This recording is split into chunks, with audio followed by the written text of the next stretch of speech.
Those who dwell in heaven never have to consider the souls trapped in hell. A face etched with terror spoke those words of advice. The hero claws at his own hands until they bleed, but one thought consumes him. What if I was the one cast into that hell? The question echoes relentlessly in his mind. For those in hell, heaven is an obsession, a thought for every waking second. Suddenly, a yellow dye materializes before him. The alternate world. Why? Why must I do this? Fear and utter confusion contort the hero's features. We see him barefoot, clad in rags sprawled on a cold rock deep within a cave. Beside him, that ominous sign, the end of the world. Geez, Shin Hong and Yoon, are you two still sleeping? I think Yoon E is exhausted. A familiar voice calls out. Shin Hong? Is that my name? Yes, that's right. My name is Shin Hong. Don't wake her up till we get home. She's such a pain to her big brother. That same dream again. Shin Hong remembers. It was the night he drove home with his family, when their car crashed into another, carrying a young man and a little girl.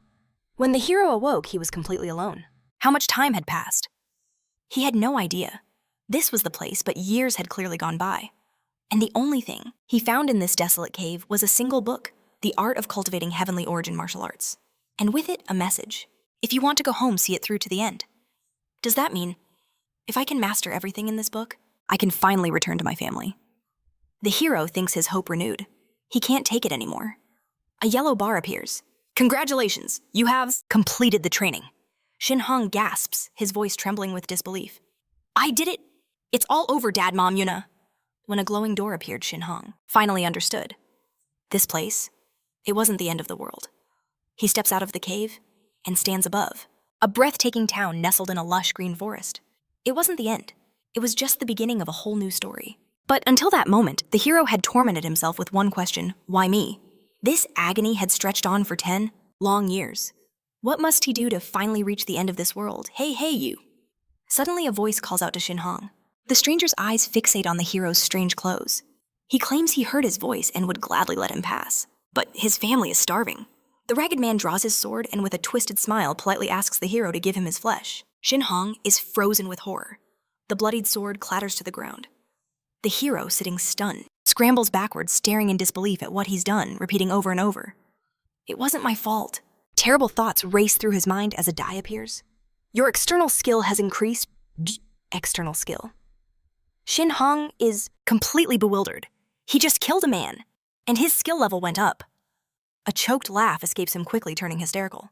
The moment he read that text, it all became brutally clear. The book's title, The Art of Cultivating Heavenly Origin Martial Arts. To return to his world, that art must reach its absolute maximum level. We shift to the present day. The hero has changed beyond recognition. Smiling, he offers to learn the name of the one who dared challenge him. One of the men kneels. It is I, leader of a demonic cult, he declares. This is the Supreme Sword Emperor, Shin Hong. Which generation of the demonic cult do you lead? He asks, his sword pointed at the kneeling foe who is now begging for mercy. The 8th, he cries. Then, since the ones who died by my hand were from the 6th and 7th, the High Emperor muses, counting something on his fingers. He declares his pride in these restless fools who with admirable regularity every couple of decades come seeking their own demise. Okay, that was fun, Shin Hong says, and with a single sweeping blow, he sends the cultist leader's head flying. The dead villain's follower screams in fury. The Supreme Sword Emperor is a demon, and then charges at him. The hero fails to see why being called a demon is an insult coming from a demonic cultist. I admire your courage, child, he says, looking his opponent dead in the eye. He grabs the man's face with one hand and shoves him back. The cultist tries to fight, but his body refuses to obey. In front of him is a shield of pure white energy impossible to break through. Shin Hong glares at his foe from behind, the barrier. He extends a hand towards the cultist's face and tells him a crushing truth. No matter how many years or decades it takes for you demon worshippers to regain your strength, you will never succeed. He advises the man to come back after learning a few new demonic tricks. Perhaps then he could at least amuse the Supreme Sword Emperor. With that, he appoints the survivor. As the new cult leader turns and walks away, laughing, the leader of the demonic cult was quite the weakling this time, Shin Hong thinks. He leans against a tree, wondering how he might entertain himself. Maybe create his own evil sect with the world's greatest martial artists? But why is everything so banal and uninteresting here? It's been 140 years of this crushingly boring life. Everything that could have faded already has. Time had eroded everything. Shin Young once burned with the desire to conquer this world. But now that fire was gone. The faces of his family from a life that felt like a dream had vanished. The paradise he fought for no longer existed. There was only this hell day after day. He'd had enough. It was time for it all to end. Shin Hong stared into the abyss, when suddenly a new sensation. A system window flashed to life, announcing that his internal and external skills had reached the absolute maximum level 50. A message of congratulations followed. You have reached the final level. Another window appeared, declaring the removal of all restrictions. You will now ascend to the level of a deity, and then a third stunning him to his very soul. You are now returning to Earth. After all this time, a broken hysterical laugh escaped him.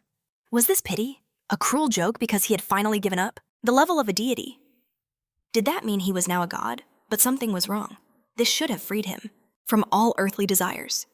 Instead, a storm of emotions crashed over him, more powerful than anything he'd ever felt. He remembered his family faceless specters in his mind. After so much time, they were surely already gone. The longing to return home had died long ago. All that remained was a heart that beat for one thing and one thing only: revenge. Another choice appeared. Return to your homeworld. Take vengeance on the ones who cast you into this hell. Rage twisted the hero's face as a vortex of white energy consumed him. I'll kill them. I'll kill them all, I don't care who they are. I will slaughter every last one. Rifts tore through the light, multiplying endlessly before it slowly faded. The Supreme Sword Emperor, Shin Hong, after 140 years trapped in Miriam, was finally coming home. The year 2025 Korea. The Red Wolf Dungeon. A young woman rained down arrows of pure energy. Below, she saw the beasts chasing a terrified young man, his screams echoing in the cavern. The wolves' eyes burned with malice, their grins promising a bloody end. She let another arrow fly. A notification appeared: Archer skill strong arrow. Strong. One monster fell, then a second, and finally a third, saving the horrified warrior in his flimsy gear. She called out to her squad, and a young man immediately answered, calling her by name, Chaeyeon. The girl was relieved she made it in time. She ordered them to regroup and escape. The young man was overjoyed, praising her as their commander. He tried to thank Chaeyeon, but his words were cut short, as a massive red wolf clamped its jaws around his neck. A scream of despair tore from her throat as she watched Mr. Byung-gu die. His hand fell limp against the grass. The clearing descended into a massacre. The red wolves tore through the squad with merciless savagery. It was a horrific scene of screams and rivers of blood led by their commander Chaeyeon. She knew it was over. The battle was lost. The tide of red monsters was endless. For everyone they killed, another took its place. Her mana pool was nearly empty.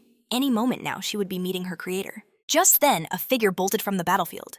Chaeyeon recognized him instantly. One of her own companions, Seo-yoon?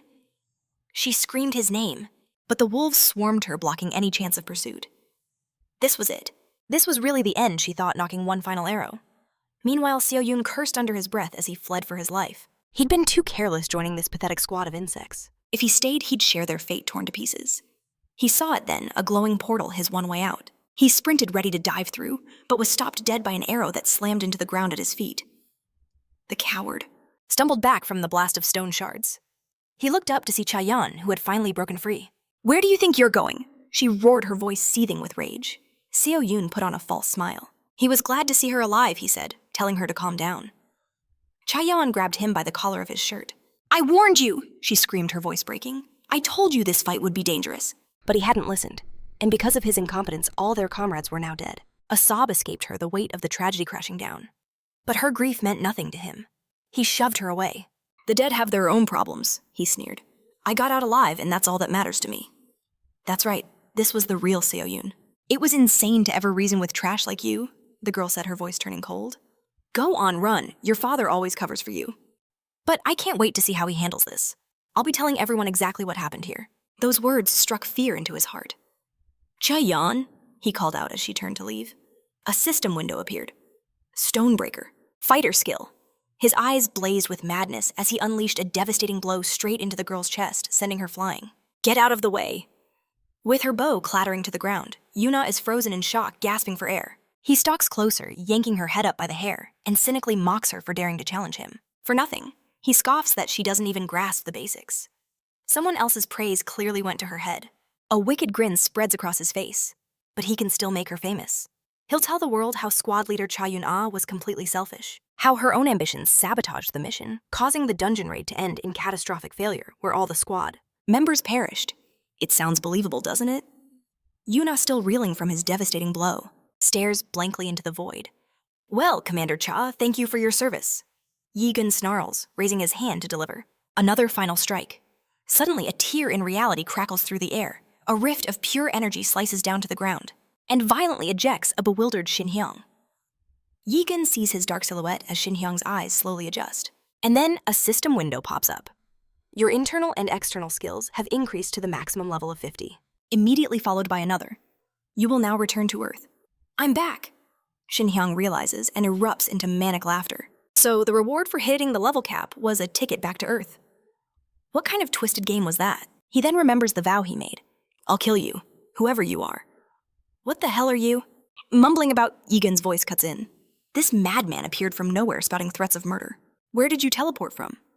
Yi-gun interrogates him. Are you a mage? Tell me who you serve. But Shin Hong says nothing. He simply walks right past him. Is this freak ignoring me? He seethes, his fists clenching in rage. Shin Hong approaches the fallen girl, assessing the grim scene. A battle to the death had happened here. He thinks she's dying. The hero studies her face, a flicker of recognition in his eyes. Yi-gun, meanwhile, is consumed by fury. This is bad, he thinks. He saw me with Yuna. If I let him live, who knows what happens? I don't know who this bastard is, but I have to silence him forever. Shin Hong then notices a familiar bracelet on the girl's wrist. He gently pats the unconscious Yuna's cheek. We had a life-or-death battle here. Yi-gun shouts, thinking Shin Hong is completely distracted. The scoundrel decides to eliminate this new problem. He clenches his fists, which pulse with a sinister red energy. He screams a pathetic threat, launching a sneak attack from behind. But his red aura is instantly swallowed by the far more overwhelming blue power erupting from his opponent. He is caught in its terrifying torrent. Did you really think, Shin Hong says, that I wouldn't notice you? His expression is menacing, his eyes glowing with righteous fury. You asked for my name. Didn't you? I am the Supreme Sword Emperor Cha Shin Hong. He adds with a cold smirk, although I understand that a title like that means nothing to you. A blinding beam of pure energy erupts from Shin Hong's hand, screaming through the air, and completely obliterates Yi-gun's head. That's right, the hero declares. I am Cha Shin Hong, Cha Yuna's older brother. Looking down at his sister, a warm smile finally breaks through. A memory surfaces of a crying little girl clutching a teddy bear. A voice asks if she's going to keep throwing tantrums, threatening to leave her behind if she doesn't stop. Her parents, a short distance away, watch with concern as the sky grows dark. Her older brother, the one Yuna calls Oppa, asks if she really loves amusement parks this much. Smiling gently, he tells his little sister that if she keeps crying, it will be difficult for Mom and Dad. The girl clenches her tiny fist to her chest, telling her brother that she just wants to see him more often. But he's going away to study, and they'll only meet like this on a family vacation. Her brother pats her on the head. He tells her he loves her very much and promises to visit her more, often despite his studies at the university. He would even drive her to the park himself. Yuna laughs happily and agrees. Good girl, let's go home, okay? Okay, just carry me to the car on your back. Appa? Two phrases echo from the past. All right, I'll carry you on my back until you get really big. I'm not heavy. Carry me on your back every day, Oppa. The memory shifts to a wrecked car in the middle of the road. Yuna thinks it was all her fault, if she wasn't so stubborn, and hadn't begged her mom and dad to go to the park. She remembers sitting in the backseat of that car, realizing her parents would still be alive. The girl calls for her brother, but in vain. He wouldn't have disappeared if it weren't for her. Yuna looks at the spot where her brother was just moments ago, but sees only the unfastened seatbelt. A hand emitting a soft white glow hovers over the bandaged arm of the now grown-up Yuna. The girl awakens, her eyes shooting wide as she lets out a choked sound. Yuna struggles to catch her breath as her brother sitting next to her explains that he used his healing energy on her. But her wounds were severe, and it will be difficult for her to move for a while. For a long moment, the heroine just stares, asking this stranger who he is. Shin Han simply replies that he understands now. He knew she wouldn't recognize him. Gently, he covers her hand, the one clutching the locket, and murmurs that his Yule has grown so much. He definitely couldn't carry her on his back anymore. The hero gazes at his sister with overwhelming affection, squeezing her hand. The girl looks back, her expression blank, but a spark of recognition begins to ignite. It can't be. It's impossible. That's what she thinks as a memory flashes before her eyes. A younger Shin Han, giving her the very same locket she still wears, around her neck, inside a faded picture of their entire family. Her brother's words echoed from the past, telling Yule to be brave even if he wasn't there. Tears well up in her eyes, her mouth twisting in anguish as she clutches the locket. A torrent of sorrow finally breaks free. Through her sobs, she demands to know where he's been all this time. Her brother just pulls her into a gentle embrace, trying to soothe her pain. He whispers that he understands just how hard it must have been for her. But then Shin Han remembers Yoon and asks what happened to him. His sister explains that if he means the monster who attacked her, then he's lying a little ways away, without his head. Yul suddenly jumps to her feet, ignoring the pain of her injuries. Panic flashes in her eyes, terrified of the implications. Did you really kill him? The hero simply replies that it was the only natural thing to do. The girl grabs his hand, pulling him urgently. She shouts that they need to get out of there right now. They retreat to an ordinary high-rise building. Yul paces her room, thinking that she's been hiding here for so long, but nothing ever changes. And now Shin Hong stands beside her. The girl looks down, her voice trembling. They are in catastrophic trouble. Director Seo Kang-in will hunt them to the ends of the earth. Seo Kang-in? The man whose bandits once set a city ablaze now sits on a throne of corpses. Yul explains he's the leader of the Dawn Guild, the father of the man Shin Hong just killed. A former beast known for his absolute ruthlessness and his tendency to resort to violence at every turn. We see the monstrous face of this man, who according to Yul, is one of the top 11 ranked hunters in all of Korea. It's 9 o'clock sharp. The time on her smartphone confirms her worst fears. She missed the check-in time while she was unconscious. Panic sets in. She cries out, certain that Seo Kang-in already knows about his son's death, and he'll suspect her. She's the only survivor of that disastrous raid. But Shin Hong just asks his sister if that's all she's worried about. With a carefree smile, he scratches his head of thick black hair and tells his sister she has nothing to fear. He can kill Kang-in just as easily as he killed his son. The hero pats his sister's cheeks, assuring her that he is the Supreme Sword Emperor, and a man like that is nothing to him. Yul tells her brother not to be so arrogant. Seo Kang-in's level is over 50. He didn't rise to his position by accident. Shin Hong finds it strange. He's hearing about levels in this world too. Yul screams, her face crimson with pure frustration. She demands that he stop calling himself by that ridiculous title. She can't stand the way he's talking. He returns after 14 long years of silence. But he's showing clear signs of 8th grader syndrome, a term used for delusional teenagers who think they're the main character, convinced they hold secret knowledge and hidden powers. The hero wonders how he's supposed to calm his sister down. Yul clutches her head and continues her pained rant. She was never sure of anything. Her parents were gone. Her brother had vanished. Shin Hong, she says, her voice breaking, you have no idea how hard my life has been. Glaring at her brother, she blames him for only showing up now. Shin Hong walks over to a photo on the wall, his eyes fixated on it. He finally understands. His parents died in that accident. Taking control of the conversation, he begins to explain. Yul, standing there in her shorts, learns why her brother sounds so strange. He spent all this time in a place called Miram. How he got there is a long and complicated story. It's better to focus on the crisis happening right here, right now. Looking her dead in the eye, Shin Hong asks her to explain what a hunter and a guild are, and if this world truly operates on a system of levels. The girl's jaw drops in utter disbelief. She holds up a hand to stop him, saying that his questions might just make her head explode. Yul suddenly runs off, saying they can talk about all of this later. Right now, she needs to do something. When her brother asks where she's going, the girl holds up a car alarm keychain and says she's heading to the Dawn Guild. She promises to be back soon and tells her brother to wait for her. Left alone, Shin Hong turns the doorknob. He enters the library, and a wave of nostalgia hits him. Nothing has changed. It feels like he was just here yesterday. Scratching his chin, the hero recalls his sister's enraged face and realizes just how much stronger she had to become to survive all this time alone. He makes a solemn vow to himself. He vowed to be the brother she deserved to make up for all the lost years. But Shin Hong knew he had a duty. He had to find Seo Kang-in, the man who posed a threat to Yunel. Just then, a noise from outside snapped him to attention. He moved to the door and saw 3 figures. Their auras radiated pure hostility. One of them extended a hand towards our hero, a sphere of violet magic pulsing in his palm. A sinister grin spread across the mage's face. The other 2 newcomers brandished their swords, and the energy crackling from the third man's hand felt overwhelmingly powerful, blanketing the very air around them. One of them sneered, asking where she was. Rage flashed in Shin Hong's eyes as he called out the man's name. He realized this was Seo Kang-in, the infamous leader of the Dawn Guild. The man's voice dripped with menace as he asked Shin Hong where Cha Yunel was. At that moment, a car pulled up to an imposing building. Yunel stepped out, her hair fluttering in the wind. She had arrived at the main office of the Dawn Guild, a second-generation powerhouse in South Korea. The girl knew she'd arrived quickly, but worried Seo Kang-in might have already given the order, an order to capture her on sight. Standing by her car, she wondered who she could possibly turn to for help when a voice called out to her. An attractive woman with pink hair approached, asking Yunel what she was doing here at this hour. We learn that this is Lee Ji, the deputy leader of the Dawn Guild. Ji's intense gaze lingered on Yunel. She pointed out that Yunel was supposed to be on a raid with Seo Ji-yoon. Yunel struggled to find an answer. Did something happen during the hunt? the woman asked. The heroine's mind raced. Lee Ji might look harmless, but she was one of the foremost powerful hunters in all of South Korea. She was known for her loyalty, but her true motives were impossible to read. Can I trust her? Yunel wondered. Clenching her fists, she realized she had no other choice and turned to Lee Ji.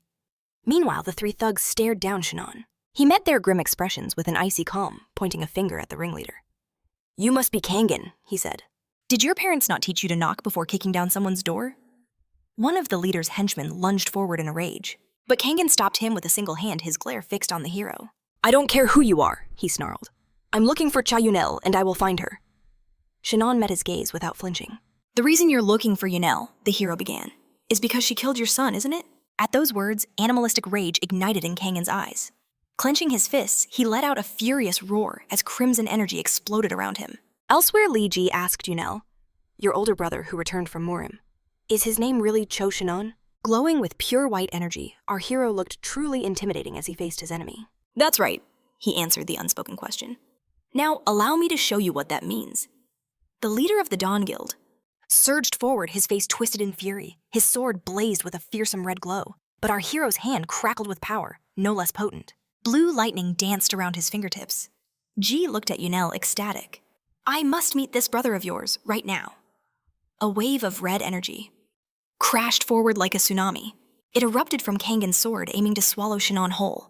The hero watched it come, his mind calm. He reflected that Kangen's blade was imbued with a mysterious power. It was similar to sword energy and sword aura. But their origins felt completely different. Shin Hong observed his foe, trying to figure out if this ability was unique to these people Yunel called hunters. He remembered the same threatening expression on the face of Seo Ji-yoon. The son he'd killed a little earlier had that same red glow, and he realized Ji-yoon had also used this strange power. Chuckling to himself, Shin Hong thought it would be a good idea to do some research on Kangen. The man with his red energy and strange sword would make for a perfect exhibit. After performing a series of intricate moves, Seo Kangen closed the distance. The warrior skill consecutive strike activated, but Shin Hong looked on utterly unfazed. He calmly watched his enemy's efforts. Kangen struck with his pulsating blade, and waves of red energy began to spread out. They rippled from this point of impact like waves on water. Shin Hong's arm hanging loosely at his side intercepted the blow. He instantly gauged his opponent's strength. Kangen, with his eyes bulging in fury, would roughly match a top-tier martial artist. And right now he was completely confused. Shin Hong had just parried a blow that held so much power, with nothing but his bare hand. The hero glanced at his palm, realizing he could still feel a faint foreign influence. It had bounced right off. Looking mockingly at his enemy, while easily holding the blade, Shin Hong spoke. He stated that in Miriam, there were at least 10,000 people just like Kangen. Seeing this, the guild leader's subordinates, they realized how much trouble their boss was in and rushed to help. But a pillar of white light erupted in front of them. Shin Hong turned to them and asked, Model. He warns them with a cold command not to bother him. Turning to Kangen, the hero sees a new scheme brewing. A crimson glint flashes in Shin Hong's eyes. In that same instant, a devastating blast of energy erupts towards him. Its origin is clear, a wizard skill ball lightning. It hurtles toward Kangen's companions, one of whom is holding a shield, confident this will secure their leader's victory. One of them shouts with glee, the job is done. He takes a fighting stance and lunges at Shin Hong, but the hero just smirks, catching the blade in his bare hand. Locking eyes with his foe, he scoffs, you're too slow. The hero clenches his fist, and the steel blade shatters into 1,000 pieces. The weapon's owner can only stare, his eyes bulging with shock. Shin Hong stands proudly amid the battle, wreathed in clouds of blue and red aura. His shaken opponent desperately tries to understand what just happened. Meanwhile, the hero calmly dusts the metal fragments from his hands. Looking at his enemies, a thought crosses his mind.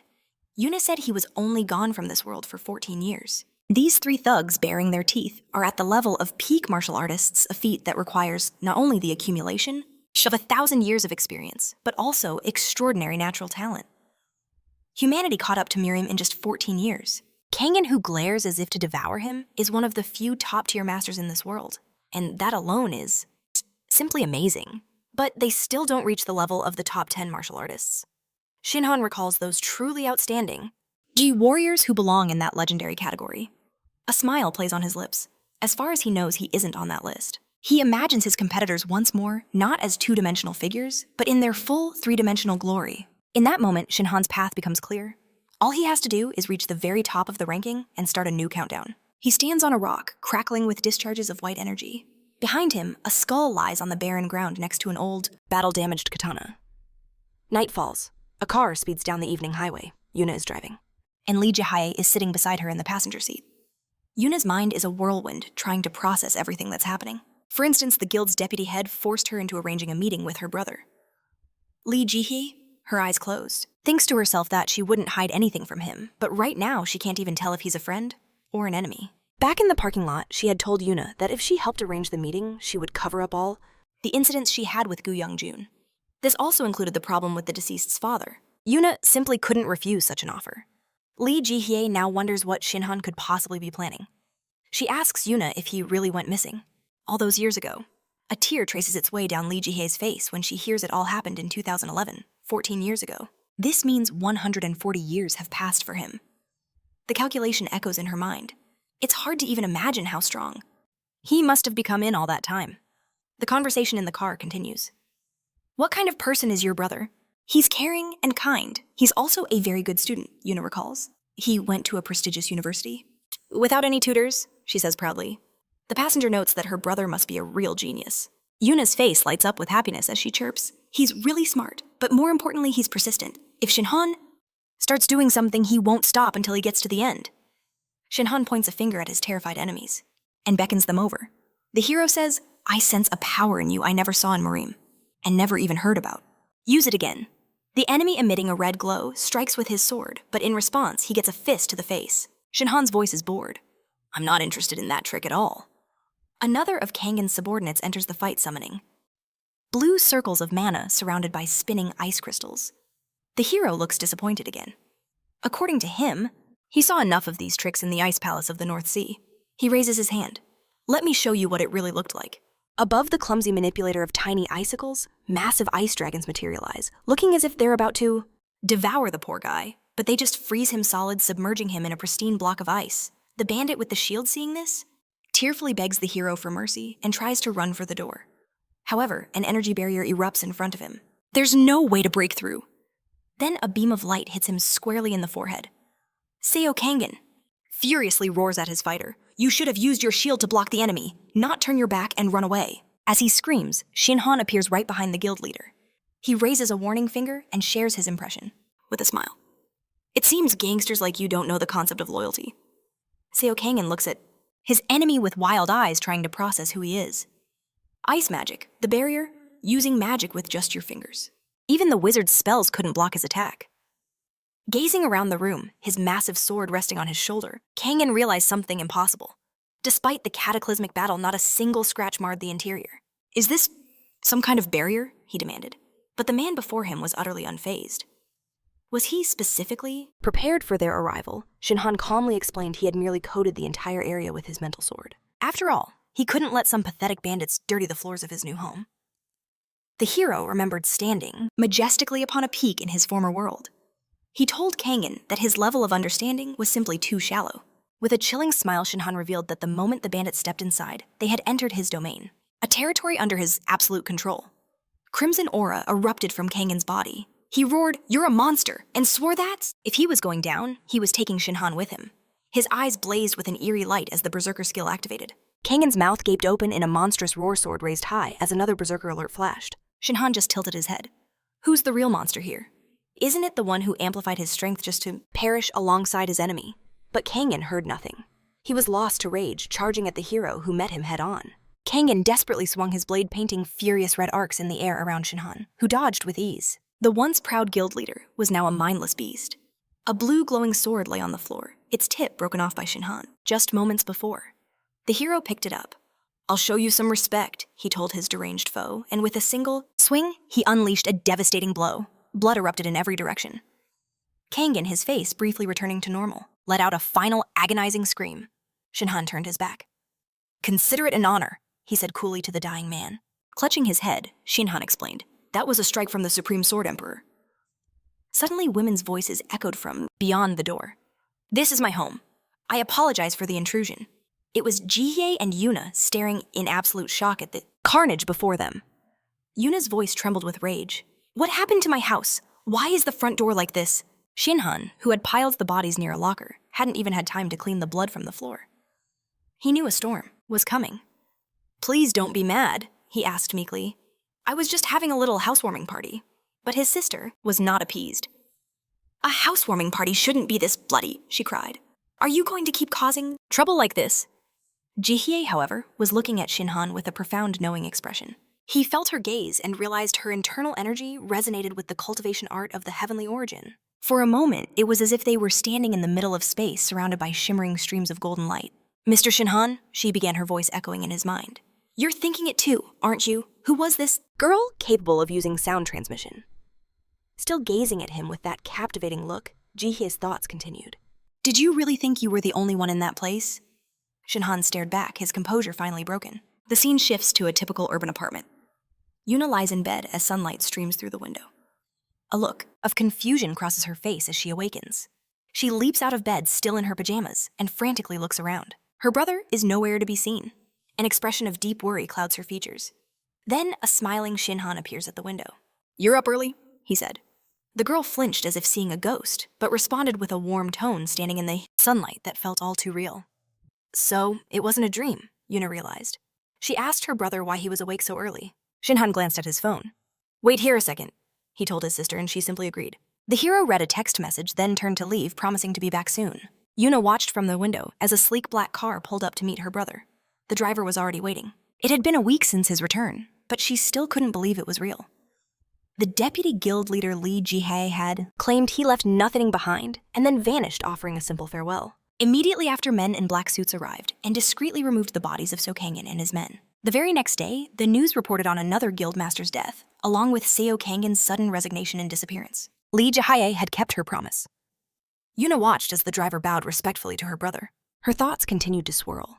As the only survivor from the Red Wolf Cave raid, she had to take full responsibility, which meant a long probation period within the guild. And now today, Ji-ye had called for her brother. What is she planning? Yuna wondered, her face etched with worry as she stared out the window. She prays that Shinon, who just drove off, makes it home in one piece. Leah Hai sits at a restaurant table, taking a thoughtful sip from her cup when Shinon's voice cuts through the silence. To him, she looks completely defenseless in this world. Standing before her, he states plainly that someone is watching her every move. Liahai just laughs, correcting him. That's not surveillance, it's her security detail. Shinon takes a sip of his own tea, and his eyes widen in surprise. He knows this taste. The girl smiles, confirming his suspicion. It's Junshan Yinzhen, the very same tea she adored, back in Hanum. For context, Junshan Yinzhen is a legendary tea that began in China during the Tang dynasty and was served to the royal family of the Joseon dynasty. With a knowing smile, Liahai clarifies. This all happened, of course, back in Mirim. The hero smirks back, impressed by how skillfully she cuts to the chase. She gazes into her cup, her voice low. According to her intel, 3 people have returned from Mirim. Shinon herself, and the master of the Twilight Guild, Park Dojun. His guild, alongside the Daomyang Guild, stands as a titan in the Korea Hunter Association.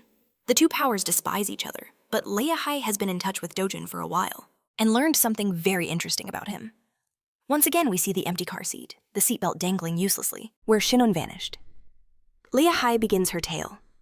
In 2011, Park Dojun awoke in a bizarre cave. On one side lay a book, The Art of Cultivating Heavenly Origin, and when he emerged, he found himself in a world called Mirim. It's the exact same thing that happened to us, Liahai says. A system window appears. Do you want to return to your homeworld, and if so, witness the end of this world? We see a lone figure, standing on a cliff, a sea of green forest stretching out below him. Yes, it is Shinon. He agrees. Liahai continues, her expression unreadable.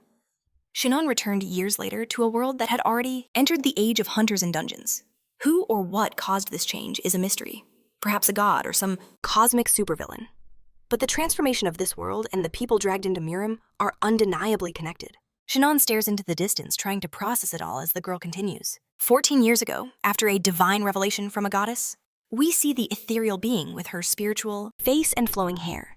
Dungeons, monsters, and hunters began to appear. The system of classes and skills wasn't so different from the role-playing games he and his friends grew up playing. The hero remembers the pixelated monsters and brave heroes he once controlled.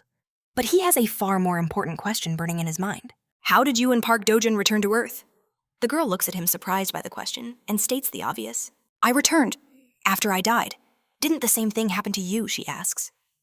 In that instant, fury ignites in his eyes. He slams his fist on the table. He's gripping the precious teacup so tightly. that cracks spiderweb across its surface. Witness the end of this world, he reflects. Now he understands. A cruel smile twists his lips. He realizes he's completely blindsided the goddess. The hero remembers all the torment he endured in that hell.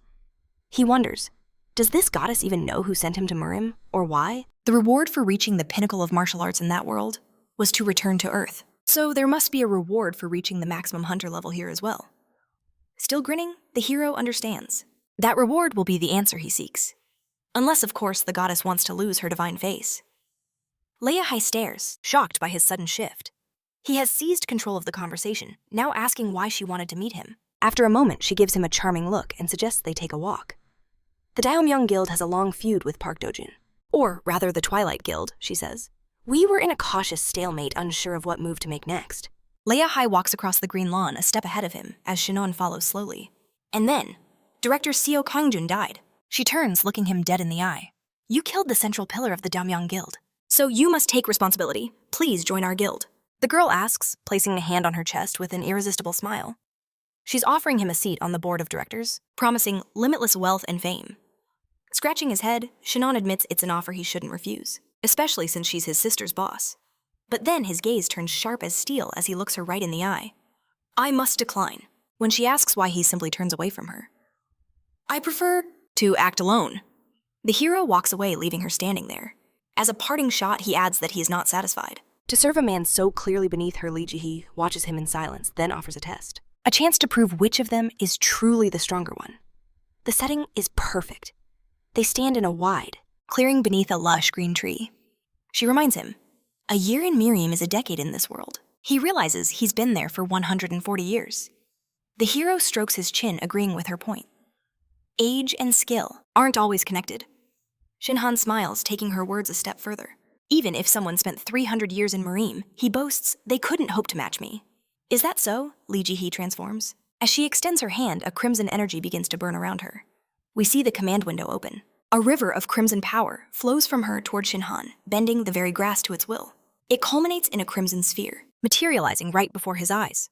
The sphere resembles a sinister eye hovering over the field. It glows brighter, more intense. Then we see the name of her original skill, Shadow Dance. The girl explains its power. His senses are now sealed off. The world around him has plunged into absolute darkness.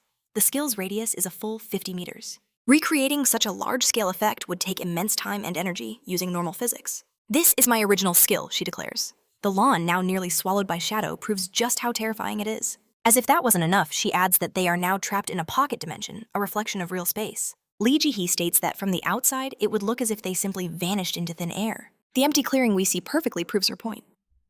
In Miriam, they called me the Blood Plum Blossom, she says, and I completed every assassination contract given to me. She walks toward him, the sound of her heels echoing in the void. Shin Hong just smiles. He gets it now. He's dealing with a master assassin, one who likely fights with her hands tied and ends battles in an instant. There are only two ways to escape this dimension, she says, a sword now gleaming in her hand. Either you break me, or you die. She closes in, shrouded in a crimson aura. The hero smirks, remarking that he was afraid of this a kill order, delivered in broad daylight. But he senses this skill is more than just a simple trap. Surrounded by the glow of her power, Lee Ji-hee gets dangerously close. She looks him dead in the eye, her expression unreadable. You are absolutely right, she whispers. Shin Hong returns her enigmatic gaze. He snaps his head back just in time. Her weapon leaves a crimson streak inches from his throat. A dagger now glints in each of her hands. She's already unleashed a flurry of attacks, but Shin Hong either parried them with his bare hands or dodged with impossible grace. But she isn't giving up. The assault is relentless. Her movements are a blur of deadly speed. She is clearly a supreme warrior. The sheer pressure she exerts on the hero is immense. Crouching low, Shin Hong analyzes what he's seen. A dagger in each hand, one held in a reverse grip, and a very particular style. It's the battle signature of Murim's greatest assassin, the one known as the Dark King. Lee Ji-hee's entire body glows, her left eye burning brightest. The Blood Moonlight Road, Shin Hong says aloud. So you figured it out with just a glance, she replies.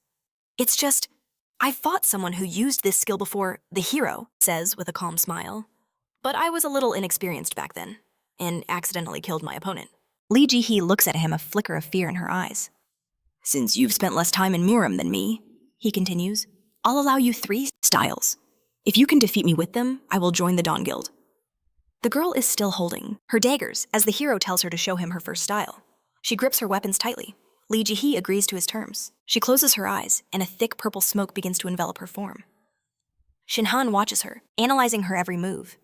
Even though they are in her domain, she has completely vanished from his senses. It's as if she was erased from existence. A truly amazing power. Is this part of her skill too, he wonders. Bright lights flash all around the hero. Shrouded in the mist, Shin Hong watches them with mild curiosity. Then the lights vanish. From those same spots, stones suddenly shoot out flying toward the hero, through the fog becoming clearer as they approach. It's a deadly storm of shrapnel with seemingly no escape. But Shin Hong knows exactly how to defend himself. His hand begins to glow with a pure white energy. With a single burst, streams of light erupt in all directions, creating a protective sphere around him. Shin Hong effortlessly deflects the rockfall. The light in his hand fades. He looks at it, thanking her for the impressive display. But there's no time to relax.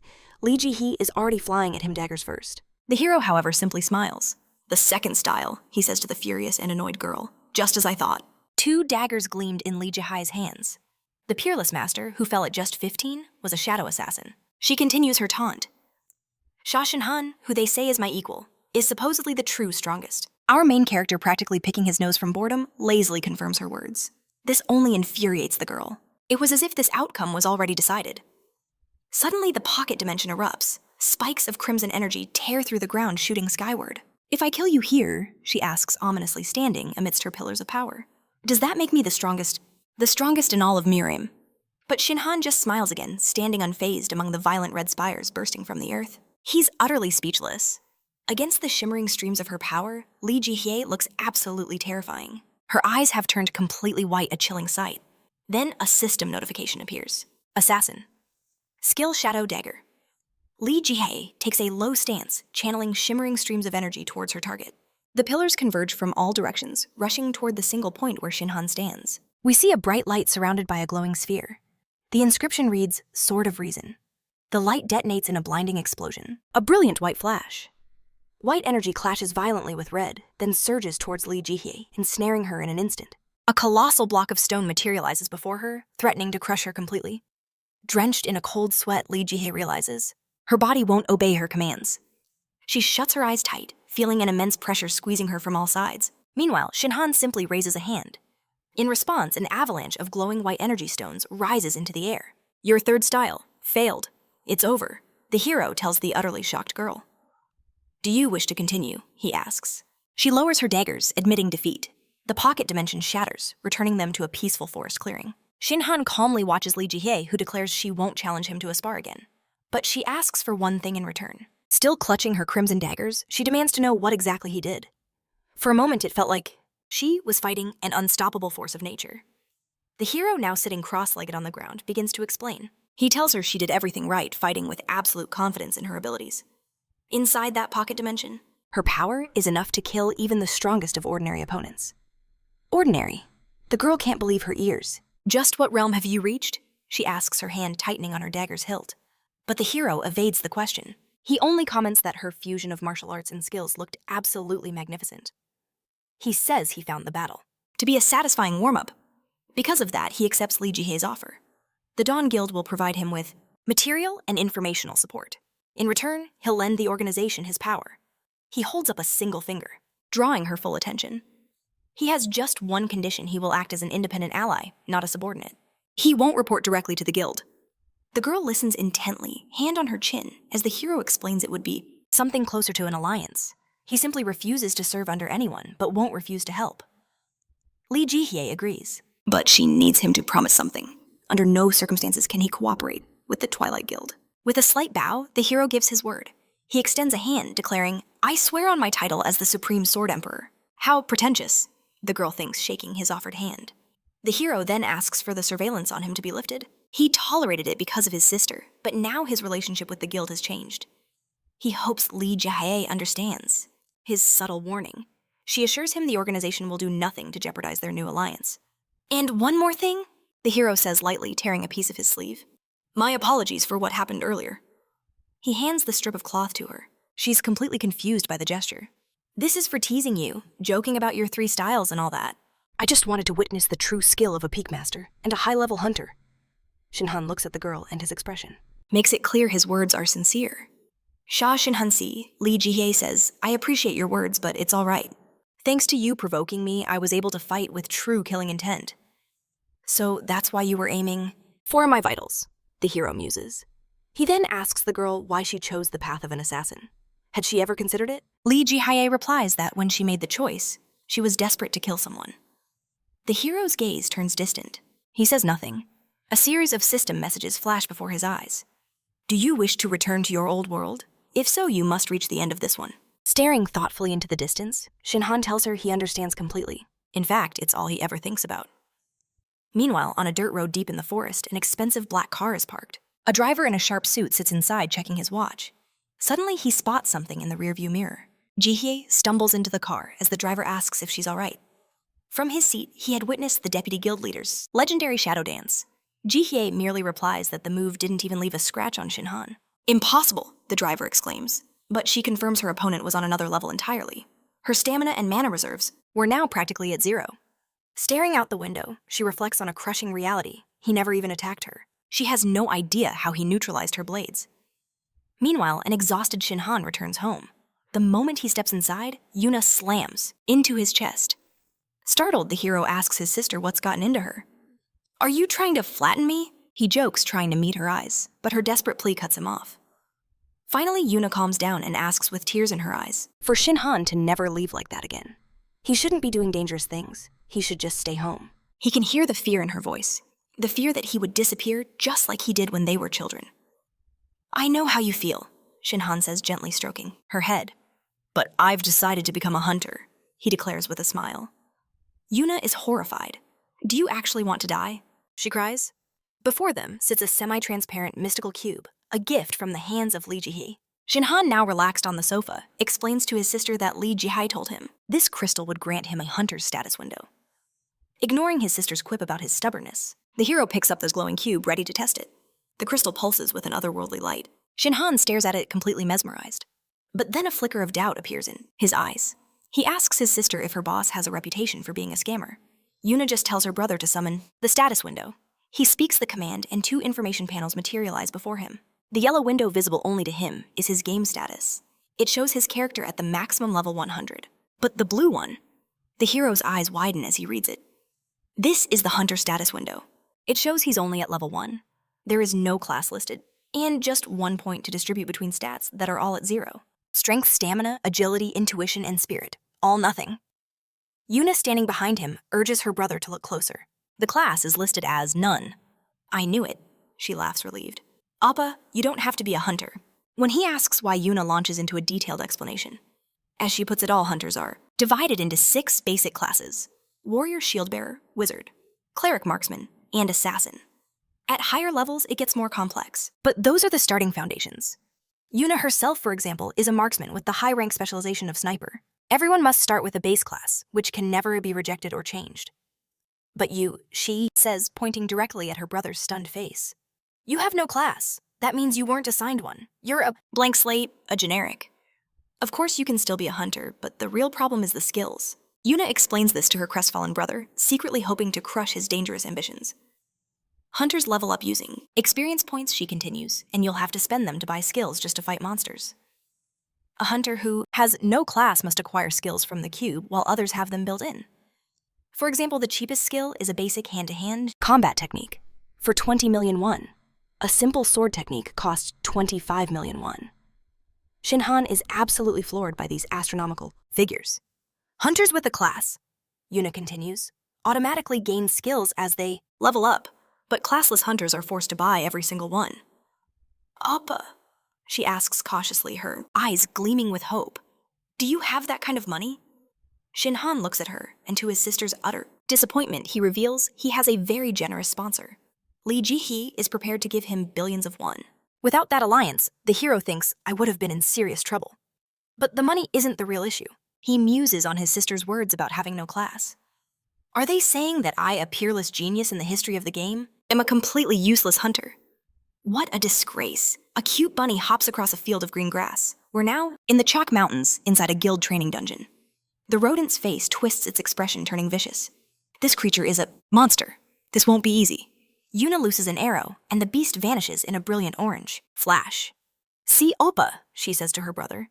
He casually notes that she had to put in quite an effort to take down just one rabbit. Pointing at the spot where the rabbit died, she warns him that novice hunters who think like him all meet a very bad end. The hero spots a red crystal on the grass. Bending down to pick it up, he retorts, "Nothing like that will happen to me." Shin Hong picks up the red crystal.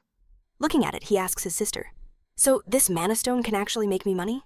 She agrees, calling it a natural resource that creates zero pollution and holds an unimaginable reserve of power. This is precisely why Earth's nuclear plants were decommissioned after the monster crisis began. But Yunel warns her brother to be cautious.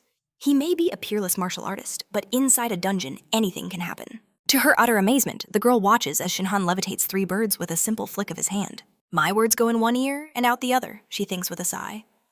The hero, meanwhile, glances at his finger, noting that, as expected, defeating monsters with martial arts grants him no experience points. A status window appears confirming his theory. Stroking his chin, his gaze falls upon the single icon available in the window. Maybe I should have asked Li Ji for another skill, he muses. Before us, the skill card for dagger techniques materializes. It's a passive skill requiring no mana with a lowly D rank rarity, meaning anyone could learn it. The skill was acquired recently. It's a warrior class ability, unlocking advanced attacks only when a recognized dagger is wielded. Yunel calls out indignantly, calling her brother shameless.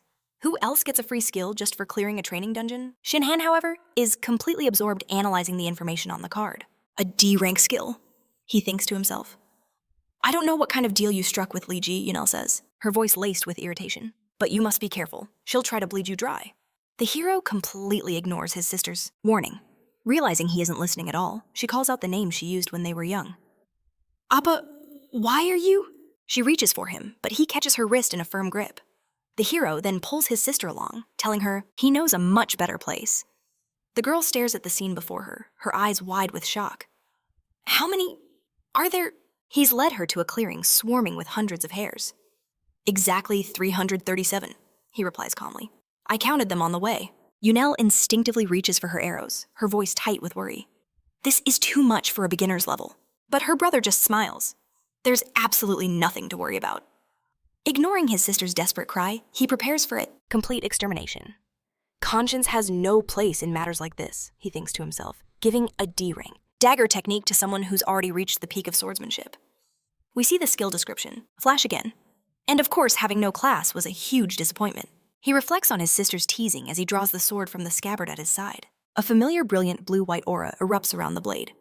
The joke is over, and that's enough. Shin Han declares unleashing a colossal pillar of energy that obliterates the entire clearing. From the smoldering crater, enraged rodents emerge glaring at our hero. Shin Young, I almost fell because of you, his sister screams, but he remains completely unfazed. Don't get so mad, he says casually. I just need to figure out how to roast these things. He sizes up the glowing pink monsters when suddenly his vision is flooded. Countless windows each, with an exclamation mark, pop into existence. They're system messages. In front of the hero, a notification for dagger technique appears advising him to strike along the line. Shin Han senses that someone is trying to help him. He strikes, slicing the intrusive pop-up in half. Too much noise, he says with a smirk. Hares leap at him from every direction, their pink faces twisted in fury. The hero effortlessly cuts them down, his blade a blur of white energy. Who's here? Who dares to teach me? The hand holding the blade moves with divine grace, annihilating waves of monsters without even breaking a sweat. Hunter skills only appeared here 14 years ago, he scoffs. You'll have to live another 100 years to teach me anything. Shin Yang strolls through the clearing now, littered with countless red moonstones. This is getting annoying. The hero groans as system. Alerts begin to flash all around him once more. Why are there so many? He wonders, staring at the cascade of blue windows. What is this? The hero says, his eyes widening as he focuses on something specific. Blue windows flash before him, all repeating the same unbelievable message. Swordsman skill notification. The swordsman skill has reached level A+. A look of pure confusion crosses the hero's face. He simply cannot believe it. The status window is always so small. Where do I change the setting? Standing in the same devastated clearing, Shin Han pokes at the blue windows with his finger. Yunel, stunned by what she just witnessed, asks in a trembling voice, What did you just do? The hero continues to stare at the notifications. He replies that he doesn't know the system's language very well, but it seems his swordsman skill has finally been registered. Unless, of course, it's some kind of error. Yunel can't comprehend what she's hearing. How can anyone reach the A+ skill level? In a flash of insight, a theory forms in the hero's mind. He immediately calls his sister, posing a critical question. Is it possible to gain experience points from monsters using a passive skill, one that consumes absolutely no mana? She confirms his hypothesis. Curious, she asks why her brother is so interested. It's nothing. He deflects, his eyes locked on the glowing blue system window. A notification shines brightly. Energy is an original skill. Then another follows. Rarity, A+, the highest of treasures, its very existence, was thought to be a myth. A skill ranked A+, promising free transformation with no upper limit. Shin Hong folds, his hands putting on an innocent face, and claims he just wanted to make his future job easier. But deep in the forest, his foot carves a line in the dirt. He raises a fist brimming with power, then thrusts it forward. A devastating pillar of pure white energy erupts from his hand. With his fist still outstretched, he declares it. Of course he would receive hunter experience points just by using his martial arts. It all made sense. The strongest hunters in Korea, like Lee Ji-han and Park Do-jin, must have possessed an original skill as well. Suddenly, Uniel connects the dots. Martial arts. She thinks, clutching her bow tightly. She calls out to her brother, her eyes filled with resolve. Teach me your martial arts, she asks. Her gaze is filled with unwavering devotion, the bow in her hand trembling. She confesses that her suspicions began when he so effortlessly crushed Chikang. But today, seeing it with her own eyes, she finally understood the true depths of his power. Her mind flashes back to the tragedy in the Red Wolf Cave. Without a drastic change in her own strength, those events could happen again. There are no guarantees in this world. If I, the squad leader, she says, her voice cracking, remain as weak as I was then, tears stream down her face. I never want to feel that kind of regret again, she cries. The girl realizes she can't be as strong as her brother, but if martial arts will help her even get a step closer. Shin Hong places a hand on her shoulder. He promises to teach her, a warm smile on his face. He's never taught anyone before, he admits, warning her that he will be a strict teacher. Looking at his sister, Shin Hong knows he can't always protect her like he did before. She must learn to stand on her own, for no one knows what trials fate has in store. Smiling, he tells his sister it's time to move on. Is this a golf course? She asks, disbelief coloring her voice, as the siblings find themselves running across a vast green field. She asks what her appa plans to do now. He's already mastered the sword, so will he just continue down the warrior's path? The hero stops, his gaze fixed on two red hairs perched high on a rock. A white energy begins to envelop him. Shrouded in a brilliant aura, he clenches his fist and declares that he can level up with martial arts alone. With that, Shin Hong throws out a powerful torrent of energy, blasting the creatures clean off the cliff. Uniel shields herself from the display. Hearing him say that his future path as a hunter has suddenly become very unclear. The hero explains his dilemma. He can level up just fine with his martial arts, but he also wants to master a special class skill. They now stand in a clearing facing down, an entire horde of red hairs. Shin Hong recalls how Lee Ji-han, a stinger, leveled up using a combination of martial arts and assassin skills. That was the key. He needed to find a class that could create a perfect synergy with his own arts. His eyes gleam with a newfound purpose. Uniel stares as a white arc streaks across the clearing. But it's no arc. It's Shin Hong himself soaring over the horde of monsters, clearly preparing to strike. A vortex of energy swirls from his hand. He remembers his battles and realizes any skill that is simply an extension of his martial arts is useless to him now.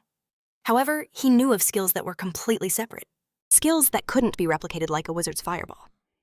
Could it be magic surrounded by a brilliant aura? Shin Hong descends. He lands gracefully on the lawn. Uniel anxiously begins to chide him. If you keep acting so recklessly on your own. But the hero cuts her off with a confident smile. He had already found his answer. He knew which skills could be linked to his martial arts. Sitting on the grass with a look of pure excitement, he makes his declaration, I will become a wizard. 1,000 objections run through Uniel's head. But seeing the absolute joy on her brother's face, she decides to leave. Things as they are. Meanwhile, Shin Hong carefully examines two system windows, one yellow and one blue. After testing the hunter system, he was now certain.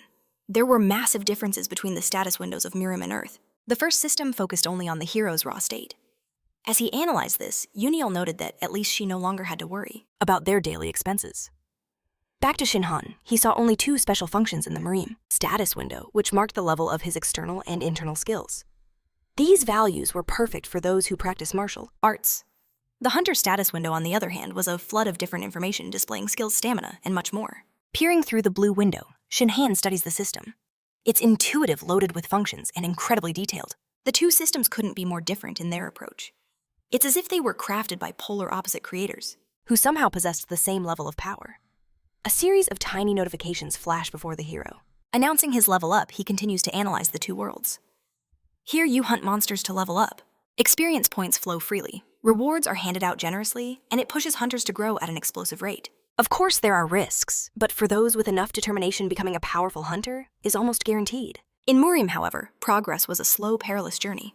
Shin Hong remembers the endless meditation and countless battles. Every trial, every exercise was just one step on the path to enlightenment. If one couldn't achieve it through training, their only hope was a fateful encounter. A fateful encounter. The words echo in his mind. An image of a book surfaces radiating waves of divine energy. The heavenly god?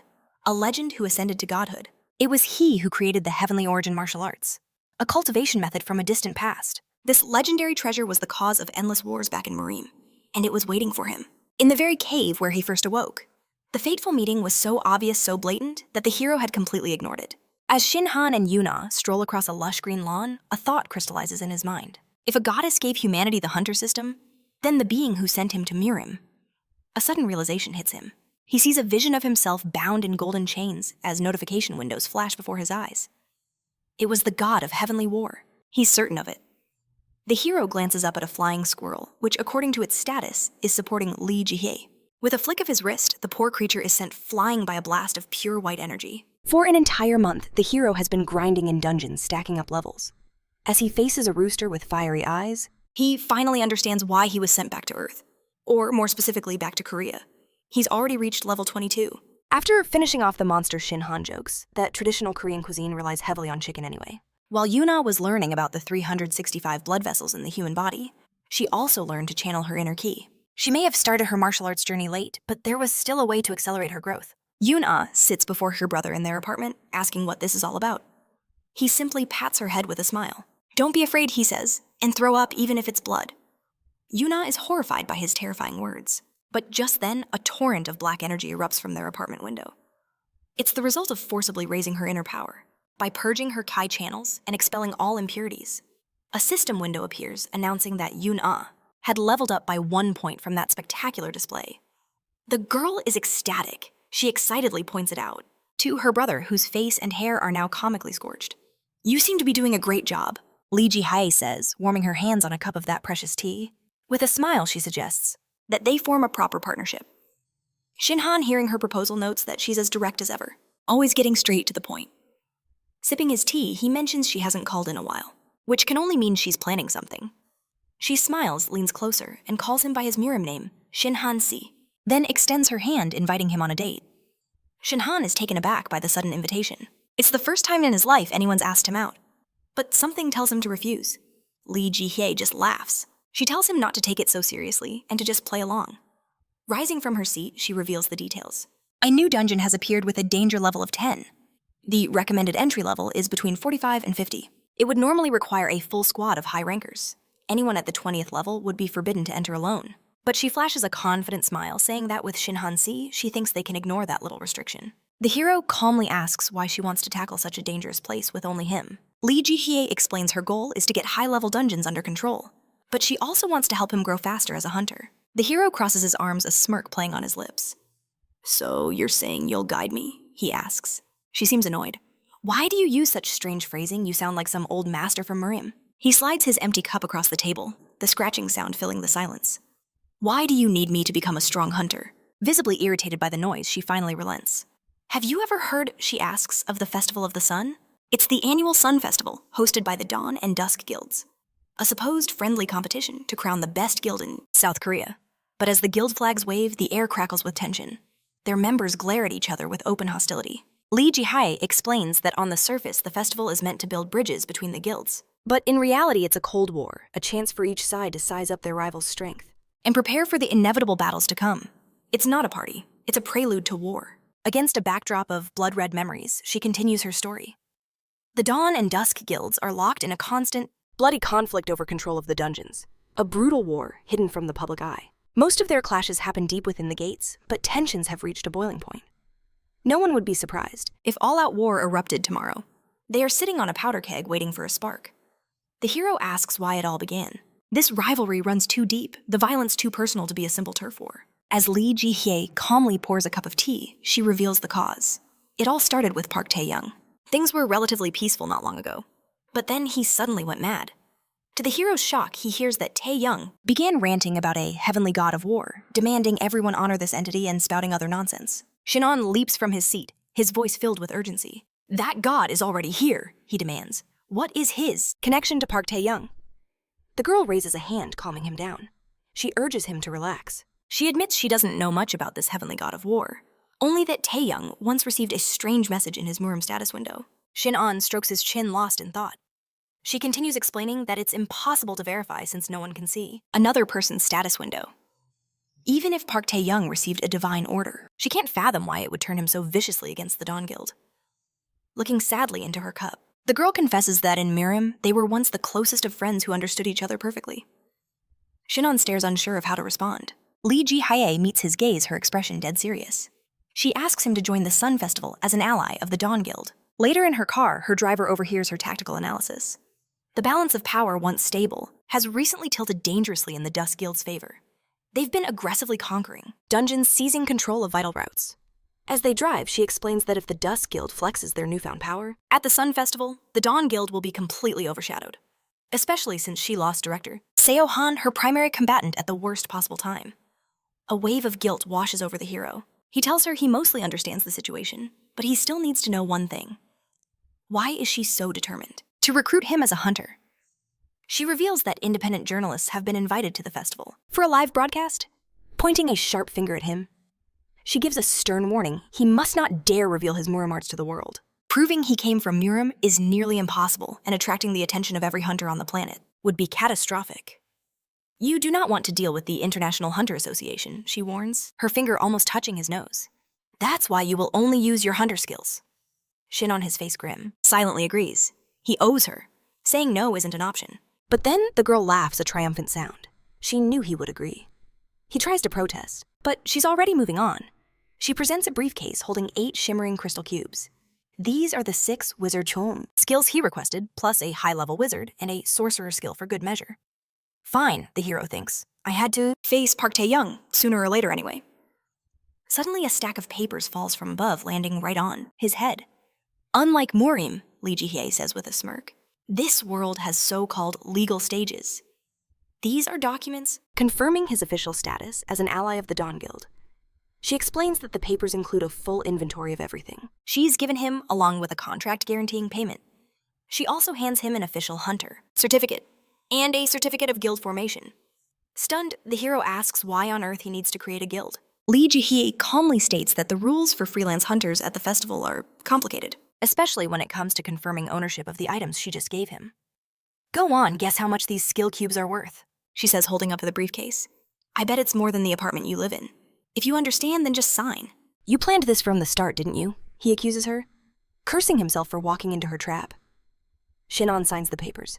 He was getting into this mess, so what name should he choose for the guild? He thought the first stroke already on the page. However, if this is just a formality, then any name will do. Guild name unlimited. The hero stands within a ring of brilliant white aura. Beside him is Lee Jin, as he talks about the only 2 places he's seen lately, his house and the dungeons. The girl praises his commitment, calling him an exemplary student.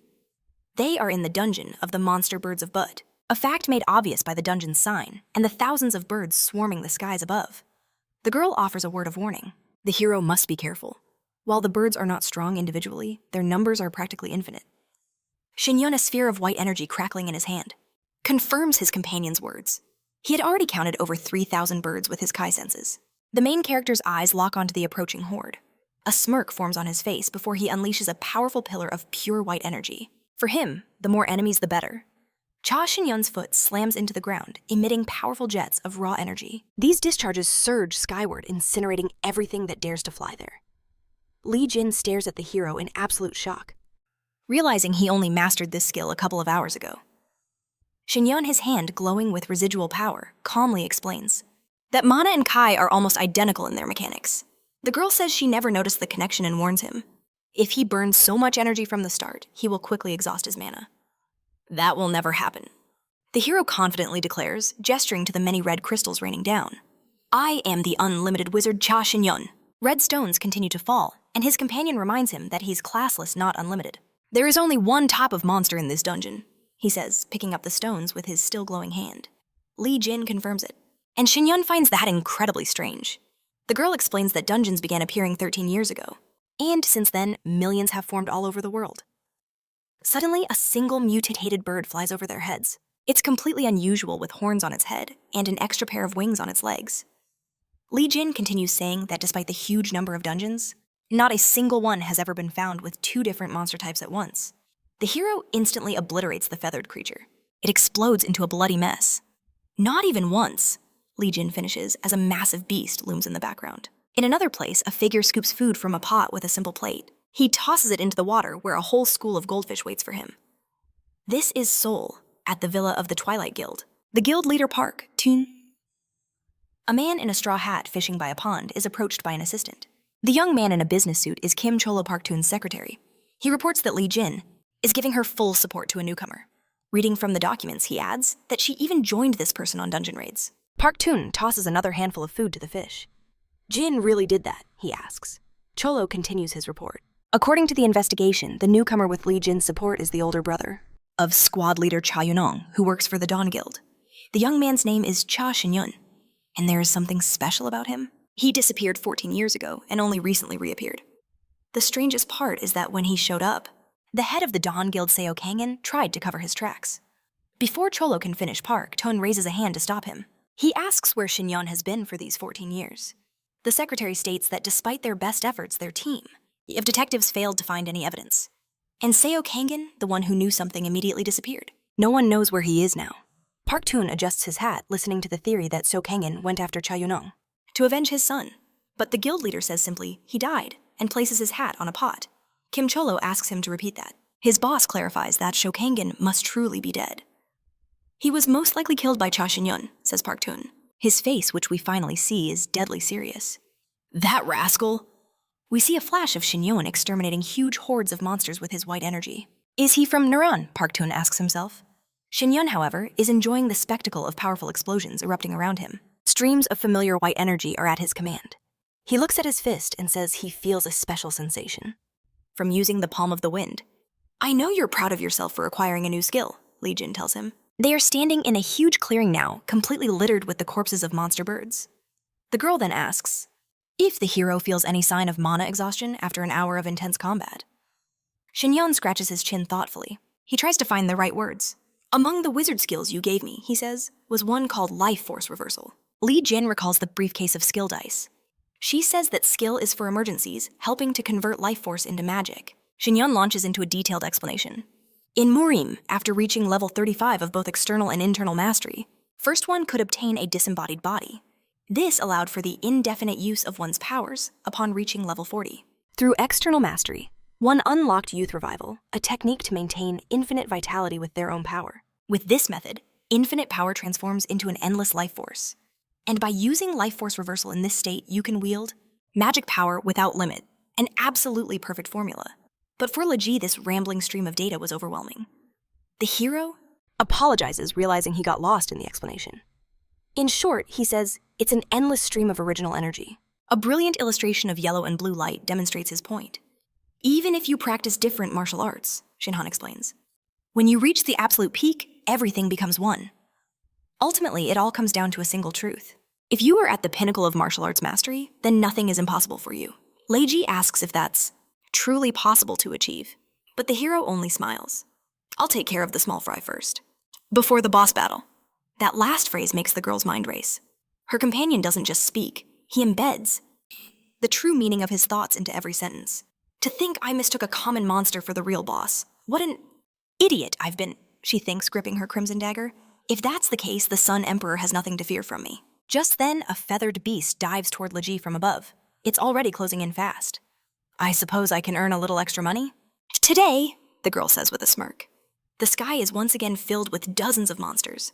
Leji leaps into battle, slicing through the dragon-like creatures with sweeping blows. One of her daggers sinks into the rock, and Leji hangs over the chasm, holding on a blissful smile on her face. This is where she feels most alive. Pushing off from the rock, she soars upwards and destroys several more monsters one by one. After a breathtaking flight, the girl lands perfectly in a 3-point stance. Looking down, she sees a whole horde of enemies and wonders when they'll finally clear this dungeon. When she returns, she thinks she'll need to increase the official danger level of this area. There are far more monsters. here than she was told, and their ability to fly makes them much harder to destroy. Leji runs some quick mental calculations on what the ideal raid party composition should be. Most likely 5 fighters, a defender, a mage, a shooter, a priest, and 1 more melee specialist. The girl's thoughts are shattered by a sudden wave of danger. She looks up and sees it. Leji can't believe her eyes. Real dragons are hovering over her. Their power feels overwhelmingly strong. Looking at these behemoths, the girl tries to understand why these creatures are so much larger than the previous ones. Had she finally stumbled upon a dungeon with 2 different types of monsters, Leji draws her daggers and jumps high into the air once more to face her enemies. Flying toward the monster, she realizes with horror that it is a true giant. But the girl's fighting spirit doesn't falter. Cursing all these monsters, she strikes with a furious barrage of blows. Leji is in dire straits, surrounded by winged nightmares on all sides. Suddenly, something truly unimaginable appears before her. A flying, horned, muscular beast with a grotesque purple muzzle. The girl is in total shock. She understands instantly that this monster wields demonic power. This is no random phenomenon. Looking into the creature's terrifying mouth and burning eyes, Leji realizes the dungeon system she knew is completely broken. But then a joyous exclamation cuts through her despair, and her eyes widen in surprise. "He's finally here!" Shin Hong says, smiling happily. He scoops Leji up into his arms, carrying her away from the monsters. The girl demands an explanation. "Did you expect this monster to appear?" The hero says simply, "I already warned you." About the boss. When he scanned this dungeon with his senses, he detected an unusual presence. Staring at the 3 terrifying creatures, the girl asks if Shin Hong did nothing, knowing they were lurking somewhere. He replies that he was just waiting for them. Bosses always appear at the very end, don't they? The hero looks at his companion with kind eyes and says he understands how much she was worried. "But you are very strong, and you can handle anything. You just need to calm down." Leji looks at him gratefully, unable to speak. Shin Hong puts her down and tells her it's time for lunch. "Just pick from the menu. Do you like fried or grilled?" he asks. But the girl protests that the situation is far too serious to be taken so lightly. A crimson sphere appears in the hero's hand. Then jets of orange energy erupt from it. Shin Hong, ready to exterminate all the monsters around them, smiles ominously. He looks at someone in the distance and says, "I was waiting for you." "Looks like we're having chicken for lunch tonight," he says sarcastically. Staring into the mouth of the approaching monster, Leji curses as she gazes upon the hordes of huge beasts. Flying above her, she telepathically calls out to Shin Hong, who slays monsters, while bathed in the glow of his orange energy. "You said you were going to use mana?" she calls out to him. "It seems to me you're just using your fists right now." That's what she thinks as she watches the hero incinerate massive flying creatures. What is she talking about? Shin Hong asks himself. Looking down at his glowing fists, he thinks, this is magic. The girl can only stare up in utter shock. Against the massive claws, a strange greenish glow appears. It's a portal from which the next wave of flying monsters pours out. Leji screams a warning, screams a candy. Shin Hong, pay attention. She yells at this new danger. Leaping from the mountainside, she launches herself into the air. From high above, she sees it all. Countless waves of monsters rushing from every direction towards the hero. He stands calmly into the middle of the cave. "It's too dangerous," she shouts. "We have to avoid this swarm." Hearing no answer, the girl radiates her own pink energy. Rushing to help, she bathes everything around her in a pink glow. "I'm creating a safe zone," she informs Shin Hong telepathically. "Move here quickly." But a monster notices something. A wicked light glows in its eyes. Within Leji's pink energy, a strange movement begins. Does it not care about the deaths of the smaller ones? The girl wonders. She watches as dozens of them rain from the sky. Shin Hong desperately tries to reach his ally. A huge vortex swirls in the air, pulling hundreds of small creatures into itself. The girl looks at it and knows with certainty. These creatures are not moving of their own free will. They are being controlled by the large monsters. The smaller creatures are using their bodies to block attacks. They are willing to sacrifice themselves. This battle won't end until we deal with the commanders. She thinks, looking ahead with grim determination. How do we even get to them? How is Shin Hong holding up? She thinks, watching the hordes of monsters circling above her. She remembers the hero's face when he looked at her. Their eyes had met for a moment. Did he deliberately look away? I'll never be able to figure him out. She sighs sadly. What is he thinking? This is the first time an anomaly of this scale has ever occurred. No matter how strong Shin Hong is, he might not be able to handle all these monsters. I have to help him. But he's floating high up somewhere she can't reach. Then Leji looks up at a horned monster flying by, and an idea sparks. Leji lands silently on one of the winged monsters. They only seem to be targeting Shin Hong. The creature beneath her isn't even aware of her presence. This means getting close won't be a problem. Looking off into the distance, the girl mentally asks her friend to hold out a little longer. She will take care of the mutant monster radiating a strange aura. Leji rushes straight to her chosen target, dagger in hand. She approaches the winged creature and plunges her weapon deep into its flesh. Well, you finally paid attention to me. The girl asks the toothy creature with a smirk. But it's too late, she says, pulling out her dagger and jumping down. The horned beast is slain, and Li Ji knows. In a one-on-one battle, no monster can handle her. The heroine squats down, taking a fighting stance. The shadow dance begins. We see a part of the monster's body as Li Ji stands on top of it. Everything around them begins to turn dark. When will I finish destroying them all? The girl says with a smile. Suddenly, we are no longer looking at Li Ji's pink energy, but a blinding white light. It comes from Shin Hong. He stands perfectly calm and still, yet hits every monster around him. He performed Blade of Power without a power source, Li Ji thinks. He is also using the Air Squall sword to control multiple blades at once. She realizes, is this his state of a disembodied body? Shin Hong, meanwhile, stands in the midst of a multitude of glowing swords. He holds out his hand and says he's tired of playing hunter. Glowing blades shoot out from him into the countless hordes of winged monsters. The extermination of these vile beasts begins. They pour down by the dozens, then hundreds. There is no end in sight to this reign of death. Li Ji stands on a cliff overlooking a wide valley, now completely covered in red crystal. Thanks to Shin Hong, we managed to deal with this situation quite easily, but potentially we have a huge problem. What if the same thing happens in other dungeons? Scratching her chin, she reflects that the system now determines the level of hunters, based on the danger levels of these dungeons. Will it work after the appearance of mutant monsters and portals? No doubt in Li Ji muses, all of this threatens to kill entire squads. Shin Hong looks at the blue stone. The Sun Festival is not the most important thing on our agenda, he thinks. We need to conduct a full investigation. But Park Tae-young won't miss this opportunity if I get distracted. The hero thinks. He imagines hands reaching out for a defenseless Li Ji. The Guild of Dawn will surely be defeated in that case. What should I do? Li Ji looks at the blue stone that Shin Hong is holding. The hero also communicates with her very rudely. What are you doing? You're curious about this stone, aren't you? It feels different from the others. Gathering her courage, the girl reveals its true nature. That's a monster skill stone, given for defeating a massive beast. He must have hunted a truly rare monster, she thinks to herself. A major find indeed. She turns back to Shin Hong, who watches her with a flicker of displeasure. There's something I have to tell you, she says, slightly embarrassed. 1 month flies by. On the bustling streets of the city's business district, whispers fill the air. Have you seen the commercial for the Sun Festival? One of them asks, his phone in hand. Of course I'm so hyped for it, says the tallest of the three. But the outcome already seems set in stone, says the third friend. Nearby, a man named Kim Chul-ho, secretary to the Twilight Guild's Park Toon, sits on a park bench, and he despises every single word he's hearing. They're talking about Cho Shin-on, aren't they? The new internet celebrity who only registered as a hunter about a month ago. He's said to be the secret weapon of the Dawn Guild. A large drop of cold sweat traces a path down Kim Chul-ho's face. This is bad, he thinks, glancing up at the building. Are you kidding me? A loud roar echoes, followed by a powerful slam. One of the guild members is furious. Shin Hong has been chosen as the savior of the Dawn Guild, he shouts indignantly. And you can't even find out where he's been for the last 14 years. Kim Chul-ho, the speaker at the Twilight Guild's emergency leadership meeting, stutters an apology. Director Park, he begins addressing his immediate superior. But the enraged man cuts him off, insisting he be called guild leader. Park Toon, meanwhile, remains perfectly calm. He sips a cool orange cocktail. Sit down, he orders. The indignant man obediently follows the command.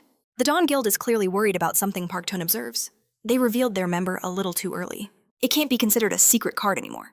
We won't know if they're bluffing until that card is revealed. Will we? Shin Hong's portrait is displayed on the meeting room monitor. All this time, it has been the focus of their discussion. Without taking his drink from his mouth, Park Toon tells the crowd their task is simple. Eliminate the seeds of conflict. Later, Kim Chul-ho sits at a cafe table extremely anxious and constantly looking around. He should be here any minute, he mutters. Looking at his watch, Chul-ho spots the person he's been waiting for. He jumps up and waves his hand to get his attention. Thank you for responding to my invitation, he says as the guest sits down. Mr. Cho Shin-on, Kim Chul-ho addresses him, and we see it is indeed our hero. Shin Hong looks at the other man with careful eyes. He looks rather comical, especially with the handkerchief hanging strangely next to his ear. When Kim Chul-ho gets no response, he greets him once more. The hero just looks at him in disbelief, but finally the handshake follows. So you're the same Kim Chul-ho from the Twilight Guild, Shin Hong says. Following Yuniel's advice to be impolite, perhaps even rude. Yes, that's right, it's an honor to meet you, Chul-ho replies. Though offended, he is ready. To endure the humiliation, he has a very specific mission: gather as much information as possible about this guy. Chul-ho, still sweating, says that he invited the hero because he breaks off mid-sentence. He apologizes loudly and reaches into his briefcase. Watching this, Shin Hong thinks that maybe the Twilight Guild isn't such a serious opponent if it hires a clumsy person like Kim Chul-ho. What is that? Asks Shin Hong. A small barrel with a blue button appears on the table. Chulho explains that it is a magical device called a sound isolation tool. If you press this button, Chulho says a curtain will appear around the device, blocking all external sounds. Shin looks at him blankly. Our voices won't get out either, the man continues. In short, this is the ideal device for private negotiations. Private negotiations, huh? The hero slightly squints his eyes. Regarding the Unlimited Guild, says Kim Chulo, the Twilight Guild wishes to enter into a partnership agreement with it. Mr. Cho Shinon. Just as I expected, Shinon thinks. Have you seen my Sun Festival pass? He asks Chulho. I cooperate with the Guild of Dawn. Naturally, I know about this, he says happily. And we also know that you have received the full support of that guild. We are also aware of some of the circumstances surrounding Director Soinjin's disappearance, Chulho continues. And the dungeon raids you have been conducting with Deputy Director Li Ji. But even so, you haven't become an official member of the Dawn Guild yet. Moreover, says Chulho, adjusting his glasses, you have created a guild in which you belong only to yourself, and established a cooperative relationship with them. Based on this information, we have concluded that there is a certain gap in your relationship with the Dawn Guild. Work with us. We promise to give you something that the Dawn Guild will never give you. Shinon raises his glass to his lips with a smile ready to deliver his answer. Kim Cheol's assessment was completely off. He saw a clumsy fool, but my performance taught him otherwise. The hero believed every word, but when I mentioned specific conditions, Kim Cheol tried to lay out his terms, but the hero rose from his seat, cutting him off. Your efforts are meaningless. I came curious to hear you out, but this was just a waste of my time. I decline your offer.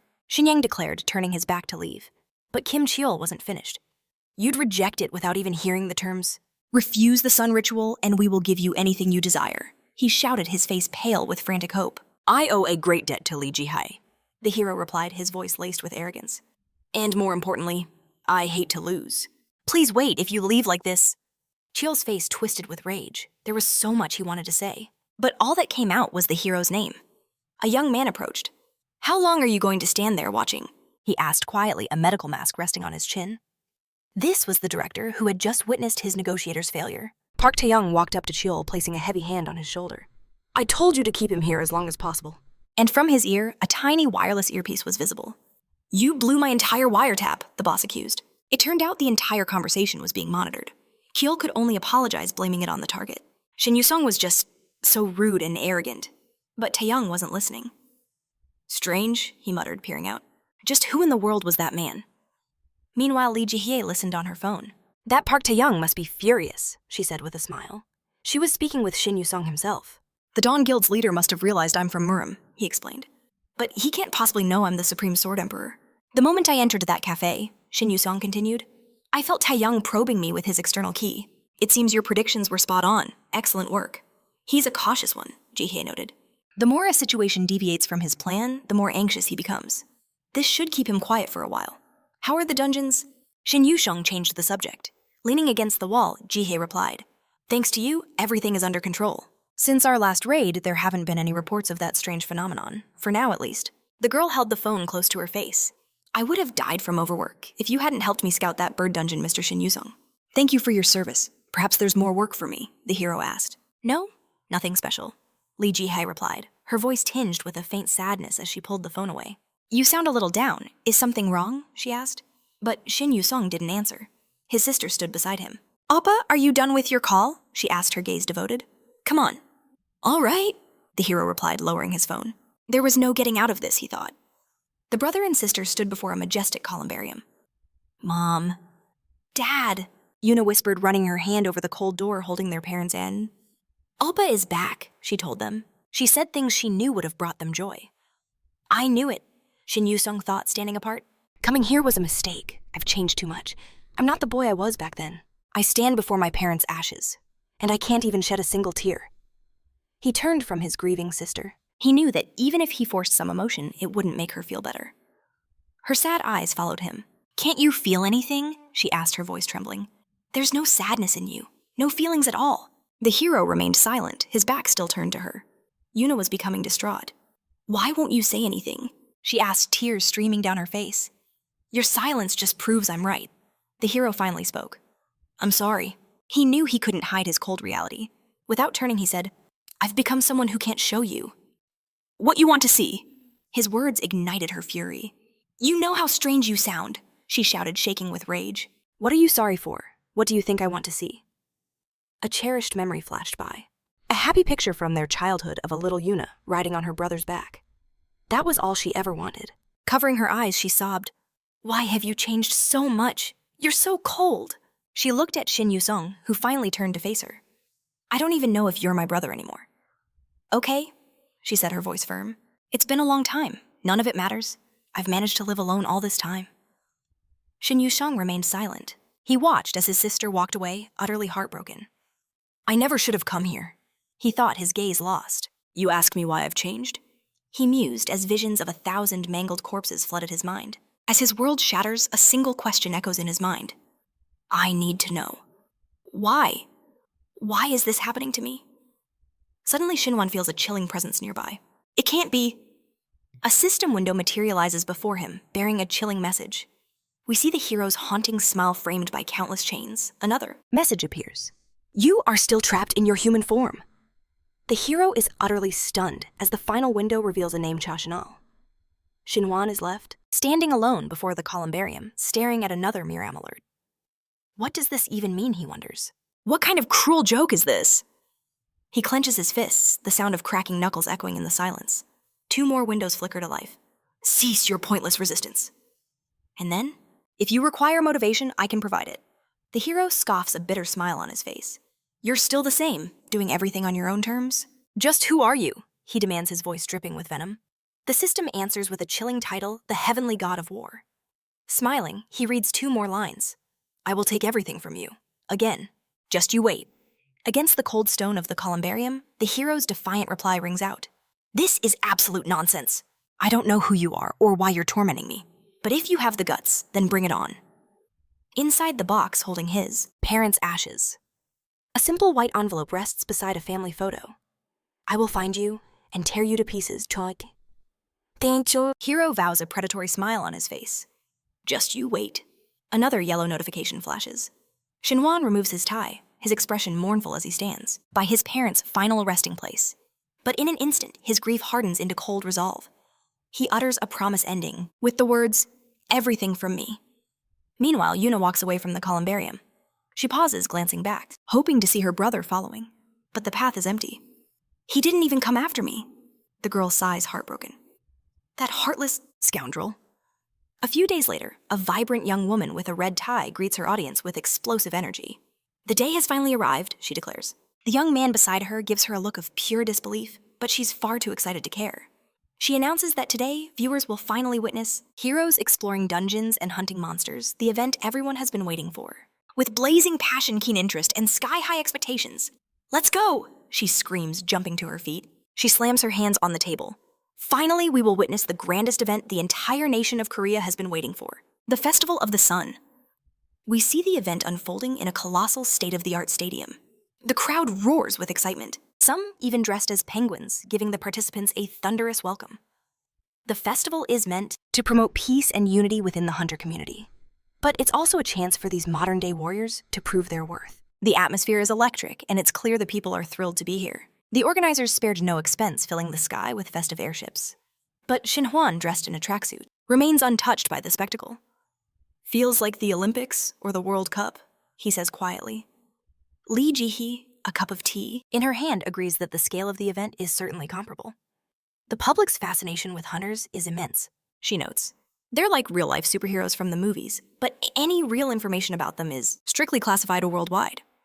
She explains another goal of the festival is to craft a more positive public image for hunters. But her words trail off. She senses something is deeply wrong with her friend. She calls his name, but the hero doesn't respond. His gaze lost in the distance. Lee Ji-hee watches him with growing concern. He sets his cup of tea down. "Did you and Yuna have a fight?" the girl asks, her voice soft, as she sees a single tear trace a path down Shinwan's cheek. "No wonder. You two acted like complete strangers when we arrived." Her eyes plead with him. "Tell me what happened." "I can only guess," Shinwan thinks to himself. "I did something stupid again, didn't I?" She saw right through me, as always. "Help me find an apartment," he asks, his voice low. "Somewhere quiet and secluded." She holds up a finger, feigning ignorance. "I have no idea what you're talking about." Shinwan finally reveals the truth, telling Ji-hee about the messages he received through the Miram status windows. The girl's mouth falls open in shock. "I don't know his purpose," the hero confesses, "but it feels like the Heavenly God of War is watching me." Since I have no idea how to handle this entity, Shinhwan says, as we see a hand reaching for a bow. Yuna could be endangered just by being near me, the hero concludes. Wait a minute, Shinhwan-si, asks a completely bewildered Lee Ji-hee. A Miriam status window, the heavenly god of war. My mind can't process all of this at once, it's too sudden. She leans in, her voice firm. And even if it's true, you should be there for her. Running away now is not the answer. Shinhwan considers her words, his gaze drifting to a picture on the wall. Yuna doesn't need an older brother like me, he says, his voice hollow. She told me once that the brother she used to know vanished a long time ago. The hero stares longingly at the boy in the photograph happily eating cotton candy. Wouldn't it be better, he says quietly, to just go back to how things were? Suddenly, Ji-hee's fist slams into his chest. I don't want to meddle in your family's problems, she says, her eyes blazing with anger. But if my brother ever said something so pathetic, I would punch him without a second thought. Shinhwan-si, you have no idea. See you? Just like your sister squad leader Cha Yun-hee. Before the girl can finish, the door bursts open. A man in a sharp suit storms into the room, his eyes desperately searching for the deputy guild leader. He witnesses the slap, but doesn't even flinch, announcing that the main event is about to begin. Dong Wu-si, weren't you taught to knock? The girl asks with a playful laugh. We'll talk later, she tells the hero. Don't you dare go anywhere until I return. Shannon remains silent, his gaze following her with a heartbreakingly sad expression. This must be my punishment, he thinks, scratching his cheek. The scene shifts to a colossal stadium roaring with thousands of spectators. An announcer's voice thunders, Our beloved citizens, before the competition officially begins, we present the opening ceremony. Before you stand the heads of the Dawn and Dusk Guild's hosts of the legendary Sun Festival. Next to Lee Ji-hee sits a young man. With a sparse beard, he is the Dawn Guild's master, the Crusader class Jang Junho. Standing before Park Dong-gun is his second-in-command, the deadly assassin class hunter, Yang Sang-jae. Now for those who may not know, the female commentator chirps, Deputy Leader Lee Ji-hee and Guild Leader Park Dong-gun were once members of the same guild. Her colleague adds, I wonder how these former comrades feel about each other now. Long time no see, Ji-hee. Park Dong-gun speaks, extending a hand towards her, a smug, satisfied smirk plastered across his face. Meanwhile, Lee Ji-hee is gritting her teeth in silent fury. She forces a fake smile, asking how he's been. This assassin who took my place? He's grown up quite well, hasn't he? She remarks. The young man in question glares back, his hatred burning bright. I heard you didn't waste any time recruiting a couple of newbies. Dong-gun replies with biting irony. You always did. Love taking care of the weak, he continues, but his true thoughts are far darker. I will destroy everything you hold dear in this world, again. A flashback reveals the terrible pain he once inflicted upon her, a memory of absolute horror. Ji-hee averts her eyes with a heavy sigh. I'll take that as a compliment, Park Dong-gun, she says, forcing a smile. But her mind screams a different message. Just try it, you filthy thing. Dong-gun merely smiles an arrogant, impudent grin. The Sun Festival begins. The guild representatives shake hands, and in the arena, a fighter lets out a powerful war cry. He strikes. A system window flashes. Warrior's consecutive strike. The woman he faces is in dire straits. She struggles desperately, her shield barely holding back the ferocious attack. Her opponent's weapon begins to shift, emitting a sinister dark glow. He attacks again, and this time the blow lands. Blood gushes from his opponent's mouth. The girl wheezes in agony, her eyes rolling back into her head. The commentators' voices cut through the brutal scene. Individual match number 5 of the Warrior Tournament concludes with a victory for challenger Nam Sang-mo of the Twilight Guild. They praise the winner's incredible strength, despite using specially made blunt weapons. He still caused a serious injury to his opponent.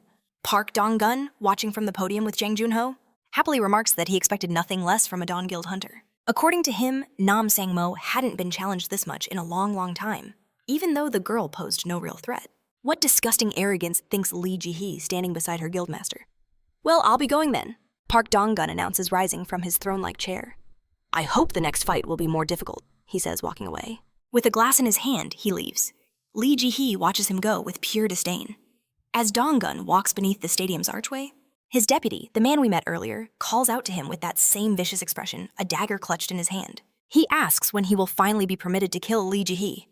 With a nervous twitch, he pulls the blade slightly from its sheath and immediately pushes it back in. Relax, Sang-jae. It will be very soon, Park Dong-gun tells him. There's a time for everything. You say her name is Cha Yun-hee, he asks with a twisted smile. I'll be sure to give her my regards. Greetings to all our spectators.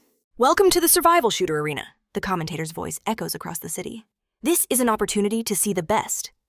Shooters from both guilds, an excited female commentator yells. Partner, the preliminary matches will start soon. Are you keeping a close eye on any of the participants? There are many incredible archers taking part in this competition, her calm colleague replies. But I've noticed Huntress Cha Yun-hee. She is young, but shows amazing results. But I heard his colleague tells him that she had an unpleasant incident in the Red Wolf dungeon not too long ago. Two archers from the Dawn Guild discuss the rumors among themselves and their poisonous words. Reach Yun-hee, who is standing nearby. Is squad leader Cha Yun-hee actually going to participate? Why is Lee Ji-hee appointing someone who was involved in her own boss's death? Does this mean we're all doomed? If you have a problem, say it to my face. Don't you dare whisper behind my back. Is in the hands. Uniol's sharp words cut through the room. Her colleagues flinched, whispering amongst themselves before scattering, leaving her in a suffocating silence. Uniol crossed her arms, her knuckles white. She tilted her head back, trying to will the tears away. The fight with her brother still echoed in her mind. Not a single word had passed between them since, and now rage was boiling over. This suffocating feeling wasn't good for her, but she held it in. Suddenly a new face appeared at the door, asking for Uniol. Someone was waiting for her outside. A spark of hope ignited it in Uniol's heart. Perhaps it was him. But her hope was instantly crushed. It wasn't her brother. How are you feeling? Ji asked gently. I'm fine. Uniol replied, her voice flat. Why are you here? The competition is about to start. She questioned, an edge to her tone. What do you mean I came to cheer on my team members? Ji answered with a smile. I was supposed to come with Shin Hong, but he vanished somewhere. At his name, Uniol's expression grew even darker. Ji saw the pain in her eyes. I don't know what happened between you two. But wouldn't it be better to clear up any misunderstandings, your brother and sister? Ji's question hung in the air. Uniol stared at the floor, her eyes filled with a deep longing. Since when did you earn the right to meddle in our family's affairs? She asked, her voice laced with misery. Ji forced a smile. I'm just worried about Shin Hong as his boss and sponsor. She tried to laugh it off, but it did nothing to lift the heavy atmosphere. To be honest, Ji, I don't like you, Uniol confessed coldly. It feels like you're pulling his strings. Like he's your puppet? Am I wrong? Think about it. My brother decided to become a hunter right after meeting you. He came back and was thrown right back into this life without a moment's peace. He never should have become a hunter, Uniol seethed through gritted teeth. What is he trying to achieve? Building up all this power? Hunting someone in the shadows? Without saying a single word to me. The smile vanished from Ji's face. She realized how serious this was. It feels, Uniol began, like my brother isn't the same person I grew up with. The tears she'd been holding back finally fell. He feels like a stranger. So distant. A sharp announcement cut through the tension. The shooter's survival competition is about to begin. All participants please proceed to the arena. Uniol quickly wiped her tears, ashamed. Please excuse me. Then you'll have to excuse me too, Ji said, her voice now low and serious as she stood close by. Perhaps Shin Hong doesn't want things to change? Standing back to back, the two women were worlds apart. I've experienced the same kind of suffering he has. Ji confessed. A flashback of a blood-soaked sword appeared. He survived a living hell. A place where he was utterly alone, where death could claim him at any second. He endured that for a very long time. After going through that, Ji explained, there's no way he could still be the sweet boy you remember. Maybe he's just trying to protect you. From the monster he's become. Uniol turned away sharply. How strange, she spat, her voice dripping with sarcasm, that I have to hear about my own brother's feelings from you. With a bitter smile, she continued. I guess his own sister is just completely unreliable compared to his precious guild deputy director. With that, Uniol stormed down the hall. Ji was left speechless. But then she sensed a presence. It was the back of Shin Hong. So this is where you were, hiding here the entire time, she asked, her voice dangerously calm. You claim you want to move on, but you're still watching over your little sister from the shadows. I was just passing by, he muttered, refusing to look at her. Ji's patience snapped. You really are just like Park Tae-sung, she seethed, grabbing him by the collar. She yanked him close. Why can't you just be honest with her? She roared. Uniol isn't a child anymore. What are you doing? Shin Hong stammered, completely startled, as cold sweat beaded on his brow. Do you really think you're helping her by hiding everything by lying to her? Ji's voice was filled with reproach. It's pathetic. If you have something to say, then say it. Stop hiding. She released him, her eyes blazing. Follow me. The scene cut to a starting pistol. I'll show you the little sister you don't know. Ji's voice echoed in his mind. A brilliant flash of light erupted in the night sky, illuminating the towering skyscrapers. In the concrete jungle below, figures were moving at incredible speeds. And the preliminary rounds have begun, a commentator shouted. Participants are on the move. In the next moment, 6 teams from the Dawn and Dusk guilds clashed in a flurry of combat. Park Tae-sung watched from above with a cruel smirk. I hope Ji-hye likes my little surprise, he mused. This is only the beginning. Meanwhile, on the battlefield, Unial fought with deadly precision, though a deep sadness was etched on her face. Code C, we've engaged the enemy, she spoke calmly into her earpiece. Code E, provide support. Code G, enemy spotted 200 meters ahead. For 2 hours, Unial holding her weapon with expert grace. High above the city, Yunal stands on a rooftop, her gaze fixed on a betrayal she can't forgive. Jihu even warned him, told him not to hide the truth from his sister. But her brother just doesn't get it. What a fool. Appa! She screams, slamming her fist into the wall. Does he think I won't understand if he just stays silent? Just tell me what's happening. Her thoughts rage, all while he's telling Jihu everything. Yunal's fury is plain to see. Her expression hardens. Miles away, an enemy ranger enters an alley in the 3rd district.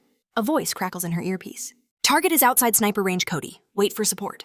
The order grates on her. Does he still see her as a child? She mutters. Does he think he's the only one who's changed? To her squad, Yunal says, no problem, I'm taking the shot. Disbelief crackles back over the comms. What? Wait a minute, the target isn't even in the 300-meter firing range. You can't make that shot with a practice bow. Wait for backup. Yunal hears the command, but she has no intention of following it. She steps to the edge. No problem, she declares. I'll handle them. With that, she draws the string of her glowing bow. Squad leader Cha Yun-al, a voice yells in her ear, just as a system window appears. Skill sniper shot activated. Another follows. Skill martial arts, loaded sword sight. We see her target now, another archer looking up in shock. A brilliant white arrow descends from the sky, flying straight towards her. The projectile smashes directly into the triangular patch on the competitor's chest. Instantly, the participant's personal card appears in the air. It displays one word in large letters, eliminated. The announcer's voice booms, Ranger Huang Chi-yun of the Twilight Guild's 6th squad is no longer in the competition. Target hit. Yunal reports into her headset. Understood. Excellent work, is the reply. Don't look down on me, you idiot Uppa, she whispers, her heart still aching. The memory cuts to the past. A small girl in a crisp uniform sits on the floor leaning against a wall as others whisper nearby. Oh God, how miserable, 3 older girls gossip. What will she do now? The heavens are so cruel. How can a child lose their whole family at once? They say she has no one left to take care of her. The little girl clenches her fists. Her small hands tremble. They say her brother's body was never even found, one of them adds. No, Appa isn't dead. Little Yunal's mind flashes back, her mother in the passenger seat, and the empty, unbuckled seatbelt where her brother should have been. I'm sure he's alive, she thinks, clinging to hope. He will appear before me soon. I pray and believe it. Suddenly, the little girl feels something strange. She remembers a woman's face on a TV screen. The days when nightmares come true will arrive very soon. Humanity must evolve, the woman had said. She folded her hands, her face glowing. Everyone who saw it at the time was completely baffled. Is the TV broken they asked. But for the defenseless girl on the floor, it was a world-shattering shock. The goddess's revelation. Monsters, dungeons, and hunters. They all appeared after that. A completely crazy world had come to life. This new reality only made Yunal more certain her brother would return, especially when she awakened as an archer class. After passing the hunter affiliation test and enrolling at the State Hunter Academy, we see the system icon confirming it. Milk is poured over young Yunal's head. She's sitting at a cafeteria table, surrounded by a group of jeering students. The scoundrels laugh cruelly. How's the milk taste, orphan? What did you say? Yunal asks quietly, grabbing a teaspoon. The 2 boys just laugh, bragging that their parents pay a fortune for them to study at the academy. And you get everything for free. Their performance is cut short by a tray slamming into one of their ears. If you're so envious, Yunal declares, rising with a menacing aura, then become orphans too. The boy clutching his head calls her dirty. Yunal clenches her fists, her glare burning as she issues a challenge. If you're so confident in your abilities, then take this outside. The scoundrel prefers to swallow the insult holding his ear, and that's how she did it. Yunal thinks back, I graduated with honors from the academy, and later joined the Dawn Guild. The very guild she thought was the best, the one she'd always dreamed of joining. A blue wolf's terrible maw, its eyes burning with rage. It looms over Yunal, who is pinned to the ground. The beast snatches her bow in its jaws. The girl's hand scrambles for a sharp fragment of an arrow. I've suffered for so long, only to be killed by this thing. With a final surge of strength, she stabs the point of the arrow between the wolf's ears. A powerful fountain of blood erupts, flooding Yunal's face, which is twisted with unyielding rage. The dead wolf's paw lies on the green grass. Lee Jihu appears in the clearing with his assistant. We came to help Yunal, she says. But the deputy guild leader is shocked by the scene before her. It doesn't seem like that was necessary, she finishes. His gaze fell upon a girl on her knees, drenched in the blood of wolves. You're new, he stated. What is your name? I am Chayal, the girl replied. He smiled. You have the eyes of the hunted. That means you will grow strong. And I remember his name, Li Ji.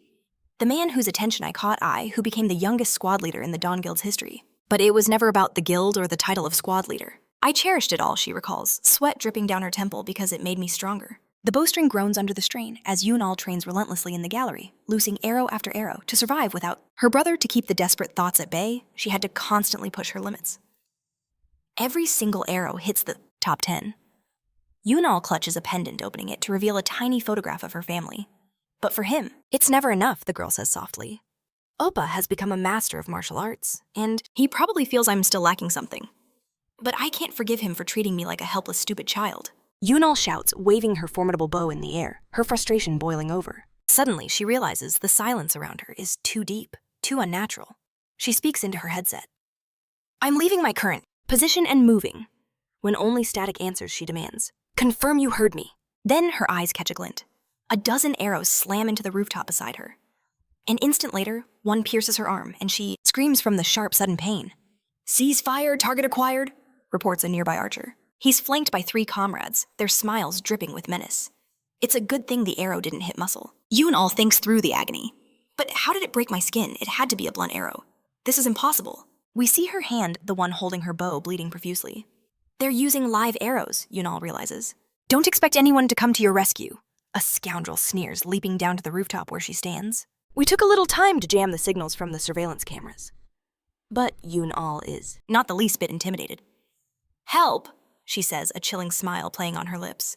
She rips the arrow from her arm and tells her opponent in a deathly calm tone, I never expect help from anyone ever. But I do wonder why you'd need such serious preparations. To trap one person, Yunal says, tossing the bloody arrow aside. In its place, 3 arrows of pure light form on her bowstring as she takes aim. You're all dead, she declares, her voice filled with rage. A team of rangers against a single sniper, Yunal thinks. They don't stand a chance. Fortunately, she realizes her arm doesn't hurt too much. I can handle the rest. She sees an enemy fire his bow. She deflects it. He fires again, his bow glowing with a brilliant white energy. A system notification appears, sniper skill activated. The arrow she fires screams toward the enemy, flashing just past his face. Another notification pops up. Boomerang strike. The arrow carves an impossible arc through the air. The scoundrel dodges landing in a 3-point stance. He screams a vicious curse in her direction, but his words are cut short as the arrow slams into his back. Now blood pours from his mouth instead of insults. After hitting her target, Yunal takes her fighting stance. Again, her resolve hardened. She is determined to finish every last one of them. Standing on the roof, she shoots at her enemies, killing one instantly. The second tries to strike her with an energy ball. She glares at her opponent, and he returns an equally intense stare. The enemy's torso and weapon begin to glow with a menacing red energy. He straightens up and fires. A glowing red projectile screams straight for its target. Yunal, who is now aiming in a completely different direction. She spots the danger at the last second, her mouth opening in shock. Her brother Shin Yang's face flashes in her mind. Use your martial arts, his voice echoes. Yunal freezes, but her hand moves as if with a will of its own. At some point it snaps shut, and the red arrow is clenched tightly in her palm. The shooter, already anticipating his victory, stares with his mouth wide open, his face a mask of pure disbelief. What the hell was that? He can't comprehend. Yunal is determined to end this. She lunges at him, landing a devastating punch to his jaw. The knocked-out bastard slumps against a wall, while Yunal bounces on her feet, wondering what to do next. That was the last one, she says, smiling. After regaining consciousness, her opponent staggers to his feet, only to hear Yunal ask him to say his last words. He knows she's going to beat him to death. Not wanting to die, he screams at the top of his lungs, I give up. Support has arrived. Yunal, she hears in her earpiece, and we see a man in glasses and a hat who spoke the words. An arrow strikes the back of her beaten opponent's head, and he falls face first onto the roof of a nearby building. Her allies shower her with praise for a job well done. I understand, the girl replies happily, but don't you think that the support was a little delayed? Her friends can only apologize. Meanwhile, the commentators update the viewers. The results are in for the 6th round of Sniper Survival. The Dawn Guild team has claimed victory. But what exactly transpired due to some anomalies? And a sudden broadcast failure. We couldn't witness the climax with our own eyes. But the result is clear. Huni's Chai Yunel defeated 4 opponents from the Twilight Guild, all by herself. On screen, viewers see Yunel flashing a victorious smile as 2 of her teammates discuss the unbelievable outcome. Yunel is a monster. Yes, she was special from the very beginning. But Yunel herself sighs in frustration. She never wanted their help to begin with. The sniper skill icon flashes, and then another one appears. Clairvoyant. I survived because of you, Yunel whispers, looking up. A helicopter descends, and inside, Shin Hong is smiling kindly. Did you see that? Asks Leia Hai, seated beside him. Of course, he replies, trying his best to appear completely unimpressed. She was only able to escape that predicament thanks to the martial arts I taught her. Then his cool facade breaks into a genuine proud smile. I'm just kidding, he tells his companion. Truthfully, I barely know the Yunel of today. She's matured so much, and grown far stronger since the days I carried her on my back. I can't treat her like an unreasonable child any longer. Leia He asks the hero how he could so openly advise her, especially about using martial arts. He was incredibly lucky that the broadcast failed at that exact moment. A quadcopter had been hovering right over the 4 archers from the opposing Twilight Guild team. If you met Park Taeyong.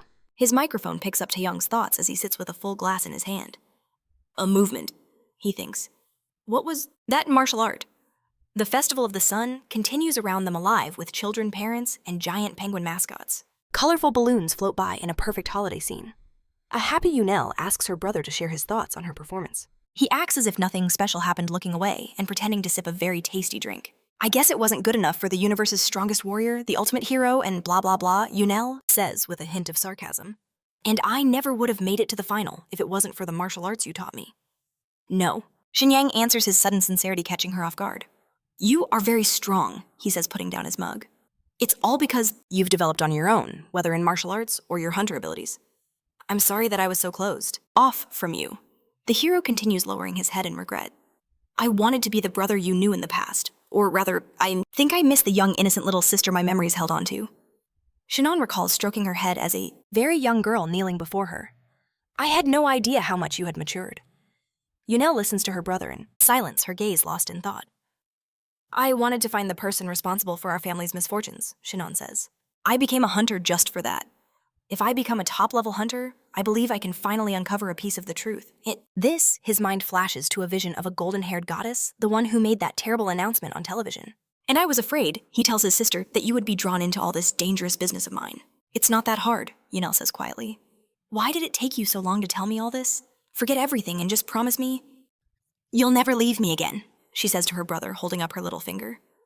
Wasn't that natural? Shannon asks timidly. No, she says confidently, keeping her finger extended.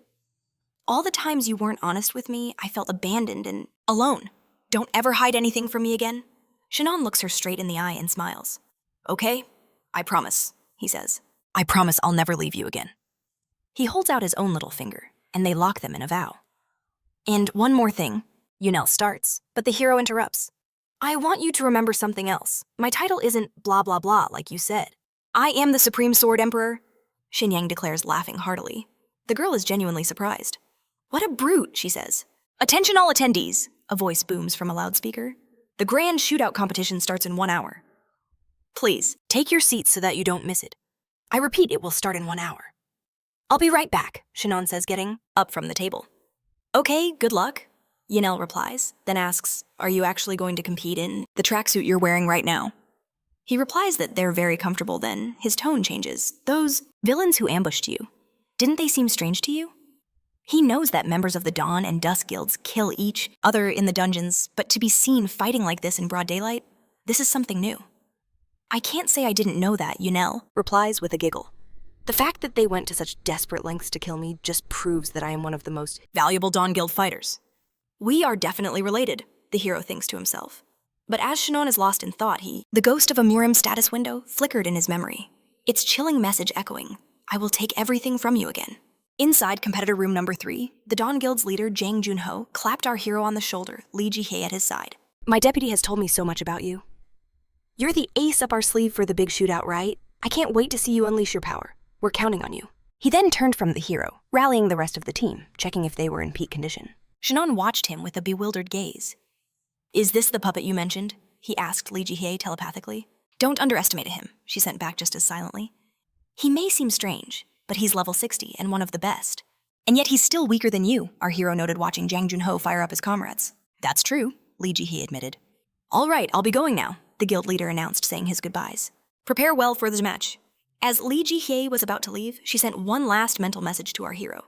Don't use your martial arts anymore. They can't tell the difference between high-level martial arts and magic. But I'll take that advice to heart, Shannon replied, crossing his arms. And one more thing, he added. I want to thank you for making peace with Yuna. A wave of relief washed over Li Jihae, a faint, genuine smile gracing her lips. It was a heavy burden lifted from her shoulders. Good luck in the fight, she said, finally departing. Now it was Shinon's turn to smile. You're Shinon Si, right? A teammate approached him.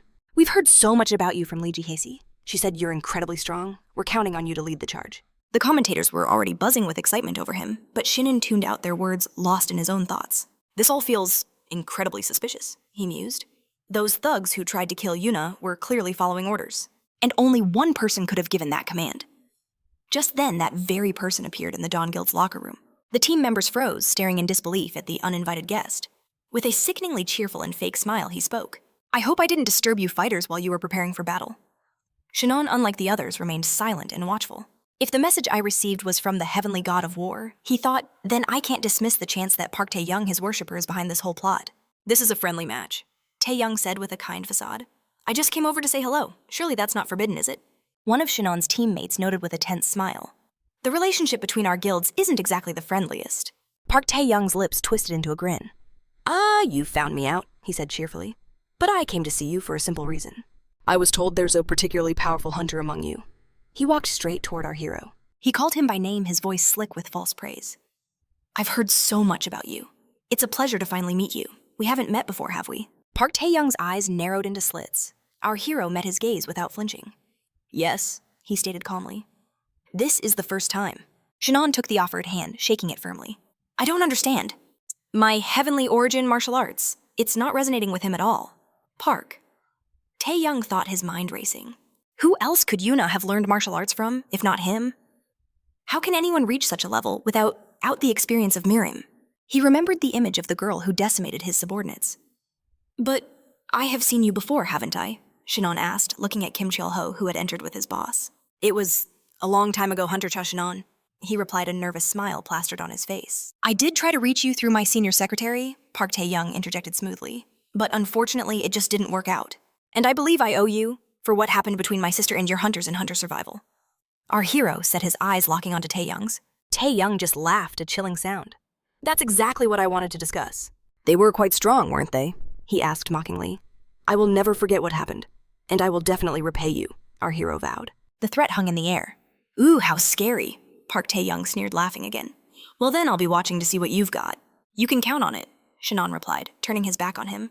It doesn't matter how he's connected to the heavenly god of war, our hero thought. He dared to threaten my sister's life, and for that he will pay the price. I'll put on a great show for you, Shinon announced to the room. You won't be disappointed. But his inner voice was far darker. But I'm afraid by the time I'm done, the Twilight Guild will no longer exist in this world.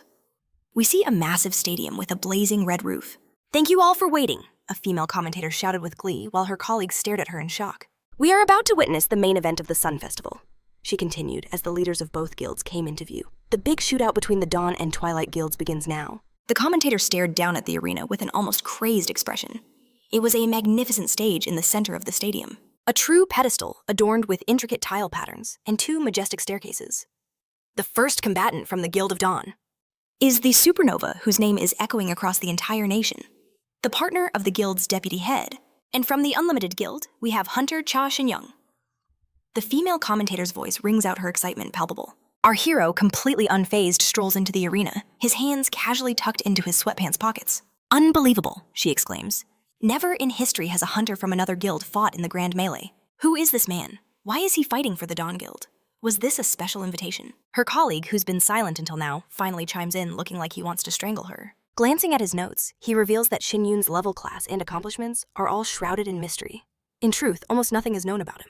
This very anonymity could be the decisive psychological weapon in the coming battle. And from the Twilight Guild, a new announcement thunders as his opponent insults Shin Yoon on sight. He knew that arrogant face anywhere. The genius mage of the Twilight Guild, a man with a blazing charisma, the Fire Dragon. Rosang-gong, I'll burn you to a crisp, he sneered, fire dancing playfully in his palm. So this is the Fire Dragon King? A man of so-called fiery charisma, now taunting him relentlessly. Cha Shin-yoon versus Ryu Sang-gong, the stadium speakers blare. The first battle of the Grand Melee is about to begin. Park Do-jin smirks from the sidelines, thinking, Sung-woon, you know what you must do. Make sure this doesn't end too quickly. He needs to reveal every single one of his hidden powers. Sung-woon recalls his boss's chilling command, a seed of doubt planted in his mind. The moment the fight starts, Shin Yoon rockets into the air, leaving his opponent utterly baffled. What is happening? The commentator screams in disbelief. Hunter Cha Shin-young just shot skyward. He shattered all theories about his hidden class, ascending to an incredible height. Right at the start of the match, levitation is a skill we know to be a basic ability of the sorcerer class. From high above, our main character gazes down at his foe. What a provocative opening move. He's immediately flaunting his supreme skill. Cha Shin-young's masterful magic control is on full display. To remain so high in the air, could this be some kind of advanced tactic? Meanwhile, Yu Jun-ho watches intently. He turns to Lee Ji-hee, asking what on earth Shin Yoon could be planning. She pauses, then admits he likely has no specific plan at all. From his vantage point, Shin Yoon calmly analyzes his enemy. Mage Ryu Sang-gong. Hunter level is around 55. That's a high-level hunter on par with Seo Gang-yoon. If he were to use his martial arts, this would be an easy win. But he's restricted to only his hunter skills. Right now, my hunter level is 53, Shin Yoon muses.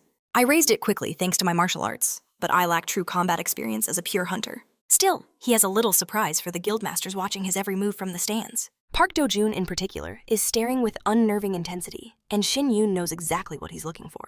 You're just dying to see if I'll use my martial arts, the hero whispers with a smirk. Well, you can stare until your eyes pop out of your head.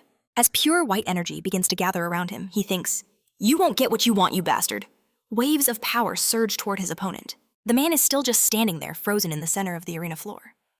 Fighter Cha Shin-young has summoned a massive amount of energy. The commentators shout as it descends like a ferocious storm. In response, Ryu Sang-gong throws up a wall of fire, a fire barrier. Sung-woon thinks in shock. That's shamanistic mana. Isn't that a basic wizard skill? Is this all he has? An incredible defense by Ryu Sang-gong, the commentator exclaims. He blocked the attack with scorching flames, turning the energy to dust. Shin Yoon muses, if my opponent is just a sorcerer, then I have the perfect trick up my sleeve. There are 3 tiers above the wizard class. First, the spellcaster, a non-combat role focused on item creation. Second, the combat mage, who specializes in imbuing their magic with raw elemental properties. And finally, the sorcerer, who uses magic to bend phenomena and concepts themselves, whether it's teleportation or flight. They are more like supernatural beings than simple magicians. In battle, they typically provide support from a distance. They rarely engage directly, but they are capable of delivering sudden lethal blows that can be devastating. But watching from afar, Sang-gong thinks his body glowing with crimson energy is not my style. He charges directly at Shin Yoon. If you're hiding something, he roars toward the heavens. You'd better show it to me now. Otherwise, take this. A colossal sphere of red destruction hurtles toward Shin Yoon in the sky. The hero raises his arms to block, but the immense power crashes over him like a tidal wave. It's an agonizing struggle to endure. Shin Yoon's face twists in a grimace of pure exertion. Unable to maintain his levitation, he is swallowed by the magical flames and plummets back to earth. Fighter Ryu Sang-gong has landed an explosive blow. The fiery cloud commentators roar with approval. This is the power we expected from the Flame Dragon King. A truly stunning display of martial arts. He wields the awesome fire magic he's been honing since he was a child. Yang Jun-ho and Lee Hee watch the unfolding scene, with a mix of alarm and absolute dread. He dominates in close quarters combat. A truly unique feat for a mage, the commentators rave. Shin-yang smirks at their praise for Sung-gun. I thought I was the only Murray mage here, but I guess I was wrong. As his opponent descends, wreathed in flame, he sneers, "No wonder we think alike. It's almost creepy." Seongan spewing fire glares at our hero with pure malice. He summons another devastating fireball. Then he makes his demand. "Show me what you've got, if you don't want to die here and now." A system window flashes Shungun's original skill. The fireball swells to a terrifying size. "Show me all your cards," he bellows, unleashing the Dragon's Battle Fire offensive. The inferno warps into the horrifying head of a flaming dragon and screams directly toward Shin-yang. "Hey, you're just a bag of surprises, aren't you?" our hero says with a grin. "You want to see my trump card? Fine, you can have it." He stretches out his hand and simply points his thumb down. An invisible rectangular barrier shimmers into existence. The terrifying fire dragon shatters against it, its flames flowing harmlessly away. "Ryu?" Songgun can't believe what he's seeing. "What the hell did that bastard just do?" he shouts, his voice cracking. Shin-yang, glowing with the pure white energy, simply stares back in silence. The commentators are in complete shock. "What did we just witness?" asks the wide-eyed announcer. "The Dragon Battle Fire offensive that fighter Songgun used has completely vanished because of Cha Shin-young's actions. We see our hero standing calmly in a newly formed crater, in the middle of the arena floor. No, it didn't just disappear, the other commentator interjects. It was crushed by something. Formless, but overwhelmingly large and heavy. The entire stadium sits in stunned silence, jaws agape. It felt as if Seonggun's ultimate attack was casually swatted aside by a higher being. Young Junho, shocked to his core, turns to Leehi. What just happened? The girl, however, is having the time of her life. She admires Shin Yang recalling his words. That at the highest level martial arts and magic are indistinguishable. He really makes my soul flutter, she thinks to herself. I don't know exactly what happened, sir. Leehi finally answers her boss. Nearby Park Taehyun's face is a grim mask. He is fuming with uncontrollable rage. Even the Dragon Battle Fire offensive, Seonggun's ultimate technique, did no damage at all. The commentator's voice rings out. To fighter Cha Shin-young, Seonggun, who clearly expected victory with that single move, is completely broken. The Dragonfire King, couldn't do anything. You bastard, he screams in a fit of rage, and lunges wildly at Shin Yang. Why so angry? Our hero laughs easily, deflecting the attack. You asked me to show you what I could do, and I did. But Seonggun refuses to back down, charging in again. Shut up, he roars. Landing just a meter away, the enraged fighter unleashes a whole series of desperate attacks. The commentator goes wild, but Cha Shin-young easily blocks them all. The heat in this arena is off the charts. Who would have thought two mages would be locked in such fierce close combat? You're full of spirit, Shin Yang tells his opponent, but you have a serious problem with your fighting stances and techniques. As he dodges another punch, he points out Seonggun's swings are too predictable, and his footwork provides no real power to his upper body. Finally, the opponent is sent sprawling to the ground. Shin Yang turns away, raising a warning finger. And you need to get rid of the habit of raising your shoulders. When you're about to attack, it only disperses your energy. How? Seonggun asks in amazement, trying to get up. Shin Yang in his plain tracksuit leans over him. He tells him that he's been practicing martial arts for some time. But that's not the main thing. Our hero brings his face inches from Seonggun's. Tell me, is this all you can do? Is this the limit of your abilities, the power you were so sure of? Seonggun grits his teeth, trembling with rage. I'll turn you to ashes, he hisses into our hero's face. Shin Yang looks back surprised as a massive cloud of fire erupts. It explodes from Seonggun's body. Shin Yang has to leap away to avoid being incinerated. Even if it means my body burns completely, a fierce inferno now rages in the stadium with Seonggun at its very center. From within the flames, a new threat lunges at our hero, the snarling maw of a dragon. An alert appears, Ryu Seonggun's original skill fire, Dance of the Dragon. Shin Yang pushes his elbow forward to defend himself. He looks surprised, but then a smile spreads across his face as he sees the huge toothed head. He realizes this time, things might be a little harder than before. A literal tsunami of fire rolls over him. The commentators are shouting at the top of their lungs. Fighter Ryu Seonggun has released 10 fire dragons. It looks like they could burn down the entire stadium. The flames have completely engulfed fighter Cha Shin-young. They stayed as a wave of hot air blasts past them, swept over the crowd, and reached the commentary booth. The girl once filled with delight was now completely terrified. Lee Ji, however, was lost in her own world, gazing at the hero with stars in her eyes. It seems fighter Cha Shin-on couldn't withstand that incredible attack, the commentator declared. Wait a moment. What is this? Even Lee Ji couldn't believe what he was seeing. Was it possible not even the fire dragon dance could pierce Cha Shin-on's protective barrier? The commentator roared into his mic. We see that on the enemy's red dragon. The hero had overlaid his own blue aura. That's why you're so difficult to deal with, Shin-on said with a smirk. Even though my body is immune to heat and cold, a blast like that could actually harm me. A vortex of infernal dragons now coiled around him, turning the entire arena into a blazing inferno. But then a new energy erupted from where Shin-on stood, instantly extinguishing the flames. If you don't calm down, Shin-on warned, extending his hand and pointing his thumb down, you will die. With some unseen power, fighter Cha Shin-in crushed a fire dragon. He destroyed all 10 fire dragons in a single instant, one commentator screamed. What is this overwhelming power? The female commentator yelled. Judging by the effects, could it be gravity? Her colleague theorized, trying to make sense of the impossible. Gravity? Seonggun whispered in a broken voice, falling to his knees. He used that incredible power with magic. I'm not sure, I can't believe it myself, the commentators debated, completely stunned. No one could have ever imagined this. How can a mere human control gravity? Is Cha Shin-on a god? The hero, a blue sphere of energy calmly rotating, in his hand mocked his opponent. I enjoyed that far more than I expected. The young man's rage was beyond words.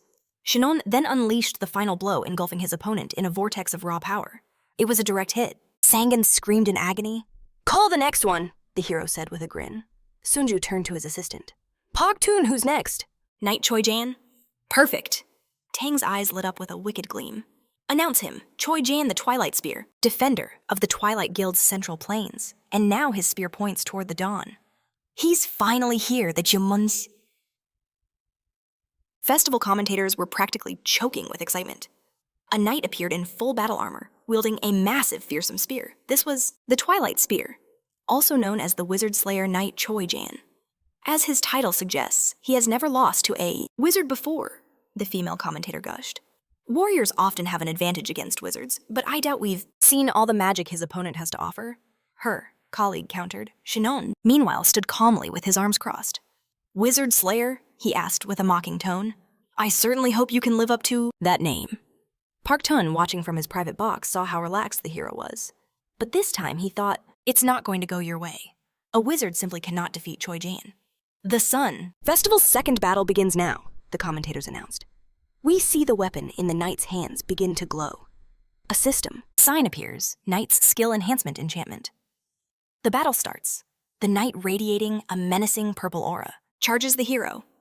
Shin Hong takes a single step to the side as the spear slices through the air where he just stood. Right from the start, fighter Choi Jan used a physical boost and launched an all-out assault on Shin Hong, the commentators explained. Just like that rushing straight at me, the hero grinned. Bold, I'll give you that. But I have a little something for you. A sphere of pure white energy materialized in Shin Hong's hands. You're just a mindless hunk of metal, he roared, unleashing his power. Blinding white rays shot towards the knight, impacting him directly. However, the devastating effect Shin Hong expected never came. The hero was utterly bewildered. It was as if the wave of energy passed right through Jan, without leaving a scratch. Not only is he fast, the hero thought, but his defense is incredible. And that sheer will to win. An opponent like this should be dealt with from the air. A spear was thrust into the ground. The knight's skill sign appeared once more. Choi Jan gripped his weapon tightly, an action that surprised Shin Hong. This is an attack called jump, and it found its mark. The knight slammed into Shin Hong, who barely had time to shield his face. The blow was powerful and brutally effective. The hero was clearly stunned. Choi Jan is an incredible fighter, see? Commentators shouted. He didn't give Cha Shin Hong a chance to take flight and immediately struck him with a jump attack. One of them, commentators offered his sympathies to the arena staff, who would have to repair the crater left by the knight's spear. Shin Hong staggered back to his feet. Wow, he thought. I haven't been knocked on my ass in a long time. How many hundreds of years has it been? But his enemy was already charging toward him again. The hero sighed heavily. If he were allowed to use his martial arts, he would have ended Jan with a single strike. Still, he had to respect his opponent's relentless spirit. So you want to see what I'm truly capable of, Shin Hong says, raising a familiar thumb. A wave of powerful energy surges from him. Park Taejun braces himself, planting his spear into the arena floor. Is fighter Cha Shin Young about to use that strange skill again? A commentator asks as Taejun calmly sips his drink. It looks like Choi Jun, who's been on the attack since the start, is finally losing steam. Park Taejun grins ominously. The knight plunges his spear into the floor again. But under that dark helmet, something has changed. A demonic light ignites in Jun's eyes. This is impossible, the commentators scream. Even under the monstrous flow of energy pressing down on him, fighter Choi Jun takes a step forward. Unbelievable, you thought your gravity could stop me, the knight demands. Now it's my turn. He roars, crimson eyes flashing from beneath his helmet. What do you mean? Our hero asks innocently. When did I ever say I was using gravity? He draws a thin line in the air, releasing a pure white stream of energy. Jun feels it instantly, a strange power that finally inflicts real damage. Yu Junho and Lee Ji-hye can only watch in horror. But Park Taejun's mouth hangs open in pure excitement.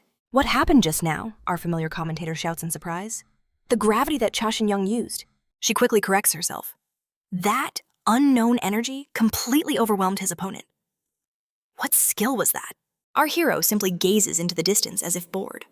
What a strong young man, he says, looking at his fallen enemy. You can be proud. You lasted a very long time. The force I possess, he explains, is not gravity. It is attraction and rejection. An original skill I developed after endless contemplation. By learning how to invert yin and yang. A skill card appears yin-yang inversion. It has a rarity of S+A treasure so legendary, its very existence is a myth. A B-type skill, which means it can be used without external factors, giving his magical energy the properties of attraction and rejection. The direction and power can be controlled at will, but the more energy he uses, the faster his mana drains. If you've ever attended school, Shin Young explains patronizingly, then you would know that in physics, attraction pulls things together, and rejection pushes them apart. I won't explain any further. The essence is already clear.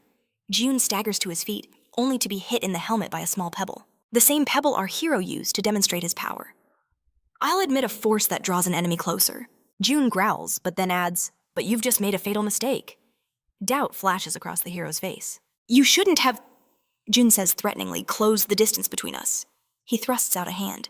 It's flowing with a sinister purple energy. A system window appears, Choi Jun's original skill. Do you know why Jun is called the Wizard Slayer? Park Tae-jun mentally asks the terrified Lee Ji-hye. It's because of this special ability. The girl turns pale with fear. Against a pure mage like Cha Shin-young who relies only on skills. He trails off. But the horrifying implication is clear. Shin-young stares in absolute horror at the approaching gauntlet. Its shadow falls over him. Cha Shin-young will die here and now, Park Tae-jun says with a smirk. Lee Ji-hye screams in terror.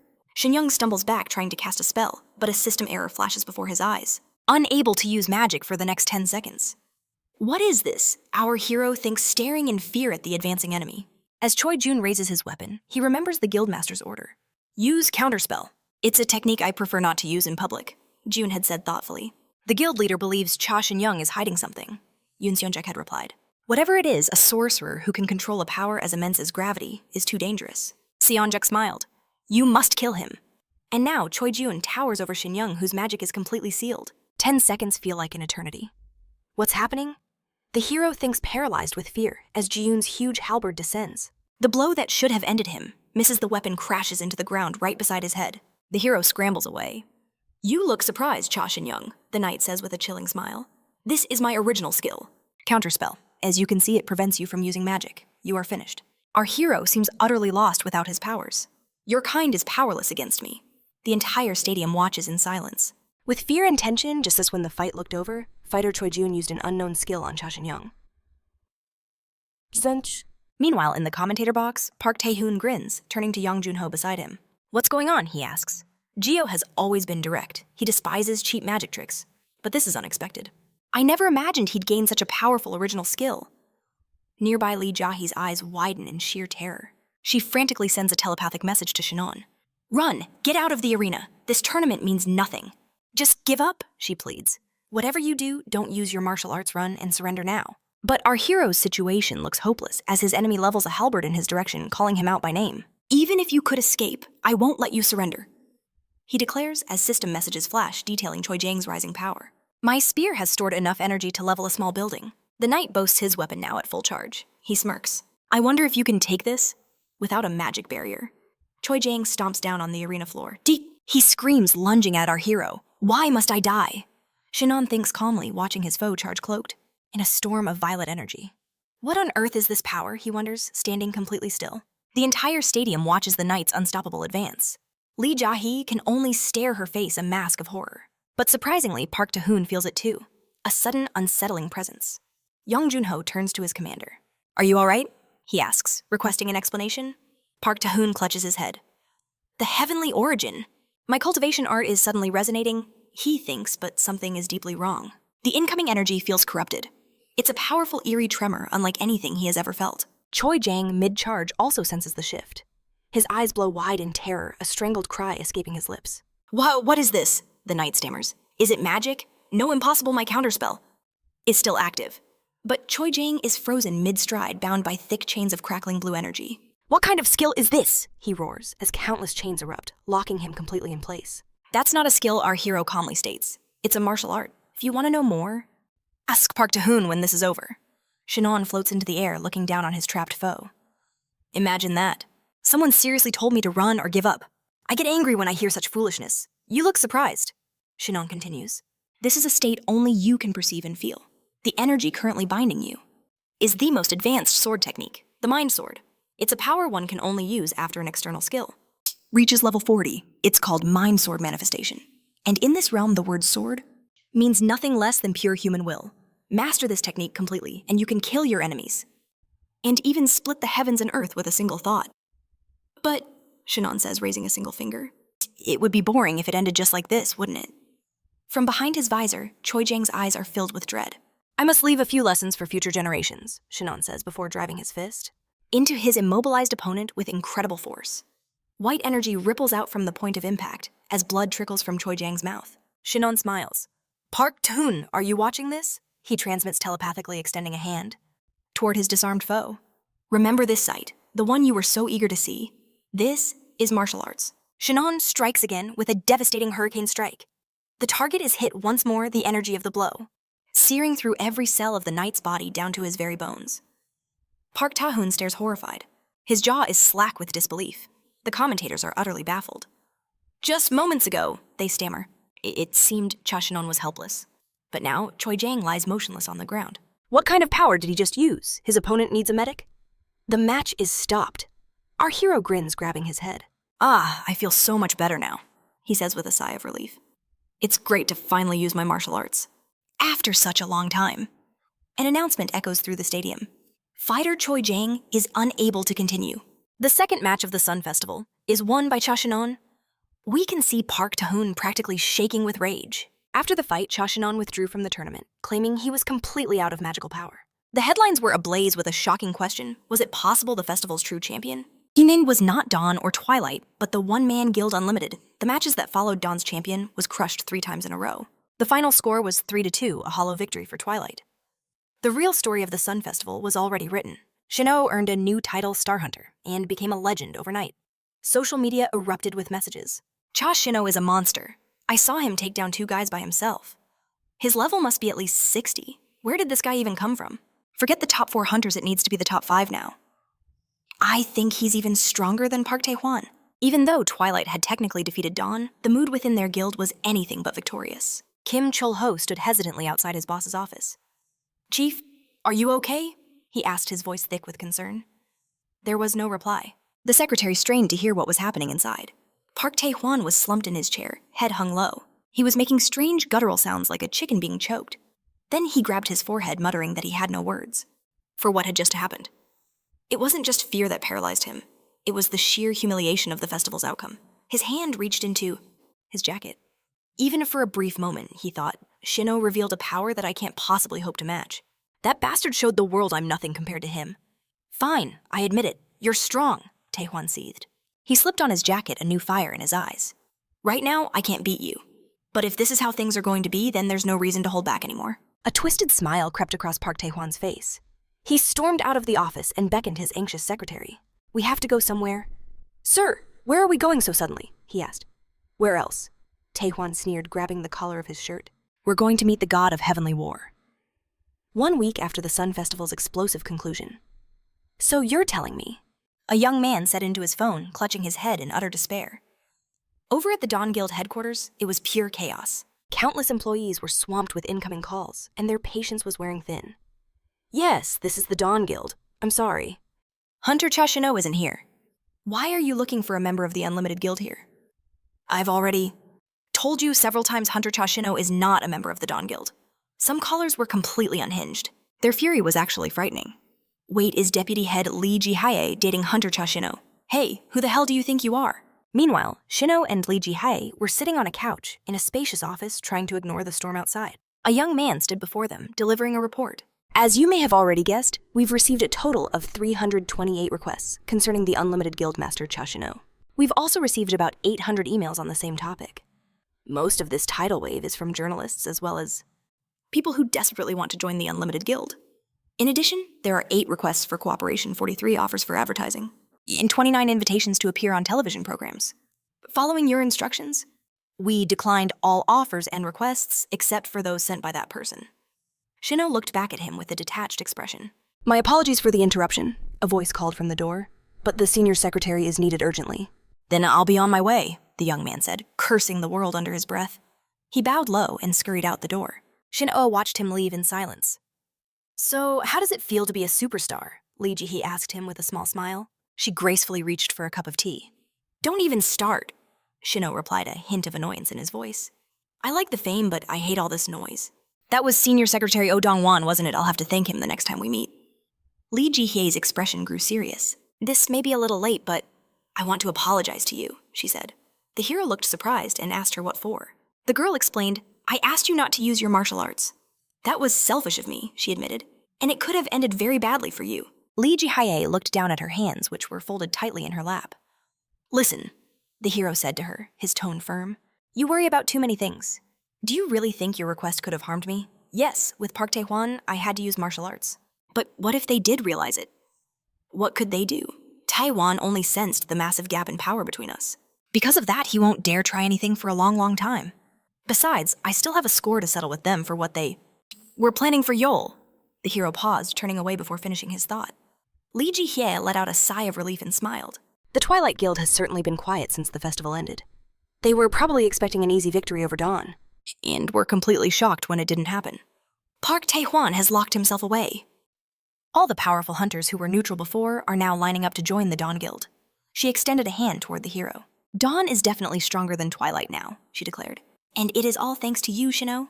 Speaking for the Dawn Guild, I thank you, Guildmaster Shin Hong. The girl offers a truly sincere smile. The hero meets her gaze with equal sincerity. There, you're finally acting natural, he remarks, shaking her hand. With his hand still offered, Shin glances at his phone. I'm late, he declares. Yunal is waiting for me. Lee Jahi's voice stops him. You really accepted the invitation to the Chetu Island Union Guild, after turning down hundreds of others. Why?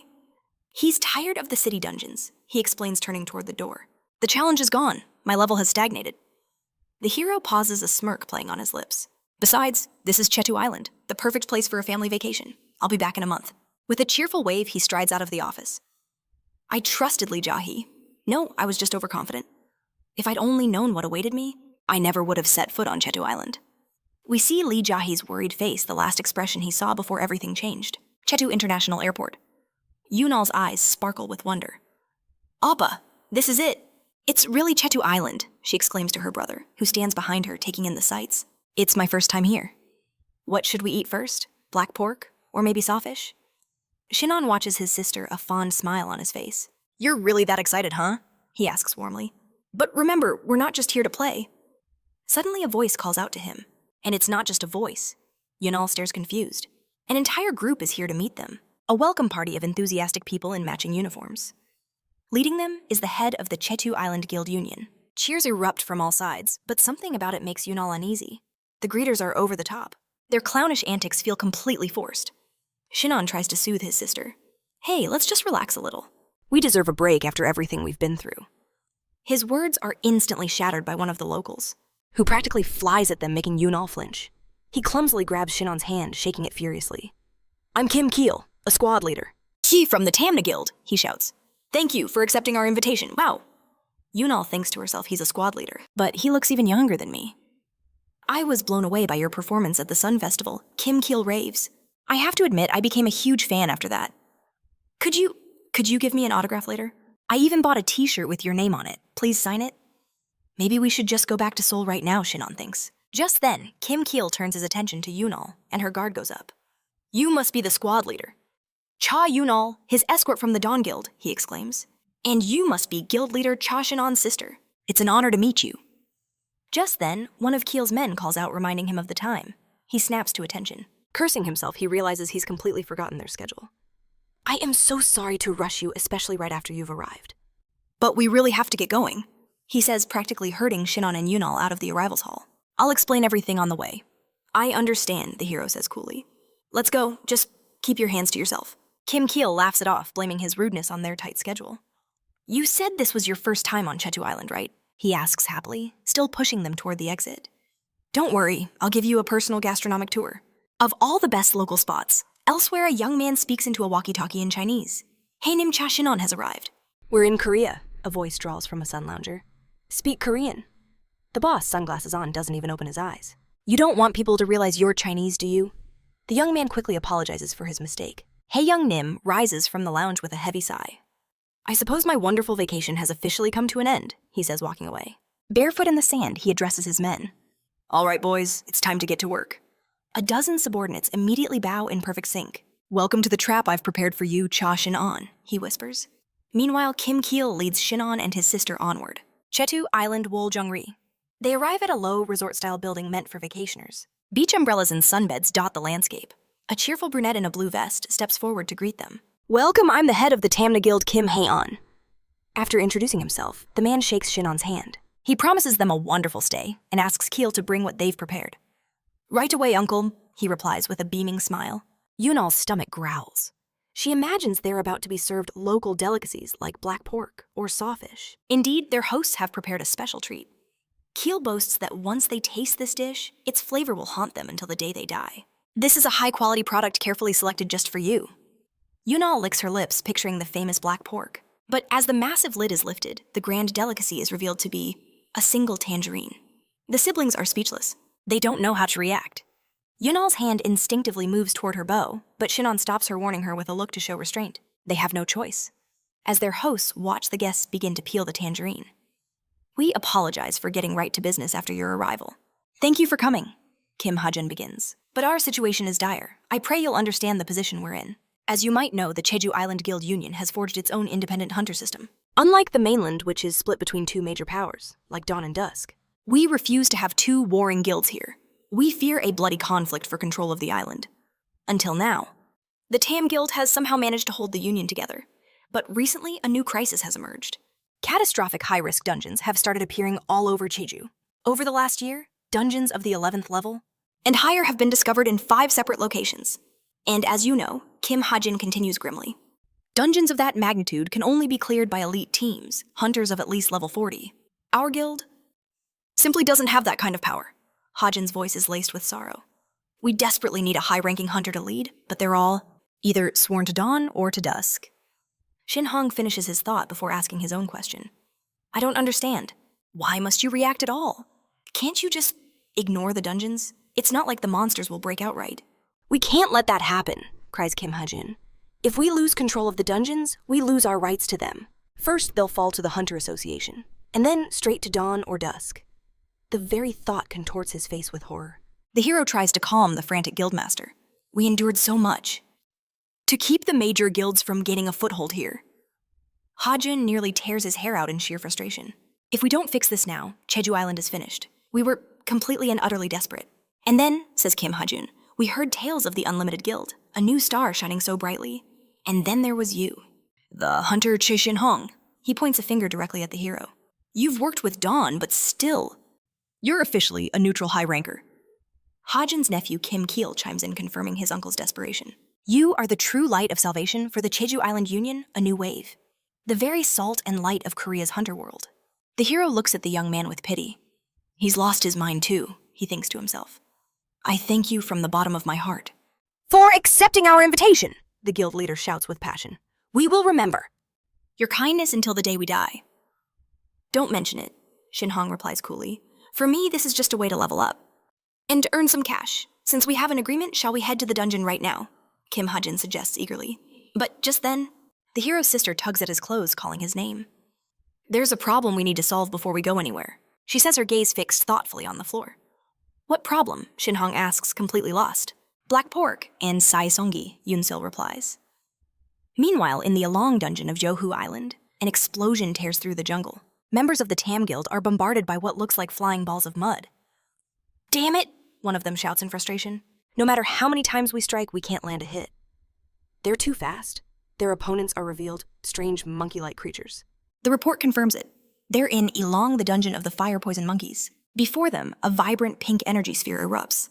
A shield-bearer struggles to hold back the torrent of energy, desperately protecting his swordsman comrade hiding behind him. Just hang on, the swordsman screams. But suddenly, strange green bubbles begin to boil up from the ground beneath them. It melted, the swordsman asks in disbelief, looking back at a spot where his equipment once lay. I heard their poison was strong, says one of the fighters, but I never imagined it would be this potent. We see the monsters clearly now. Their red eyes glare with malice. They resemble monkeys, but with horrifying scorpion tails. Just dripping with a sickening green venom. Who would have thought their poison was strong enough to resist fire? And then melt right through a protective barrier, the shield bearer thinks in terror. His partner realizes their doom is closing in. As the battle raged on, their situation would only grow worse.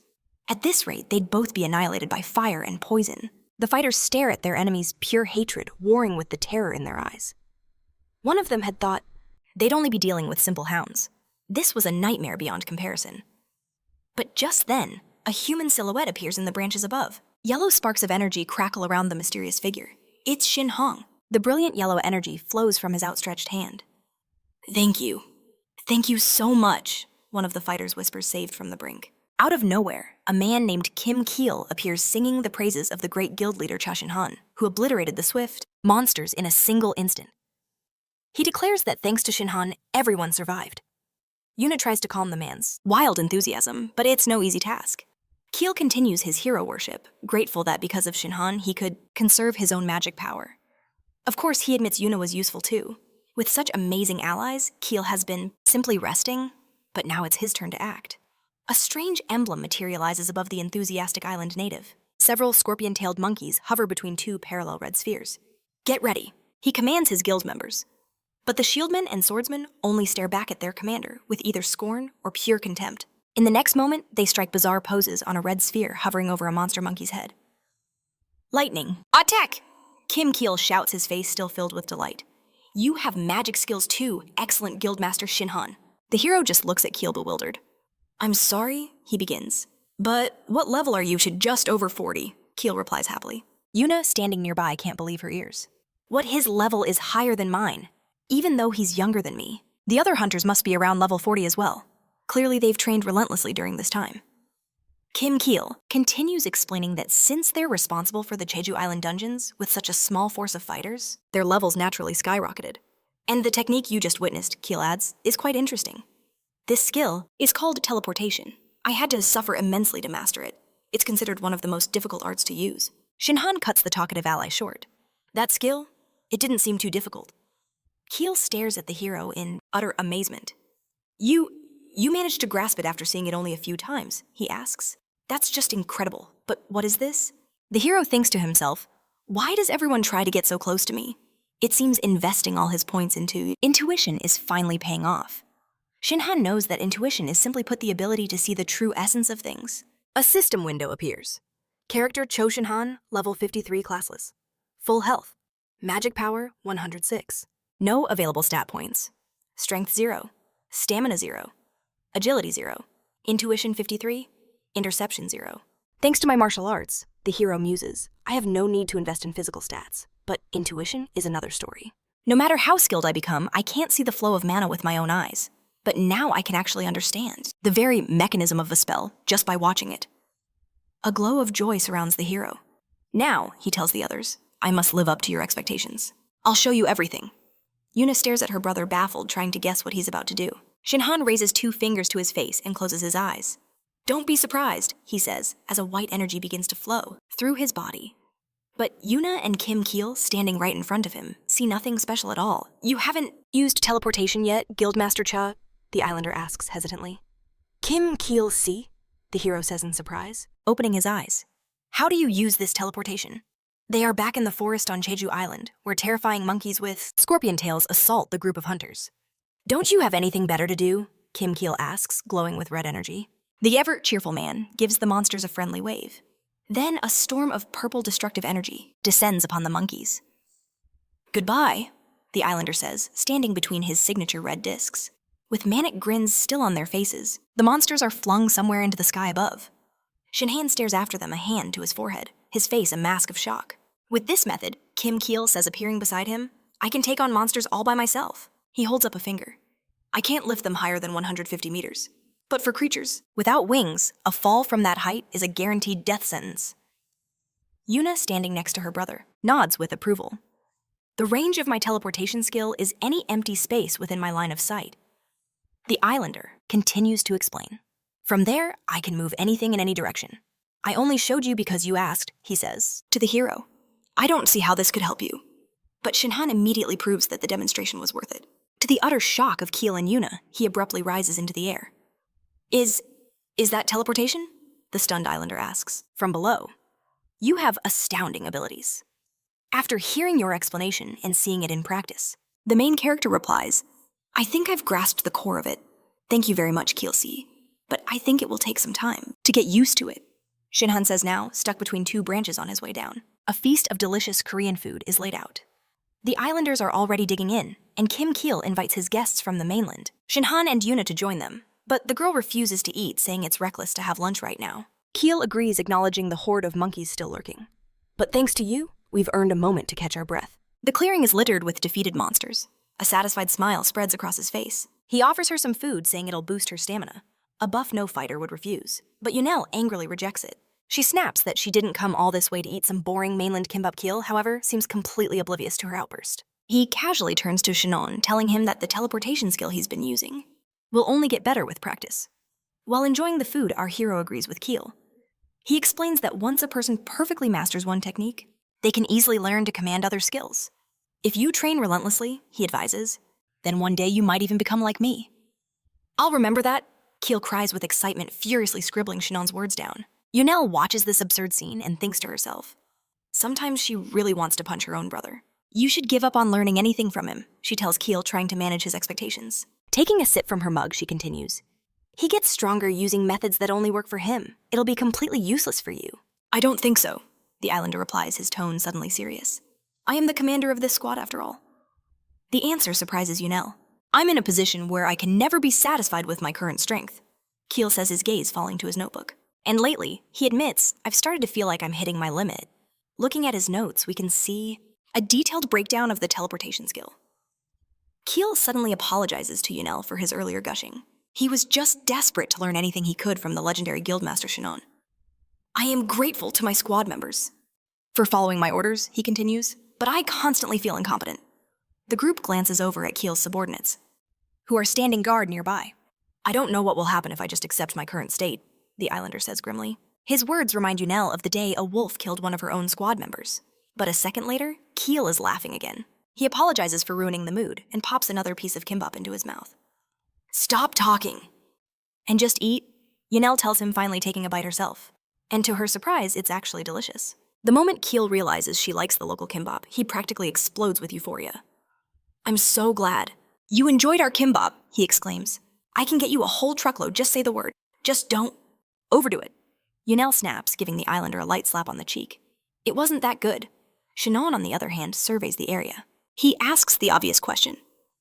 How long are we going to be hunting here? The dungeon is swarming with monsters. They're incredibly fast, and the waves seem endless. Keel agrees with a sigh. I know, he says. There's also a limit to how many times I can use my teleport. If I had known beforehand, I would have mastered a large-scale provocation skill, a technique that forces every monster in a wide area to aggressively swarm a single target. What are you talking about? Yunel asks angrily. Can you even imagine what would happen if all these things started storming us from all directions? Can you guarantee that none of us would die? Keel just giggles, trying to calm her down. But his words spark an idea in Shinon's mind. A provocation, he says thoughtfully. Appa, are you serious? What are you thinking? Yunel shouts at him. But our hero is already looking at something only he can see. Staring at his blue status window, he declares, I think I've just found a way to solve our problem. This is the skill I have been looking for, he says with relief. A system notification appears. Skill sovereignty. Type monster skill. Active. It consumes 0 magic power. Rarity B rank, an incredibly special skill. The skill level is still D, meaning it's just at the entry level. The description reads, by your will, you can declare sovereignty naturally, earning the respect and trust of others. In some cases, those exposed will develop feelings of awe and blind faith. The effect, however, can vary depending on the target. Our hero suddenly remembers. He obtained this skill from a pebble that dropped in the dungeon of sinister birds. All the way back in Bukeon. He learned it because he can absorb the skills used by monsters. This means Shinon can use his spirit to easily subdue other monsters. A memory flashes in his mind. Red squirrels trembling for some reason sitting humbly before him. He was crouched on the ground, emitting a faint blue cloud of spiritual energy. But then he recalls a particularly aggressive squirrel. The ability to control a target's mind by expressing the user's will was a fascinating one. He remembers that ferocious squirrel opening its mouth wide, rushing to attack on his command. I combined this skill with Mind Sword ease, he thinks, which gives form to the user's will. I was able to make the monsters execute specific commands. We see a comical image of a squirrel juggling acorns as a result of his experiment. Although I've only used this combination a couple of times for fun, Shinon reflects, I'd completely forgotten about it since controlling. Monsters never seem to have any practical use. He closes his eyes deep in thought. But if I put it all together now, the results could be spectacular, he muses. As brilliant golden light erupts from his eyes in every direction, a system window flashes into view. Telepathy of dominance. The hero stands within a black void, unleashing pulsing rings of golden energy. A shadowy figure, its limbs bound by ethereal chains, is reaching out from the abyss. The sky itself streams with light, a mass transmission of his absolute will. It was a new form of telepathy. Shinon realizes the monkeys are already reeling from the immense pressure. Shadowy chained hands manifest from nothing, grasping for them. I will infuse the power of sovereignty and the sword of reason. Into this telepathy, the hero resolves and I will command them to appear before me. Now, a white monkey shrieks in pure terror, powerless against the spectral hands dragging it into the void. Suddenly, a realization strikes Shinon and raw fear flashes in his eyes. He grips his head, reeling from the feedback as both Kim Keel and Yunel rush to his side. Kyle, do you have enough mana for a mass teleportation? Shinon gasps at the islander. He asks again, shocked. It should be enough for a few casts. Excellent. The hero says, his hand leaving his head, but his expression remains grim. I think, he says with a strained smile, I might have caused a small problem. Kim Keel's squad is thrown into chaos. What is this, an earthquake? The first one shouts in panic. Impossible! Dungeons don't have natural disasters, another retorts. This can only mean one thing. The terrified fighter squeezes his eyes shut, bracing for the worst. A monster!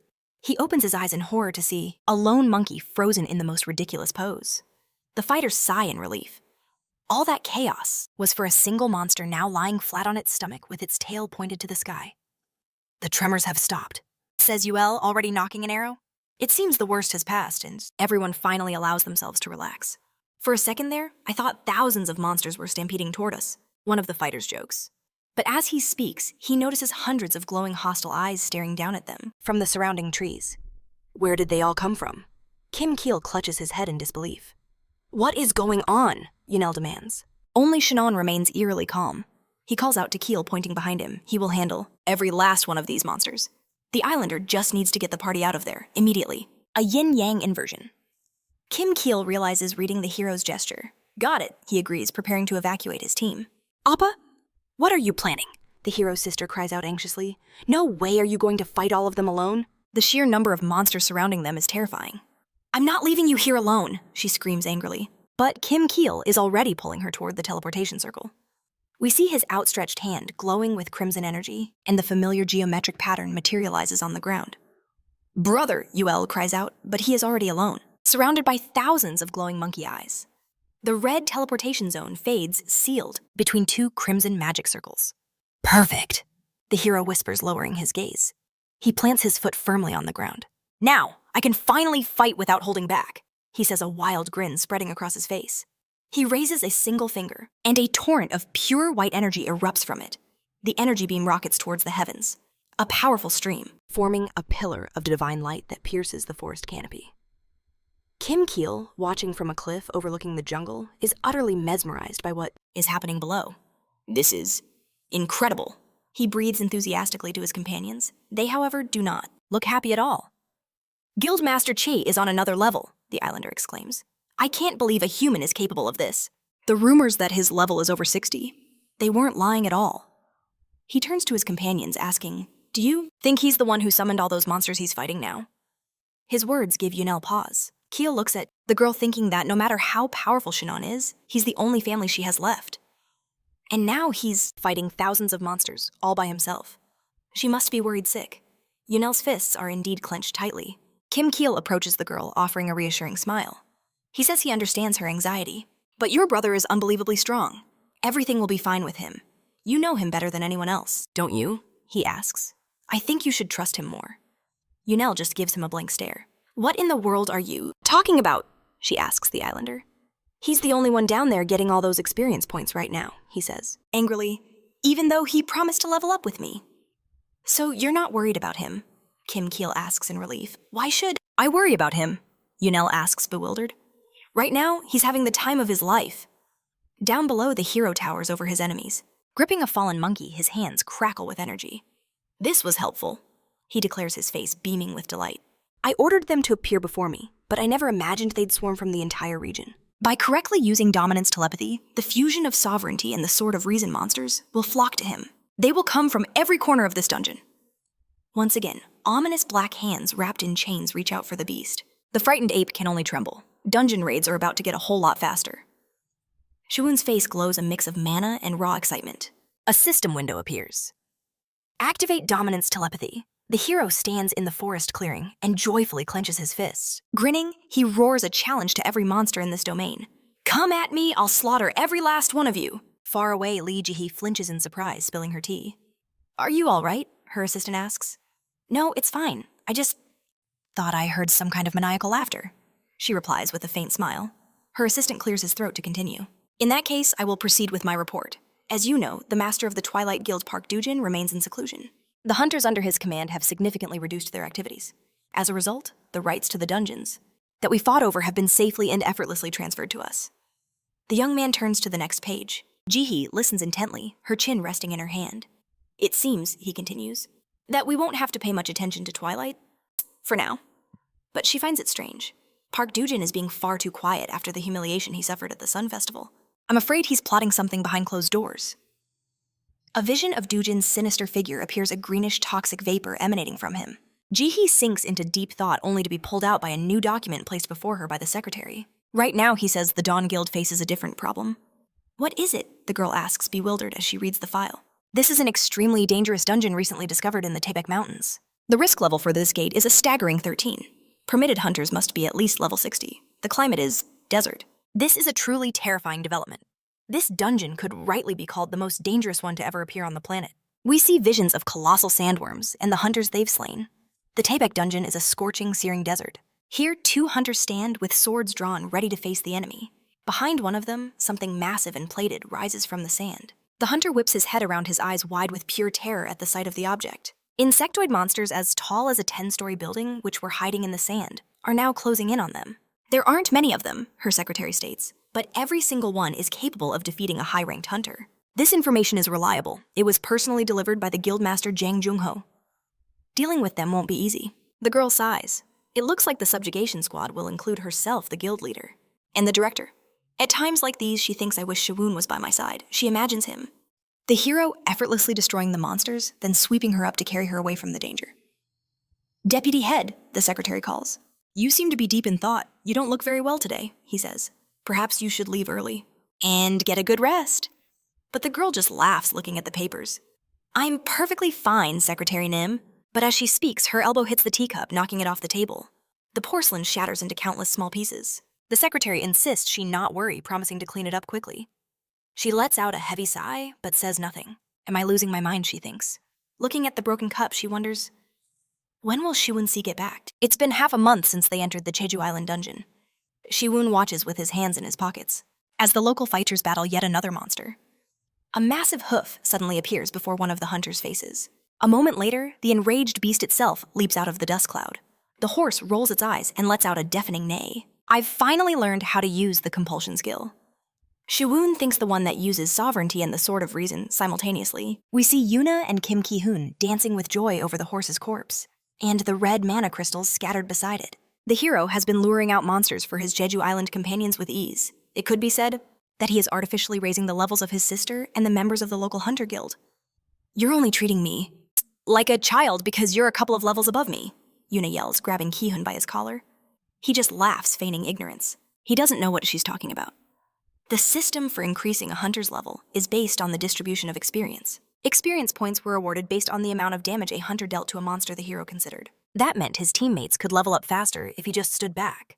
But that strategy had its own risks. When he spots something unusual, a shield bearer fleeing for his life from a trio of monstrous horses screaming for help. A shield bearer's job is to stand firm, never retreat. But this was a full-blown panic. Guess I have to step out of the shadows. Shinon sighs, making his move. The man's face instantly lights up as the hero's aura flares to life. The terrifying beasts that were chasing the fighter let out a final piercing whinny. In the next instant, 2 figures stand safely on a tree branch as the monsters charge harmlessly beneath them. Wiping away his tears, the shield bearer thanks his savior. Shinon calmly asks him to let go of his leg. Wondering to himself, why is your fortitude stat so low? Even when I help them level up, it's not like I get nothing in return. The hero thinks. We see Yal and Kim kale in their usual playful bickering. Deep within a local dungeon, Shinon had been learning teleportation from Keel, and mastered it so quickly he was already starting to shock its original user. Of course, to perfect the skill to his own demanding standards, the hero still had a long way to go after all. His last teleport had landed him on a tree branch. I finally get it up, Yal declares. The most famous things from Jeju Island aren't black pork or tangerines. Before them sits a green bottle, a shot, glass, and a local dish. Jeju Island, she slurs, is a top-tier dungeon where you can level up like crazy. A slightly tipsy Yal holds her glass high. A blue system window appears. Yunol has gained 3 levels. Current hunter level is 38. Kim Keel, sitting beside her, remarks that she had a really intense workout this time, growing strong, thanks to guild head Shin Yang. I think she's addicted to raiding the hero muses. This soju is amazing, Yunal shouts, slamming her glass down. I wanted this trip to be a family vacation, Shin Hong thinks, so I was worried she'd be disappointed. With all the dungeons and training, but she seems to be loving every second of it. Kim Keel produces 2 documents informing them of their next mission. A request from the Sado Guild. The dungeon's danger level is 11. Its inhabitants monsters known as wolf bats, creatures with the feral muzzles of wolves and the leathery bodies of bats.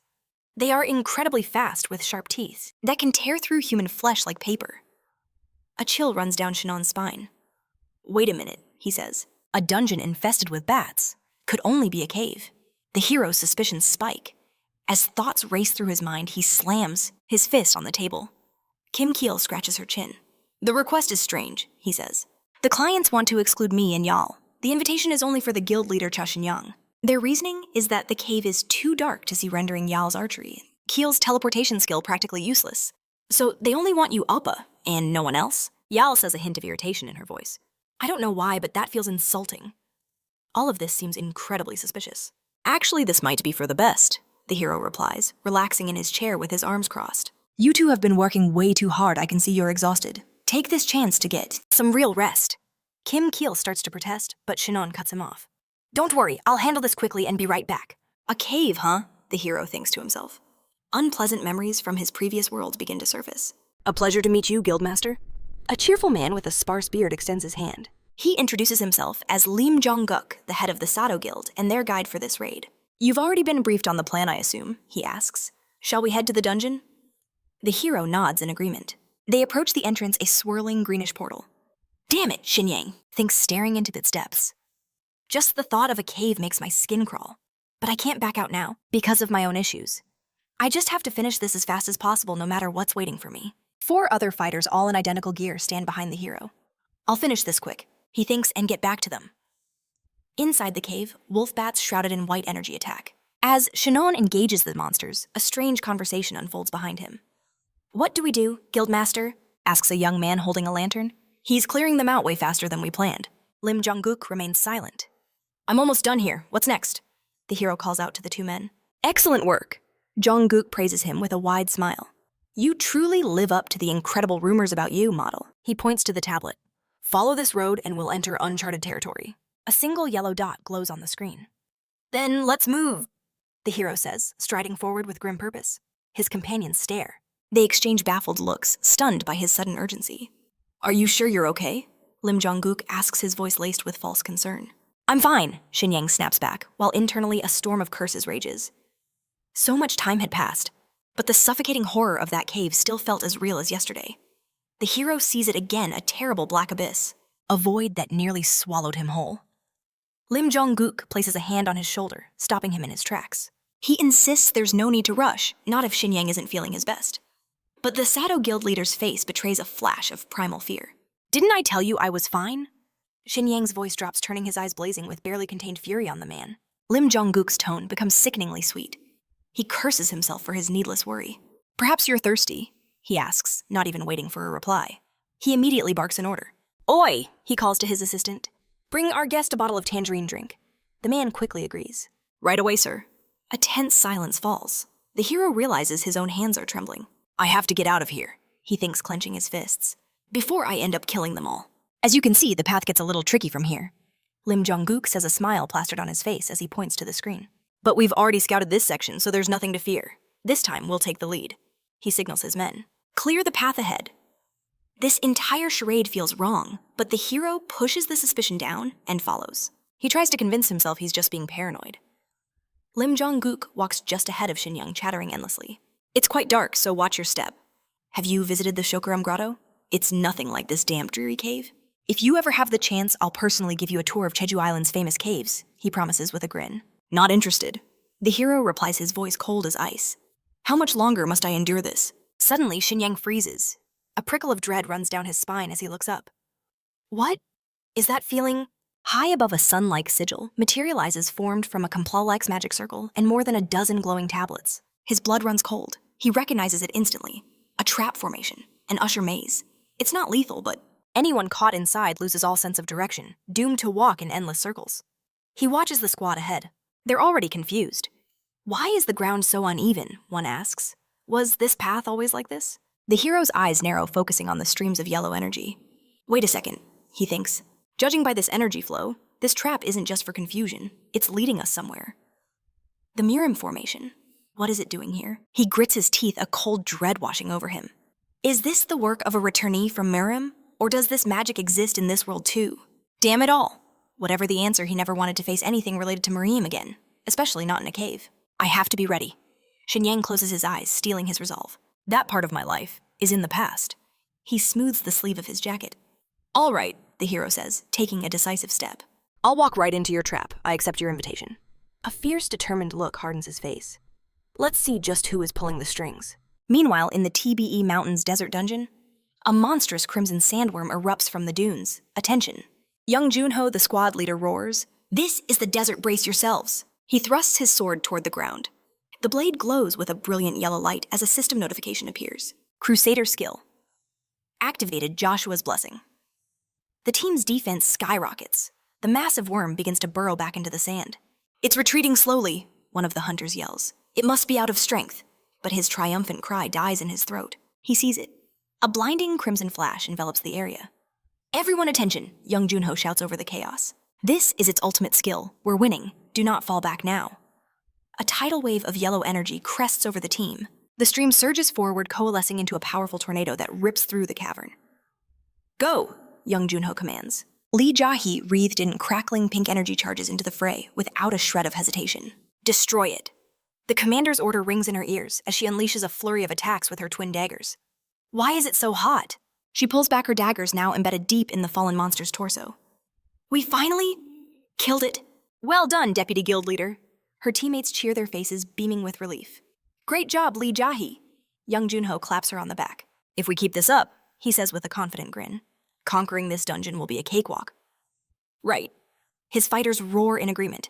Not so fast, a gleeful Junho tells him. This party is just for us. We've only taken down 3 beasts and our fighters can barely stand. We need a break, she warns. At least for half an hour. One of the exhausted fighters shot the girl a grateful look. You don't seem very happy about my participation in this raid, Jang Junho probed. Lia Ji challenged him to explain himself. Well, you've been spending an awful lot of time with Cha Shin Young lately. There are even rumors that you're dating. You're so funny, the girl laughed, elbowing her boss in the gut. The man clearing his throat claimed he was glad to cheer her up, but Leah's good mood vanished in an instant. Don't joke about that in the future, she warned. Besides, she had other concerns. She couldn't understand why the other guild directors had skipped the raid. If they were here, the dungeon would be cleared faster. You mean Kwan Ah-jung and Yun Su-man? The other asked. They said they had an appointment for today. The girl was surprised. What kind of meeting is this, she wondered. Are they back to their old ways? Outside the desolate dungeon on Tech Mountain, an archer crept toward 2 hunters guarding the shimmering green portal. I think they said something like, "We'll join you after we've handled our business." Right, the archer whispered. He took aim, pulling to back the bowstring. Behind him stood another warrior, clad in spiked shoulder pads and gauntlets. You didn't see the Sun Festival yourself, did you? Hunter Cha Shin Young truly showed his power there? I saw the recording. It was absolutely insane. At the dungeon's entrance, 2 guards were casually chatting, oblivious to the coming storm. They were busy eating hamburgers when a sharp voice interrupted them. Did you come here to play? A man in a business suit demanded. In his hands, he held a stack of papers. One of the fighters immediately recognized the senior secretary and greeted him. But the other guard just laughed foolishly. All the guards in charge of this gate look the same, he said, even offering his burger. His partner added carelessly, nothing special is happening here anyway. The secretary's expression hardened. It is unacceptable to lose your vigilance, he said in a stern tone. Even if the Twilight Guild has been quiet lately. It may be preparing an unexpected strike. His words became a chilling prophecy in the very next moment. Huge spheres of purple energy blazed across the sky, descending rapidly on their position. A point of light shone within each orb before they erupted. A bright purple flash. Then a trickle of blood ran from the secretary's mouth. A marksman's skill, he thought, sinking to one knee beside the corpses of the careless guards. I think it's called a meteor shot. But how was this possible? Only a few people in the entire guild knew about today's raid. Could it be? He wondered, watching a figure emerge from the violet mist. An enemy from the Twilight Guild. The senior secretary tried to make out the approaching figure. Senior secretary? A young man greeted him happily. There you are. Are you all right?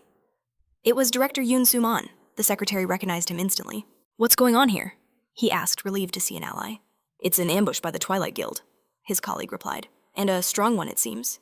Bloody bastards! The secretary hissed, turning away from Su-man. So they had been lying low, just to prepare for this. It will take Jang Junho and Lia Ji a few more hours to complete the raid, he thought. We should go warn them. But suddenly a terrifying realization struck him. But, Director, how did you know we were here? I was told that you had an appointment of some sort. The secretary stared at his companion with growing suspicion. A moment later, Yoon Soo-man's spiked gauntlet tore through his chest. The young man screamed, blood pouring from his mouth. I've already finished my business, Senior Secretary Oh Dong-hwan, the blood-spattered scoundrel announced mockingly. Yoon Soo-man pulled out his phone and dialed a number. Yes, I'm done here, he reported to his invisible companion. Director Kwon Ah-jung will be joining us later. Just in time, the other person answered with a broad smile. It was Park Tae-young. We've arrived, he informed Suman as his helicopter descended. It's very good that you've already taken care of everything. Well done, directors of the Dawn Guild, Park Tae-young happily concluded the conversation. The head of the Twilight Guild arrived at the scene of the carnage where Yoon Soo-man was bowing deeply to the ground. These directors really did a good job, Tae-young said with satisfaction looking at the bodies on the ground. I'm very happy, he told the bowing traders. I suggest we continue working together. They readily agreed. Lia Ji, you're very naive and ignorant, Tae-young thought. You probably never imagined there would be traitors in the highest ranks of your guild, whom I bribed. Even before the Sun Festival could begin, the faces of the villains emerged from the shadows. Their sinister roles were already perfectly cast. Humming a dark tune, Park Toon casually crushes the bloodied arm of a fallen foe under his boot. This is a dungeon, after all, he thinks. 7 years. He thought, gazing with a hint of nostalgia at the swirling green portal before him. Has it really been that long since Jihye and I were here? This was the day I returned from Miram. The day I chose the path of the hunter. His memory was suddenly interrupted. Appa, over here. 3 bright, happy faces looked back at him, 1 girl and 2 boys all brimming with youthful joy. We've discovered something. A brand new dungeon, one of them announced. No one's been inside yet. All right, I'll be right there, Lee Jihye said, her voice full of excitement. This memory belongs to Park Tae-yoon, who recalls calling out to her. As she turned to face him, he began to speak. How long will we waste cleaning up after them? Park Tae-yoon asked, his tone sharp. Don't you see they only slow us down? Are you becoming complacent? Have you already forgotten the hell we survived together in Miram? We must level up as fast as we can. Lee Jihye looked at him, her expression unreadable. He pressed on. Have you considered my offer? He clutched a greenish object in his palm. Look at this, an ancient jade gifted to me by the heavenly god of war. Along with his message, it enhances one's martial arts to a new level, just by possessing it. Jihye's eyes fell upon the 2 glowing green stones. Let us serve the heavenly god of war together, Park Tae-yoon pleaded. If we follow him, our power will be beyond imagination. But the girls simply asked him to stop. Tae-yoon's expression wavered. I understand you're anxious, even scared, she said softly. But we're not in Miram anymore. No one is trying to kill us here. There's no need for that kind of power. I'm happy just being with them. A gentle smile touched her lips as she glanced back at her friends. Let's just forget the cruel world of Miram, okay? Ani, hurry up, someone called. I heard you, I'm coming. Lee Jihye laughed, running off to join her friends, leaving Tae-yoon behind. He stood there, clutching the ancient stones, staring after her in disbelief. Jihye, I thought you were the only one.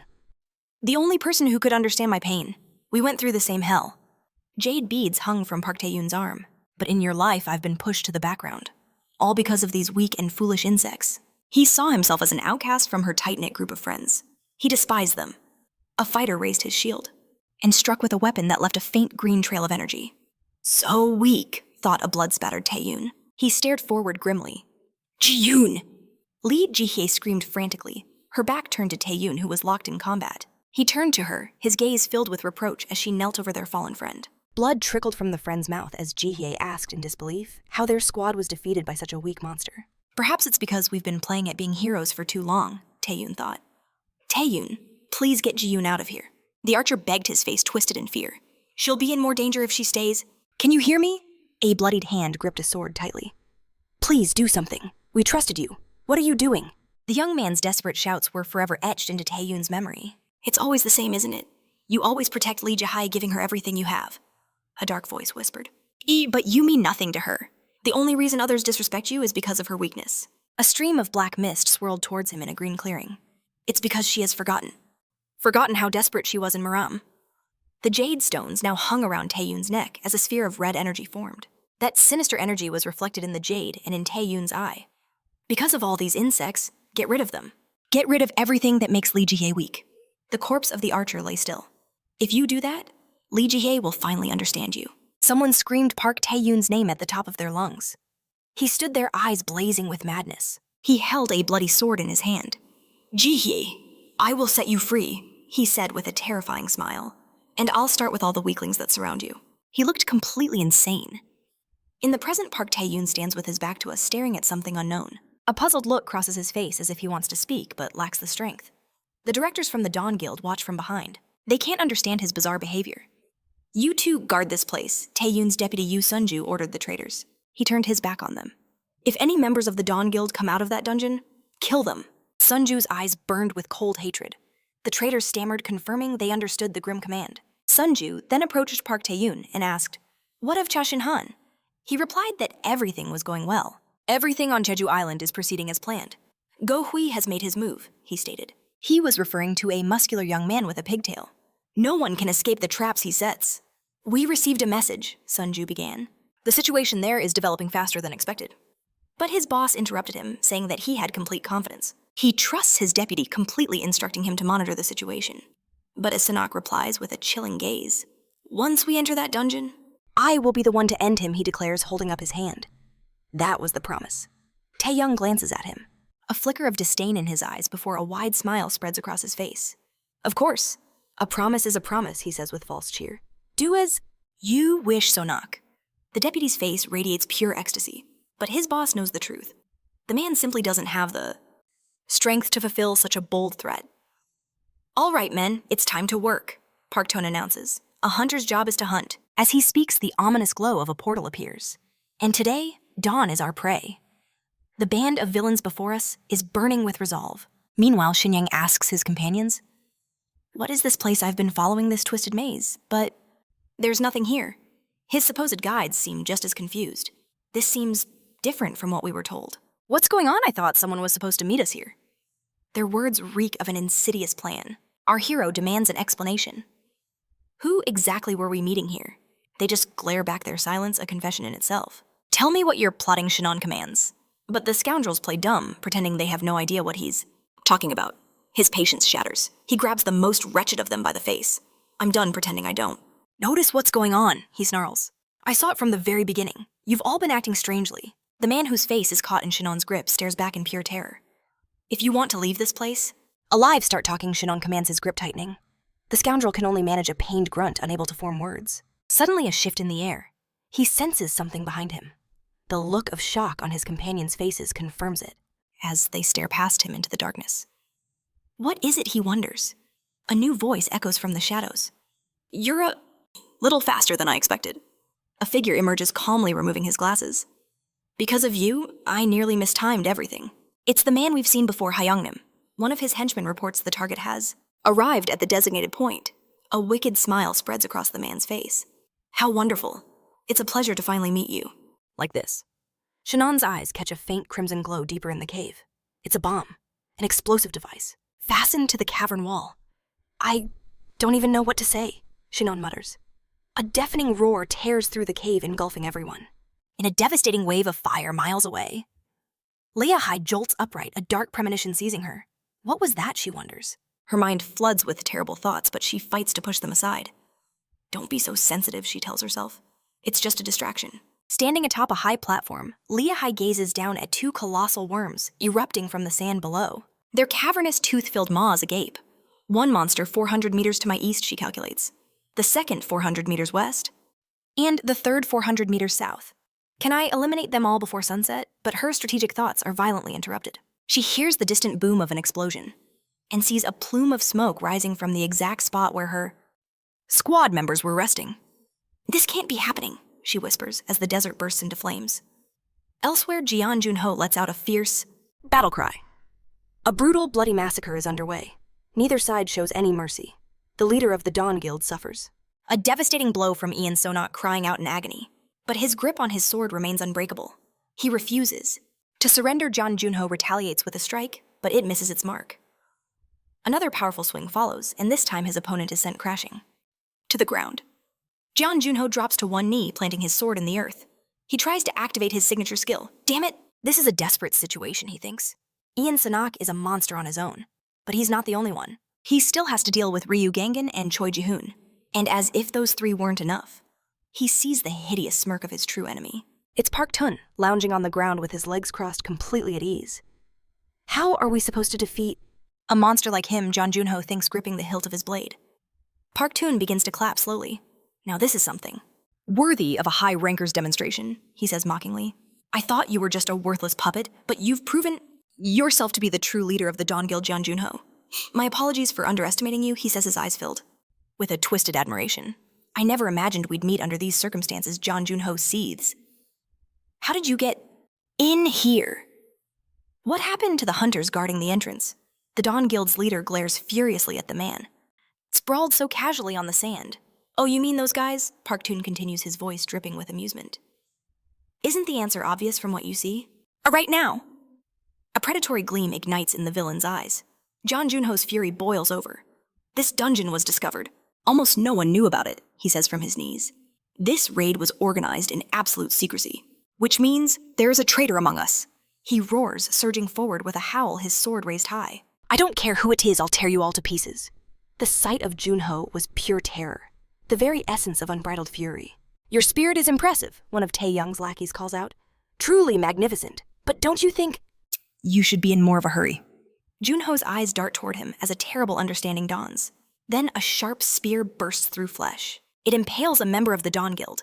As lifeblood erupts from his lips, he cries out to his leader, a desperate plea for help. The guild leader watches in horror as his man begs to be saved. I don't want to die, Junho. I'll finish him, declares the knight whose spear had already claimed him. The head of the Dawn Guild stares frozen by the scene. Sameng! He screams, his voice cracking in disbelief that his fighter is gone. Oh, what a heart-wrenching spectacle, Park Tae Young declares. He clutches his forehead in a display of fake sorrow. I think I might just cry. No, really, all these pathetic underlings? They're worse than insects, nothing but a burden. The scoundrel's wicked grin widens. An insect, am I? Ji Hye's voice cuts through the air. Appearing behind Tae Young, she lunges her dagger's aim to kill. Steel flashes only to be parried by Sunwalk, who materialized from nowhere. Well now, what a reunion, Ji Hye smirks. We meet again, she says. I take it you're not happy to see me? Park Tae Young asks, having sidestepped the attack. I've missed you, Ji Hye, he replies, feigning delight. The girl stares him down. You're still spewing nonsense. She takes a step forward, her fighting stance perfect. Get up, Park Tae Young, I'll make sure. You can never open that mouth again. Tae Young then calls out to Sunwalk, who instantly asks for his master's command. Deal with her. The order hangs in the air. In the next instant, steel collides, with steel erupting in a shower of sparks. The battle between Ji Hye and Sunwalk has begun. The two trade devastating blows, each strike aimed to end the other. Killing intent fills the air.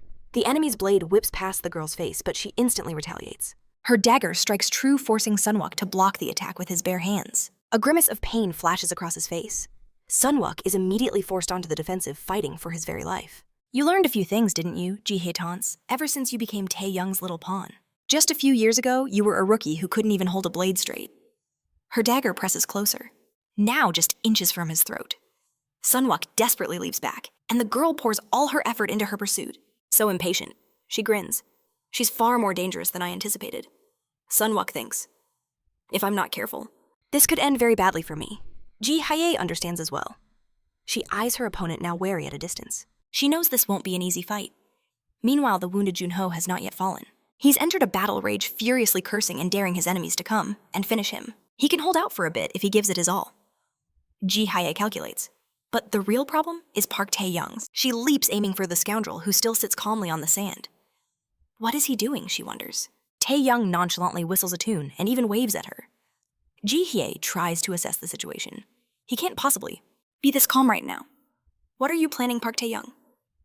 It seems Ji Hye has gotten much stronger than I thought, Tae Young muses. He seems genuinely pleased. It looks like things are almost over on Statue Island. If everything went according to plan, then Cha Shin-yeon should already be dead. We see a massive pile of rubble as a faint light breaks through from beneath. Something is definitely moving. The light intensifies. Then an explosion sends boulders flying in every direction. Wow, says Shin-yeon, clutching his head but smiling. That really made me angry. The hero's eyes glow with a dangerous light. As Lim Jong-guk struggles over the scattered rocks, he groans, God, my head is killing me. What in the world happened here? He then spots the hero standing quietly, his mouth falling open in shock. This is just stupid, Shin-yeon tells him. You said it was urgent. You even made me use my own energy. All to try and kill me with a cheap bomb. The islander quickly feigns relief, pretending he's happy to see the hero unharmed. Are you all right? What kind of idiot would plant a bomb here? He asks with a forced laugh. But his laughter quickly dies. Shin Yan activates a skill remotely choking the life out of the scoundrel and the local hunter guild members. The guild members gasped for air, but Shin cut through the silence. He declared it was time to end this pathetic charade. "Tell me the truth," he commanded the terrified hunters. "What really happened here?" They stammered, claiming they knew nothing. But Shin wasn't buying it. "The guild that owns a dungeon is responsible for everything inside," he stated coldly. "They know every soul that comes and goes, and a trap like this it would take days to prepare. To set up a bomb this deep inside the entrance. And you're telling me you knew nothing?" Shinon's voice dropped to a menacing whisper. "Do you really expect me to believe that?" Genuine horror flooded the interrogator's eyes. He recoiled, his body trembling uncontrollably, his knuckles white from strain. "We don't know anything, I swear." Jong-gu's voice cracked, tears streaming down his face.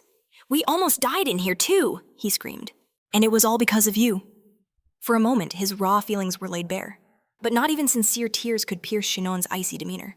"It seems my words aren't reaching you, despite the many chances I've given," the hero said softly. Then the air grew heavy. Familiar black hands bound by ethereal golden chains materialized around him. "This is the first time I'm using this on people," he warned the sobbing hunter in his darkest tone. A system window appeared. "Absolute order. Activate. If you lose your mind, don't blame me." Shinon's words hung in the air. Lim Jong-guk, the target of his questions, continued to cry. But something inside his mind snapped. His gaze fell to the floor, and he began to speak in a monotone voice. "The Sato Guild received funding from the Twilight Guild from the very beginning. Our primary mission was to ensure the Jeju Island guilds moved according to Twilight's will." Jong-guk recalled a strange event from a few days prior. He was in his office when he heard his men trying to stop an intruder. "He just walked right in," Jong-guk confessed. The memory materialized. A powerfully built man from China, his hair in a long braid, surveyed the room with contempt. "This office is a dump," he sneered, "but it'll do." He strode toward Jong-guk.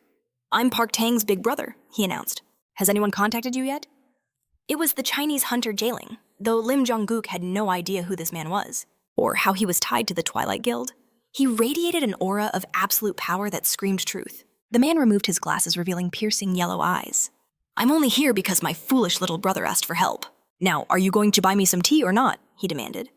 Jong-guk's subordinates rushed to their guildmaster, who was now kneeling on the floor weeping. They couldn't understand his bizarre behavior.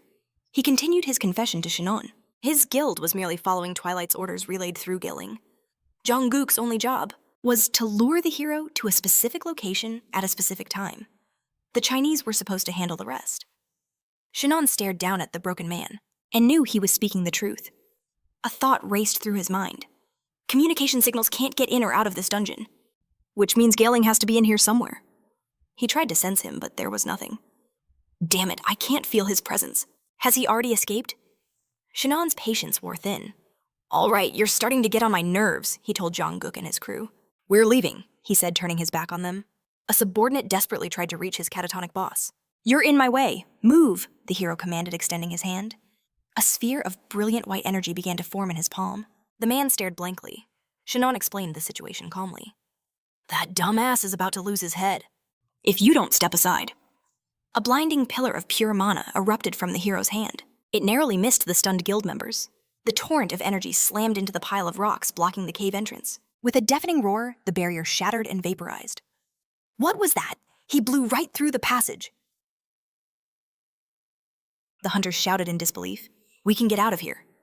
"What kind of skill was that?" another asked, staring at the heroes retreating back. "Who cares?" his companion shot back. "That monster is finally leaving. We're saved." One of the men sighed in relief. "Finally, I can go home, take a shower, and sleep." His partner tried to shake their guildmaster awake, but their joyful celebration was cut short. "I almost forgot," a cold voice echoed from the cleared passageway. "I need to tie up loose ends." Shinon glanced over his shoulder. The white sphere of light flared to life in his hand once more. A wave of terrifying energy washed over the guild members. Panic erupted. "Boss, wake up! We're all gonna die!" "I don't want to die in this damn trap, spare us. We'll never do anything wrong again. Please don't kill us." "You bastard!" someone screamed from the back. But their pleas and curses were meaningless to Shinon. "I was trapped in a cave for 10 years. Now you can get a small taste of what that feels like. You're not getting out. You are my problem." A cruel smile touched his lips. "So the Twilight Guild is behind this," he mused. "Well, thank you. You've just given me the perfect excuse to crush you openly. And I think I'll start with you, Gailing. You actually surprised me," Li Ji-hee says with a smirk, wiping a trickle of blood from her lips. A system notification flashes Assassin's Skill Shadow Clone Technique. Not a bad hit, she declares, kneeling before her enemies. Looks like Park Tae-young trained you well. Her opponent sneers. Still so full of yourself, aren't you, Yoon Seonju? Maybe wipe that blood off your mouth before you talk. What about your shadow dance? Are you too scared to use it yet? Lee Ji-hee glares. Her opponent, a faint smile playing on her lips. What are you talking about? She asks softly. I have no intention of using that. The girl declares, her breathing steady. This is far too valuable a skill to waste on a bottom feeder like you. Sung Hyuk's face twists in humiliation, his expression turning grim. I can handle you just fine like this, Ji-hee says with a smirk. Grinding his teeth in pure rage, her opponent bellows her name and charges forward. Watch closely. Ji-hee commands, her eyes glowing. I'll show you now. The names of two skills flare into existence. The Dark Sovereign. And killing with the kiss of death. Witness how a true assassin fights, she declares with chilling finality. She unleashes the bloody path of moonlight. In the distance, the Tech Mountains stand bathed in sunlight, the stage for a fated battle. Lee Ji-hye artfully evades Yoon Sung-hyuk. She leaps, landing softly on the sand before launching herself high into the air. Her opponent watches her acrobatics with a weary gaze, but quickly focuses, unleashing a furious barrage of punches. A colossal explosion erupts beneath Ji-hye, forcing her to exert all her power just to escape the blast unscathed. Sighing with feigned boredom, the girl eyes her pursuer. A typical puppet of Park Tae-min? She scoffs, brandishing her daggers. So persistent. She remains untouchable amidst Sung Hyuk's assault. A brilliant crimson light flashes as Ji-hye unleashes a flurry of strikes, but the look in her eyes reveals her disappointment. She clearly expected a greater challenge. Yoon Sung-hyuk is already on her again. We see the enemy's hand cloaked in a sinister purple energy. A system notification appears, Yoon Sung-hyuk's original skill. A spear of pure poison materializes, rocketing towards Ji-hye. It slams into her crossed arms, the only defense she could manage in time. A scream of agony rips from her throat. What is this? She thinks, panicked. Something is wrong with the dagger in her hand. Recovering instantly, Ji-hye leaps away from her foe. Poison mastery? She realizes with dread. Did my dagger just melt? One wrong move and that could have been fatal, or even instant death. The girl's eyes scan the horizon. Before her, massive sand dunes rise, crowned with the silhouettes of countless human figures. Now, this is getting interesting, she smirks. She drops her ruined daggers to the ground. I've noticed a change in your fighting style, she calls out to him. I remember you used to copy me even with the two daggers, Ji-hee says with a mocking smile. It's all thanks to you, Yoon Sung-hyuk replies coldly. The girl stares blankly at her former shadow. Don't you remember? He asks, his voice laced with old wounds. That method for an assassin to become stronger. I don't recall anything of the sort. Ji-hye lies summoning two new daggers from shimmering portals behind her. That venom skill is a real problem, she thinks. But his clones are even more confusing. Where is the real one? You really don't remember Yoon Sung-hyuk presses? The girl remains silent. Fine, I'll make you remember. His voice drips with hatred. This is your last chance. Use the dance of death, he demands. Aren't you tired of begging? She shoots back, annoyed. I'm sick of hearing it. I already told you. I won't waste that skill on a shrimp like you. Ji-hye smiles, but her thoughts betray her. She can't use it now. She needs all her strength. For the inevitable fight against Park Tae-min. Yoon Sung-hyuk's teeth grind together. You asked for this. He seethes and dashes forward. The girl's eyes widen in shock at what she sees. Then die! Sung-hyuk roars his attack, finding its mark. A spray of blood confirms a serious injury. As Ji-hye staggers, Sung-hyuk's mind flashes back to the past. Just look at you. A younger Ji-hye laughs cruelly. You copy everything I do, right down to the twin daggers. You're the one Park Tae-min is raising as my replacement, aren't you? He remembers sitting on the ground, shaking with terror. Tears streamed down his young face. That Tae-min is a real bastard, Ji-hye had told him, standing over a pile of bloody corpses. Still, even though I pity you, she said to the cowering boy, your very existence annoys me. It feels like Tae-min is using you to mock me. The boy begged her not to come closer, but she knelt right in front of him. She pressed the cold tip of a dagger to his throat. Do you know the secret? She whispered. The one that lets an assassin grow stronger? Without waiting for an answer, she continued. You need someone you sincerely want to destroy. Someone you despise from your very soul. If you want power, she said, staring deep into his terrified eyes, try hating someone so much you'd kill them without a second thought. It's what I do. Just then, Park Tae-min appeared behind her with his men. Ji-hye stood up. I'm tired today, she announced to the crying Sung-hyuk, so I think I'll leave. Even though the bastard I want to kill most just walked right up to me, oh well, I can wait until next time. Standing over him, she offered one last piece of advice. You don't have the talent to be a hunter. Find something else if you can. And with a simple goodbye, she left him sitting there, mouth agape in disbelief. Sung-hyuk's memory fades. It was humiliating, he says, looking down at the wounded Jihe. With your own hands, you tormented me and denied my very right to exist. After that, I threw away everything you taught me and started from zero, all to surpass you. His impaled body gushes blood as Leahi continues. Even though you were from a rival guild, I always respected you, even admired you. Can you imagine how disgusting it was to feel pity and contempt from someone like that? The scoundrel gazes down at the girl bleeding out, crumpling to the ground. Yes, you're right, he admits, raising his dagger to Leahi. My obsession with killing you is what made me a master assassin. His expression twists into pure madness. Ah, yes, I seem to recall something like that, Leahi replies. But where she stood a moment ago, a swirling vortex of rose-colored energy erupts. Sonak's jaw drops, his eyes wide with disbelief. If you truly wanted to surpass me, why would you follow my advice so perfectly? Leahi asks, completely unharmed. And yet, she continues, a joyful malice in her voice, you ignored my most crucial recommendation to give up this profession. To hell with it all! How utterly foolish! The girl scoffs, crossing her arms, and her signature pink aura flares to life. A shadow clone, Sunju realizes, wanting to howl in pure frustration.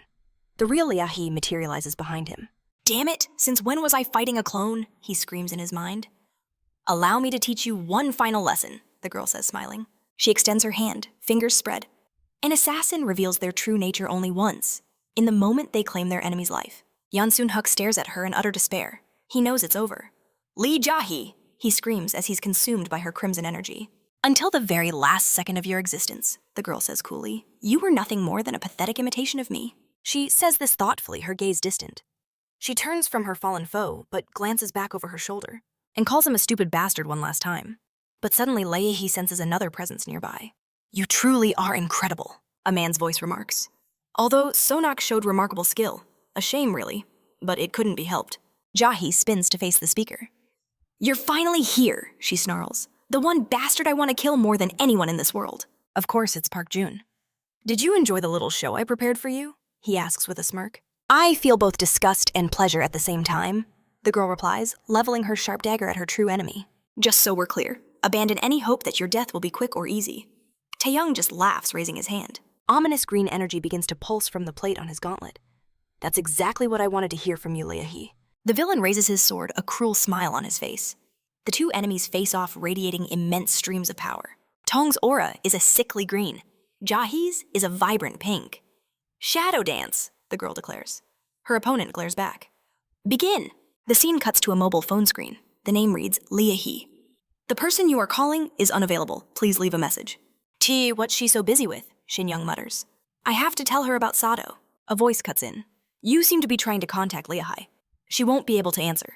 She's currently on a dungeon raid. The hero notices armed men emerging from the shadows, ready for an ambush. Signals can't penetrate a dungeon's barrier, the voice explains. The speaker is the Chinese agent Guling, who never seems to take off his sunglasses. So what do you think of the cave? He asks the hero. A place like this should feel familiar to both of us, from our time in Maram. Am I right, Cha Shin-young? The hero remains surprisingly calm, his reflection staring back from Guling's lenses. I knew this was your doing, and I can tell you're from Maram, Shin-young replies as veins of pure white energy crackle to life in his hands. But how did you know? That Leahi is on a raid right now. How do I know? Guling smiles. I might tell you, if you ask nicely. The Chinese agent slowly removes his glasses. Somehow, I doubt you'll say anything, the hero states calmly. It doesn't matter, because if I have to, I can always force the truth out of you. Jinho gives him a threatening glare. I knew it. The Chinese agent thinks his smile widening. It's incredible. He can actually control the cultivation art of the heavenly origin. But Guling simply folds his hands. Index fingers pointed forward, summoning a magical energy of swirling red and yellow. Shin-young is perplexed. He recognizes the flat, circular energy forming around him from the cave earlier. Is this a trap formation? He asks warily.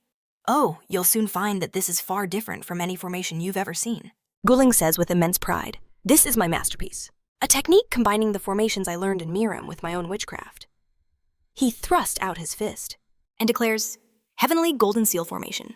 A brilliant yellow seal materializes in the air, and the entire Chinese squad charges Shin-young. At first, the hero feels nothing. It seems the agent's spell was a bluff. But then his expression shifts. A crushing pressure begins to take hold. Shin-young grits his teeth. Shinon's body screams in confusion as his enemies press their attack. An unnatural weight drags him down. The hero lunges forward, aiming a decisive blow, but his fist meets the cold reality of steel. The impact is useless against the blade. A chilling thought hits him. My inner energy. I can't access it. A twisted, mocking smile spreads across his opponent's face. This is, the hero thinks, utterly disgusting. Shin Hong is forced on the defensive. He weaves through a storm of attacks, parrying with Kai's sword. His eyes dart between his foes. It can't be, he realizes. Are all of them from Morim? We see the smug faces of Galing and his 3 lackeys. Cha Shin Hong, the look of shock on your face is priceless. The man sneers, enjoying every moment. How does it feel to be utterly powerless? My heavenly golden seal formation will devour every last drop of your strength. As Shin Hong desperately deflects each blow, Galing continues his monologue. And all that stolen energy flows directly to my men who have mastered martial arts. Shin Hong blocks the next attack. No matter how powerful you think you are, you can't win, the man happily informs him. In fact, the stronger you are, the faster you'll fall. The power you've amassed will become your very own tomb. Cursing the devious bastard, Shin Hong continues to fend off the relentless assault. Galing just smiles. Not much of a talker, are you, Shin Hong? Enough talk! Show me what you've got! Shin Hong roars, planting his foot firmly. Your bodies are about to remember the might of the Supreme Sword Emperor. A strange declaration, but every word holds a deeper meaning.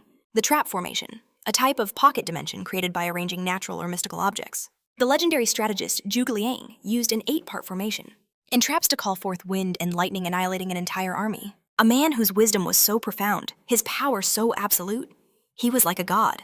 I've admired him since I was a child, Galing reveals. We see a flashback of a younger Galanting deep in study. A mysterious magic circle glows around his torso. I mastered trap formations in Morim and perfected them in this world. After I returned, within my formation, I am a god. His eyes blaze with fanatical conviction. But something is wrong. The relentless attacks of his puppets are no longer connecting. Daggers, swords, fists. They all pass through thin air. I think, Shin Hong muses, I'm starting to get it. The metal energy is the key to this heavenly golden seal formation. A white aura begins to radiate from him. His attackers flail uselessly, their efforts a complete mockery. They curse his name, but their attacks are futile. Just a moment, he says with irritation. My body is almost ready. A brilliant white energy swirls around the hero. He smiles, completely ignoring the frantic assault of Galing's minions. A cold sweat trickles down the Chinese man's spine. Disbelief floods his eyes. I've never seen or even heard of a body technique like that, he thinks. And since when could he block his own pressure points? That's impossible. Galing panics internally. How can he move so freely inside my ultimate trap formation? Hey, you bastards! Shin Hong finally addresses the lackeys. There's something I've been meaning to ask from the very beginning. Are you all from the demonic cult? One of the warriors, a man with a long red braid, stares back bewildered. You really don't have a clue, do you? The hero sighs. He scratches his head in mock contemplation. I get it now, even though you've learned martial arts. You've never actually been to Morim?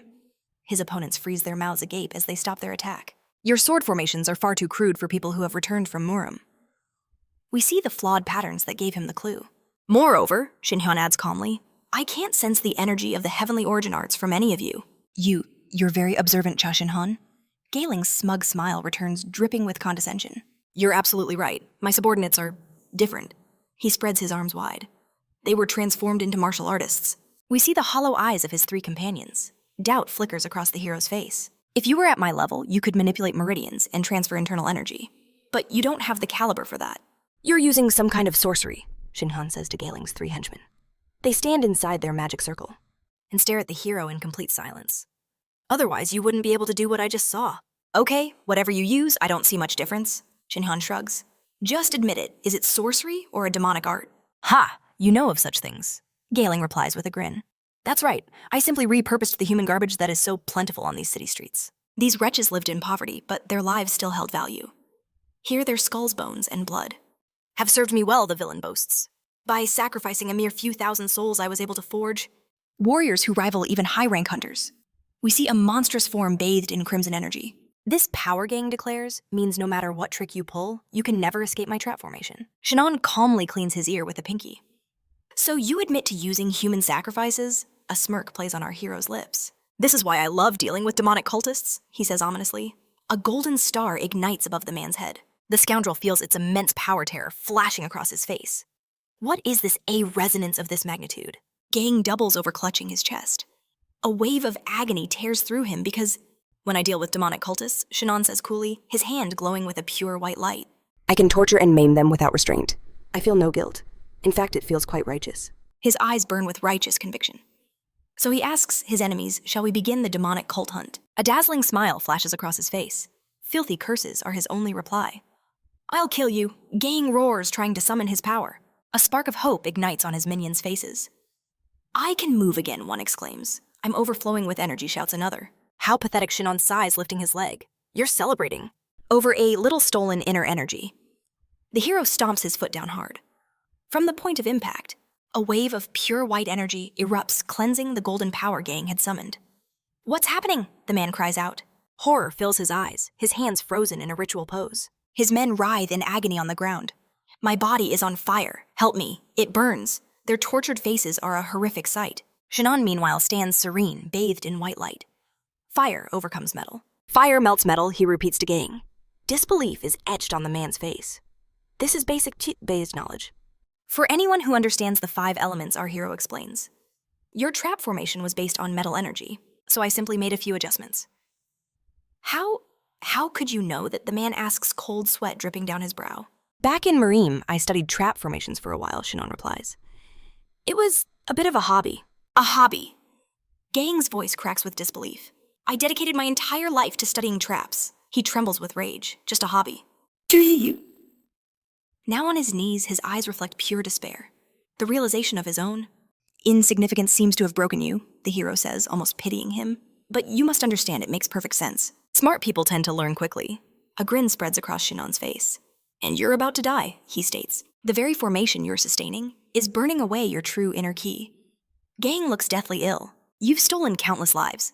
I doubt you'll mind losing your own, will you? The hero kneels before his broken foe. A system window appears. Activate compulsion.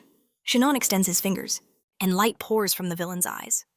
Well then, let's extract everything I need to know. What happened to Liji? Fear flashes in the hero's eyes. Liji? We see her bloodied and motionless at her enemy's feet. Liji is dead, lying face down in a pool of her own blood. A flashback. I've always been a loner. Both. In the real world and in Marine. And then I met you. I never thought another returner existed. I'm Park Jin-woo. It's nice to meet you. The young man's smile is sincere as he offers his hand. Jian, run. What about you? I'll be fine. Just go quickly. This time he uses a shield to fight a Godzilla. Like Green Lizard desperately trying to protect his partner. These caves, they remind me of Muram, the same man complains, clutching his head in his hands. Please, don't leave me again, Tae-young says softly, taking his friend's hand. Even though taking care of you was a burden, Tae-young thinks I was also grateful. Because no one had ever needed me so desperately before. Ji-eun Tae-young calls to the girl in her own blood. She's still alive. We never should have met, she thinks. Her eyes are open, but her vision is fading. Get up already, Tae-young sneers with a cruel grin. You really want to die. Like this, he stands over her. Ji-eun musters her remaining strength, groaning as she rises. She glares at him with pure hatred. She lunges, dagger aimed for his heart. A notification appears shield skill. Her blade scrapes uselessly against a barrier of red energy, causing no harm. Another alert reflects shield. The energy that should have struck Tae-young bounces right off. Lee Ji-in stares at her enemy in utter disbelief. He jumps high into the air, slicing through the air in a surprise assault. You seem tired. Tae-young laughs as he lands. Your dance of death is deactivated, he declares, standing before her once more. Give up. He's really this strong, Leah thinks. To think I was actually joking around with him? Tae-young smirks a satisfied look on his face. The girl studies her enemy carefully. Then she makes a request. Answer my last question. Tae-young's eyes narrow. And what is that? Why did you kill them? Memories flash through her mind. The faces of her friends, their bloodied corpses scattered on the ground. Tae-young sighs in a bored, mocking tone. That again, I'm so tired of that question. Can't we discuss something more? Interesting. Her hand gripping the dagger begins to tremble. His feigned indifference cuts deeper than any blade. You've always avoided that question, she says, her voice strained. This time, I need an answer. Tae-young actually seems to consider it. Because they were weak, he finally states. Isn't it only natural for the strong to crush the weak? The scoundrel asks with a completely unhinged expression. I think I went crazy for a moment, Leah replies, a bitter smile on her lips. When I thought I could talk to you like you were sane. I've had enough. Let's end this. Tears stream from her eyes, but she finds the strength for one last determined smile. I will kill you, she vows, lunging at Tae-young. Her eyes blaze with pure hatred as she flies at the villain daggers aimed for his heart. Tae-young raises his sword, blocking the strike. The clash is immense, its explosive energy visible from miles away. Meanwhile, Shin Yang sits on a desolate cliff overlooking the sea. He stares at his phone screen. The message he sent remains unread. The main character recalls Gajing's pale face during their last conversation. The Heavenly War Guild worships the god of heavenly war, right? It seems. There were others like Park Tae-young. Shin Yang wanted more information, but the man died far too quickly. He was disappointingly weak. We see Gajing's corpse, the once black braid in his hair now completely gray. Shin Yang muses, staring out at the ocean. He gave me a location, but I'm 450 kilometers away from it. Sea creatures splash in the waves below. Shin Yang remembers the two. Magic circles. The monkey monsters summoned by a previous foe. It seems teleportation is my only option. With my current skills, I can be there in 20 minutes. He calculates walking to the edge of the cliff. But then he stops. Why am I even thinking about this? Leah is just a business partner. He steps back from the edge. I have no obligation to save her even if she's in danger. In this world, killing and dying. Over personal grudges is completely normal. I have absolutely no reason to interfere. His foot plants firmly on the rock. But then he remembers Leah's words. Cha Shin Si. I'm asking you out. Her sweet smile flashes in his mind. Her hand extended towards him. The memory seems to hold a profound weight. Other moments with her begin to surface. You seem to know about Yuna. I only visited Hunan for the liquor. Why can't you just be honest with me? He remembers her grabbing him by the collar. Yuna isn't the little girl you remember. I want to tell you this. Officially as the Vice Guildmaster of the Dawn Guild. Thank you, Guildmaster Cha Shin-young. Her determined face, their handshake, then something clicks. His eyes snap wide open. A laugh escapes his lips. His laughter echoes across the sea, bouncing off the cliffs. Ha! I think I've finally lost my mind, he says, wiping a tear from his eye. He flashes a defiant gesture at the sky. I thought it was only Yuna and me. That mattered in this world, Shin Yang thinks. A genuine smile spreads across his face. But it seems there's one more person in that little group. For the first time, he looks truly happy. A cloud of dust erupts where he once stood. Shin Yang is already gone, a blur of motion. Wait for me, Leah, hi, he calls out. The inscription reads, the Taebaek Mountains. Kwon Ah-jing smirks, lounging on a chaise. Yoon-man stands beside him. The two villains are clearly enjoying their victory. Around them lie bloody corpses near a shimmering green portal, leading into a dungeon. I'm glad I joined the Twilight Guild, Yoon-man says, sipping his drink. My salary tripled. From what I made at dawn. They even gave me an apartment. You know, Ah-jing says, looking into the distance. For a moment, I thought everything was going to go wrong. Because of that crazy bastard Cha Shin-young? His companion asks. He recalls our hero's overwhelming presence during their duel. Hell, who would have thought? A monster like that would appear. He almost snatched victory for the Dawn Guild. But it seems Cha Shin-young should be dead by now, Yoon-man suggests. Ah-jing agrees from his chair. That's most likely the case, and even if he survived, he couldn't possibly get here from Jeju Island. Suddenly, both villains look around, a sense of dread washing over them. Suddenly, from the nearby thicket, a flock of birds bursts into the sky, startled by something unseen. What was that sound? A terrified guard asks his partner, who can only shake his head. And that eerie purple glow. Yoon Sangman points toward the forest. Has it always been this quiet here? Something's not right. Kwon Ah-hyeon agrees, a cold sweat breaking across his brow. This place is terrifying. He scans the area, every sense on high alert. That's when they see it. An eerie, ghostly figure lurking in the shadows. With glowing eyes, it creeps towards the two portal guards, its fingers outstretched. Ah-jung and Sangman scream in terror. They see the horrifying apparition, but their screams are cut short in an instant. A blade flashes in the darkness. Ji-hee. What are you even doing? Laughs Park Tae-young, amused by her futile attempts to defeat him. You said you were going to kill me. Come on, show me something. Where did all that fire go? Why are you only defending yourself? Desperation fills Ji-hee's eyes. The struggle is real. Are you ever going to make this interesting? Tae-young never tires of his cruel taunts. The clash of their blades echoes through the air once more. Ji-hee glances down at her weapon, her eyes widening in disbelief. Her dagger is shattered. In the next moment, Tae-young's hand darts out. The monster grabs her by the hair. He yanks her head back, screaming in her face. Concentrate, where are you looking? Tae-young's eyes gleam with a manic light. He suddenly stops and lets out a wild laugh. So boring, he scoffs, turning his back on her. You dare bare your claws against me? At your pathetic level, he sneers at the girl, now helpless on the ground. You don't seem capable of much more than this. Ji-hee looks utterly broken. One eye is swollen shut, her face a mask of blood. So how does it feel? Do you finally understand who was right? He leans in close, his face inches from hers. Ji-hee can only grit her teeth in silent fury. I should have just sided with the Heavenly War God. That was the correct answer. And you know, he whispers, it's not too late. I'm giving you one last chance. Join me. A battered Ji-hee looks up at Taeyoung, a flicker of fear in her eyes. Together, we will become a force that no one and nothing can ever oppose. Guild leader Park Taeyoung. I appreciate your offer, Ji-hee says quietly. Taeyoung's face lights up with anticipation. But I would rather die than join you, she spits with disdain. Now get out of my life. The bastard begins to tremble with pure rage. What the heavenly war god, stronger right, are you serious? You're not a child anymore. Despite her injuries, a defiant smile graces her lips. Mark my words, you are going to die because of the very god you worship. Chasing after him like a dog. What? Taeyoung stares his face a mix of rage and confusion. Meanwhile, Cha Shin-yeon is searching for the heavenly war god. We see our hero smiling. Then the scene shifts. He's chained to a cave wall, his eyes burning with a single desire. Revenge. Revenge on the person who destroyed his life. Nearby, Kwon Ah-hyeon is being dragged around like a sack of potatoes. He can only manage a weak groan. Do you really think Shin Hong will let the heavenly war god's henchman live? The girl asks Taeyoung. Oh yes. On, he says, bursting into laughter. Listen closely, Ji-hee. He's either already a corpse, or he's about to become one. His words strike terror into the girl's heart. I ordered his assassination, from the Sky War Guild. They are elite hunters who serve the very same god I do. The scoundrel smiles smugly. But just then, a shadow appears behind him.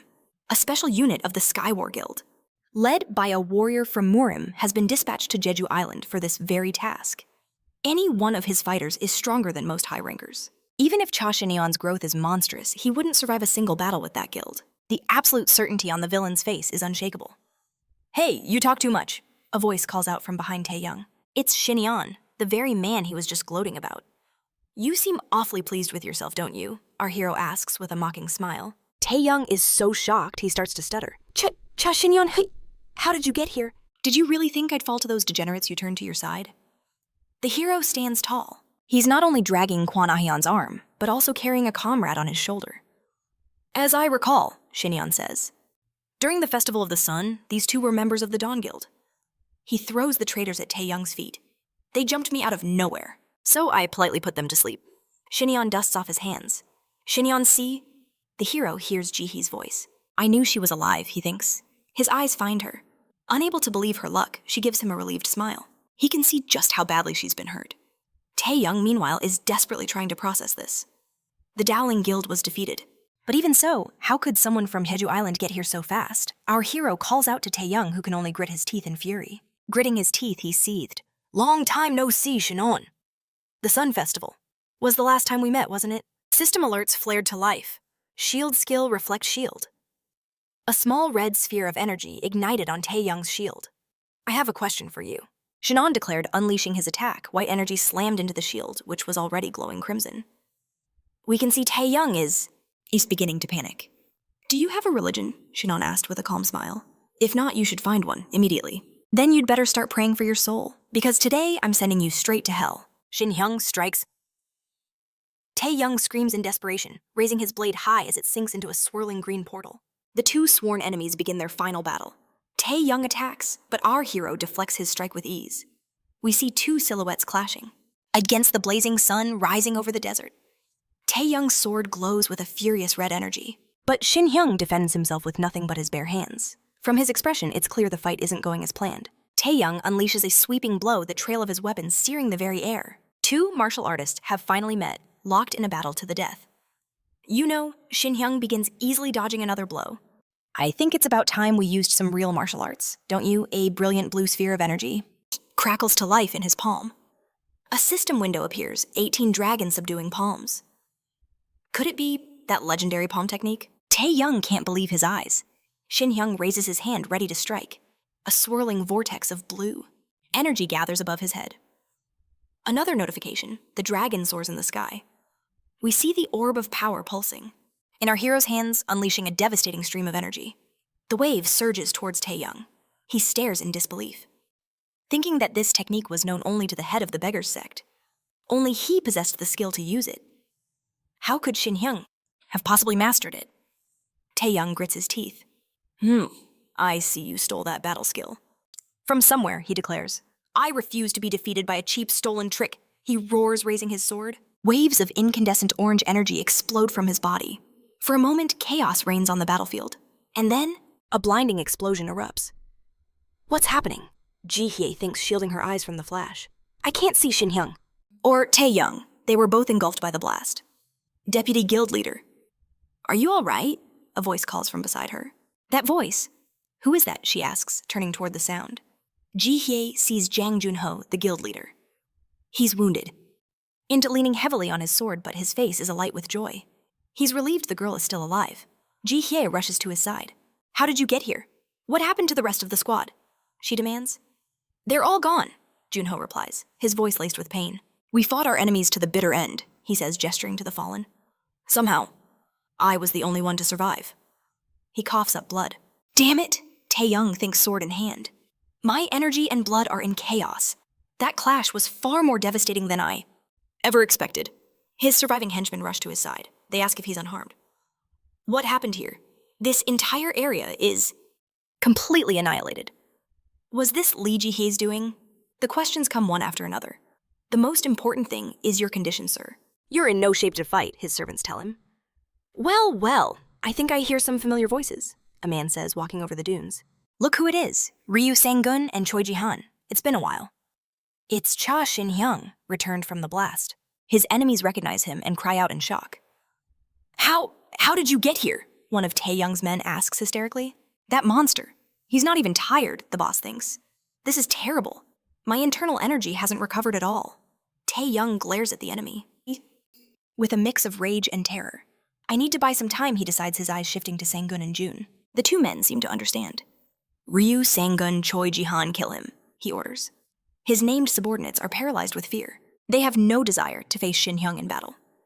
After using a skill that powerful, he should be drained of energy. Tae-young tries to convince them. We must eliminate him right now. The hero simply crosses his arms, staring at Tae-young in utter disbelief. Are you insane? He asks. Can't you hear me? Tae-young roars at his servants. Do as I say before I kill you myself. The villain's face is a mask of pure menace. It's enough to terrify Sang-gun and Jun.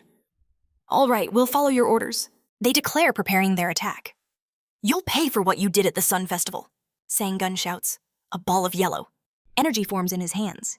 His partner's helmet begins to glow with a menacing purple light. Shouting a battle cry, they charge toward the hero. Dance of the Fire Dragon. This should be enough, Tae-young thinks. This will buy me the time I need to recover. But the relief on his face is instantly replaced by sheer horror. Two figures are racing across the desert. It's Jang Junho and Lee Ji-hye. Shin Hong is here, the boss asks his deputy. Shouldn't he be on Jeju Island? Why don't you ask him yourself? The girl replies. He should be around here somewhere. Suddenly, Ji-hye spots something, and a look of pure shock crosses her face. Ah, I feel a little better now, someone says, standing over a bloody corpse. I was trapped in a cave, then I teleported straight into the sea, and after that the mountains. We see that the narrator is none other than a cheerfully smiling Shin Hong. I thought I was going to go crazy from the rage consuming me, he says, making a crude gesture toward the pile of dead enemies. Jang Junho and Ji-hye can only stare at the unbelievable scene before them. In the crowd, a gasp of disbelief. He broke through it. In just an instant, the girl couldn't believe her own eyes. It's all over so quickly. But our main character simply thought, okay, the warm-up is done. Time, he said aloud, for the main course. He advanced on the terrified Tae-young. The scoundrel's mind raced in panic. What do? I still haven't regained my strength. The hilt of his sword trembled in his grip. Even if I was at my absolute best, he thought desperately, I still won't be able to beat him. To Tae-young, Shinon was a monster, an invincible, overwhelming presence. Don't tremble, a voice whispered in his mind. You can still fight. Tae-young almost cried out in shock, but the jade ornament hanging from his neck began to glow intensely. You are powerful, the voice echoed in his mind. Me, Tae-young couldn't believe it. You have yet to reveal your true potential. So fight, until he is forced to use his true strength. The words seared themselves into Tae-young's brain, and with them, came an incredible surge of power. Tae-young's entire being underwent a radical transformation. Amazing, he roared with glee. My body is overflowing with energy. He stared resolutely at Shinon. With this power, I can win. He radiated an overwhelming aura. Wow, our hero smiled, intrigued. He watched the transformation unfold. So you've finally decided to play your hidden trump card. Well then, let's make this interesting.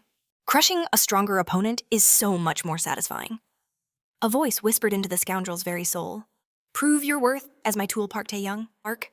We see a glimpse of a sinister smiling face, and a single ominous chain hanging before its chin. You are nearing your peak, Tae-young heard. Now, unleash it all. Numerous status windows began to flicker before the smiling entity. Cha Shinan versus Park Tae-young. Glowing with a dark violet energy, Tae-young looked terrifying. His eyes blazed with light, and a manic grin stretched across his face. Wow, what an incredible aura, Shinon noted with a smirk. Were you hiding this power? No, that's not it. This isn't your own strength, is it? The hero deduced. It's coming from that necklace. And indeed, the jade piece around Tae-young's neck was pulsating with an eerie light. The scoundrel shot forward like a bullet. You've gotten fast, Shinon remarked, preparing to meet the charge. You clown, it's too early to celebrate. He taunted, his hand resting on his sword's hilt. That's just borrowed energy. And you think you can wield it freely? How foolish. Well then, I shall grant you a great honor, the hero said, drawing his blade. For me, the Supreme Sword Emperor, to draw my sword is a momentous occasion. But Tae-young didn't seem to hear a word. He simply charged, his eyes burning with madness. A system notification appeared. Park Tae-young's original skill. Even though I'm not perfect yet, I promise you'll love it. Shinon simply held out his sword, a confident smile on his face. With a look of pure insanity, Tae-young delivered a devastating slash. But it swept through empty air. As the hero stood calmly in place. Hold on tight, Shinon smirked. He unleashed a counterstrike, the trail of his blade radiating. Overwhelming power. What's this, just the stump of a sword? Look at that. The hero mocked. That's what happens when you have a weapon you can't even control dangling from your hand. I can't believe you lost your blade mid-swing. The hero was openly enjoying this. This is a complete disqualification for a martial artist. And those jade stones that lent you their power seem to have been completely drained. We can see their glow has noticeably dimmed. Is that all you wanted to show me? Shinon asked, holding out a hand that crackled with white energy. He unleashed a sweeping blow that slammed into Tae-young. Blood erupted from the scoundrel's mouth. He collapsed to one knee, head hanging in defeat. Now, I have some questions for you, the hero said, grabbing Tae-young by the throat. I'm particularly interested in the heavenly god of war. He growled, his gaze piercing through his enemy. The only reason you're still breathing is because I need answers, so be grateful. Shinon tightened his grip on the scoundrel's neck. Otherwise, I would have ended you the second you caused her harm. So, will I get those answers? A powerful golden light began to radiate from the hero's eyes. A new notification appeared. Skill activated absolute order. Shinon held Tae-young fast in his unyielding grip. The heavenly god of war that you worship? Who in the hell is he?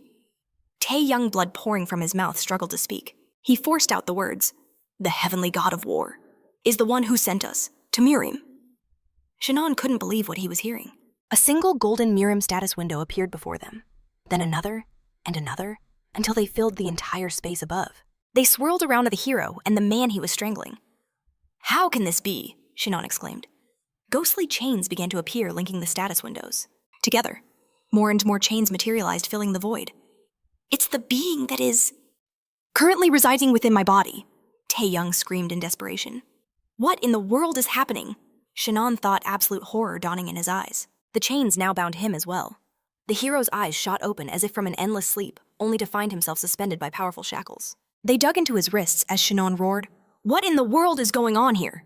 We see him trapped in the center of a vast cave, the chains anchoring him to the cold stone walls. This is the cave from Miram, Shinhan uttered, a bewildered look on his face. He recognized this nightmarish place. It can't be. This is insane. Am I back here again? You know this place, don't you? A voice echoed from the side, its owner hidden in the shadows. This is a world of my mind. One that was created by my mind sword, said Park Tun, who sat calmly upon a large boulder. So what do you think? Does this place bring back old memories? You're the first one to ever make it here. It's a pleasure, Chashinon. Tang looked genuinely pleased. This is our first time meeting face to face, isn't it? It seemed he was truly happy for this encounter. You bastard! An enraged Shinon bellowed, trying to tear himself free. His captor simply chuckled. Like everything else here, the chains are made and from my mind. It will be incredibly difficult for you to break them. Perhaps you should just calm down. But the hero continued to glare at Tang. You're not Park Tun, are you? He demanded. I see you wield the sword of reason quite freely. The chained hero continued. So you're the heavenly god of war. The godlike being smiled. You seem to have many questions for me. We don't get to meet often, so I'll allow it. Ask whatever you wish. I'll answer every question with complete honesty. He extended a hand toward Shinon. Was it fun? The hero asked coldly. The heavenly god of war seemed lost, not understanding what he meant. Shinon began to explain. I was trapped in a hellish world, completely alone, never knowing when I might finally die. We see the hero, his hands stained with blood, the Maram status window glowing before him. I spent 140 years alone, never knowing what happened to my family, and I'm sure you were watching the entire time. We see Shinon's very first victim, a man he killed just after escaping that cave. Did you enjoy watching me suffer for 140 years, you bastard? Shinon's face was a mask of pure fury, the heavenly god of war. Wearing Tang's face remained silent, his expression completely unreadable. I hated it, he finally said, his voice laced with disgust. The hero looked at him stunned. The heavenly god of war approached Shinon. I was so disgusted I wanted to die. He was now just an arm's length away. But I have been patiently waiting for you to reach a certain level, he said, staring directly into the hero's eyes. But what has become of you? You are still human. The heavenly god of war seemed to be searching for answers in Shinon's gaze. Is it possible? Do you still have emotional ties to this world? What are you even talking about? Shinon asked, his shock turning into a wild, unhinged laugh. The heavenly god of war watched the hero utterly bewildered. No, seriously, I was waiting for you to say something profound, Shinon smirked. But you're just spouting nonsense. Enough, I'm sick of this. The hero strained against his bonds. Do I have any emotional attachments? Of course I do. He gathered several chains into his fist. I only want one thing, the one who made me live in despair. The heavenly god of war. Shinon was straining, every muscle pouring all his strength into breaking the chains. I'll kill you, he roared, swinging his fist. The blow hit its mark. It slammed right into the belly of the heavenly god of war. He screamed in sudden agony as the jade necklace shattered. The heavenly god of war fell to his knees before Shinon. The hero then heard a message in his mind. Mark my words. Open the allegorical door and stop being human. Shinon's arm was bleeding. You'll lose everything if you don't do this. The hero stood over his defeated enemy. Inside there was likely no god left, just Park Toon's corpse. Ji-on Junho Lei, they called out to the hero. The girl looked at him in total shock. You killed Tang, she asked. Shinon turned away, looking irritably into the distance. He gritted his teeth and let out a curse. The next day, all right, I'm listening, said a man in expensive black shoes. This is Kim Cheol-ho, and he's on the phone. I will do as you say, he replied. After hearing the news of Park Tong's death at the hands of the Dawn Guild, he decided to surrender. We see the secretary in a dark, empty meeting room. Papers were scattered everywhere, chairs overturned. Most of the top members of the Twilight Guild were dead, and the survivors chose to remain silent. We see dark silhouettes, a grinning corpse, and a bloody hand clutching a dagger. One person helped accelerate the merger of the Dawn and Twilight Guilds. We see him indignantly, swearing that none of this will work if he's not part of the guild. This is Oh Dong-wang, the senior secretary of the Dawn Guild. He faked his death during the attack and was quickly healed afterward. This man seems to have solved the problem of integrating the two guilds. From a windy skyscraper rooftop, Jang Junho's voice is heard. He's getting ready for a speech. Hello, dear citizens of Korea, the Dawn Guild from this day forward. Why is this text so long? One of his assistants yelled. That they needed to hurry because the press conference starts in 10 minutes. A second one pleaded with the guild leader not to. In a nearby office, Shinon and Lim Ji sit across from each other, hearing the commotion next door. Jinho, in particular, is loudly complaining that his tie is strangling him, coughing and pleading for help. This feels familiar, Shinon muses, taking a sip of tea. What blend is this Jun and Yen? He asks, glancing at his cup. Is it not to your liking? No, Jun and Yen is always perfect. So what's our next move? Shinon asks Ji, who holds her own cup. She begins to lay out the delicate situation. Publicly, the world sees a perfect merger between two powerful guilds. But behind the curtain, there are hidden traps. They've decided to conceal the truth, even though people will speculate. Is there any other way? The hero asks. Ji simply answers with a question of her own. Still, I'm deeply disappointed. The girl raises her cup to her lips. I never imagined Park Tong's life would end so pathetically. We flash back to Shinon standing over the enemy's blood-soaked body. He offers no reply, lost deep in his own world. Park Tong, a heavenly warrior. His thoughts drift. When I tried to open Mount Wuhua's gate, is my humanity the final price? Will I lose everything if I stop being human? Shinon remembers the chilling face of the heavenly god of war. I'm just a frightened mouse, Shinon thinks, recalling the god's threat. How dare you challenge me? Next time I won't let you escape. The hero downs the rest of his tea in a single motion. Lim Ji senses that something has shifted. What's wrong? She asks. Is there something you dislike? Sorry, the hero replies. I was just thinking. Such a daydreamer, the girl remarks. If you're done with that case, then perhaps you should take a look at this. Before Shin Hong lies a strange iron box sealed with locks and covered in glowing glyphs. When he asks what it is, Ji explains. It's a secret safe discovered in the office of the Twilight Guild's master. It appears to be protected by powerful sorcery. Opening it by physical force is impossible. The hero scratches his chin, staring intently at the object. I don't usually meddle with others' property, he says, a smirk playing on his lips. But when valuables are lost, the owner is to blame. He stretches out his hand and a brilliant white energy flows from his palm. Something inside the box begins to stir.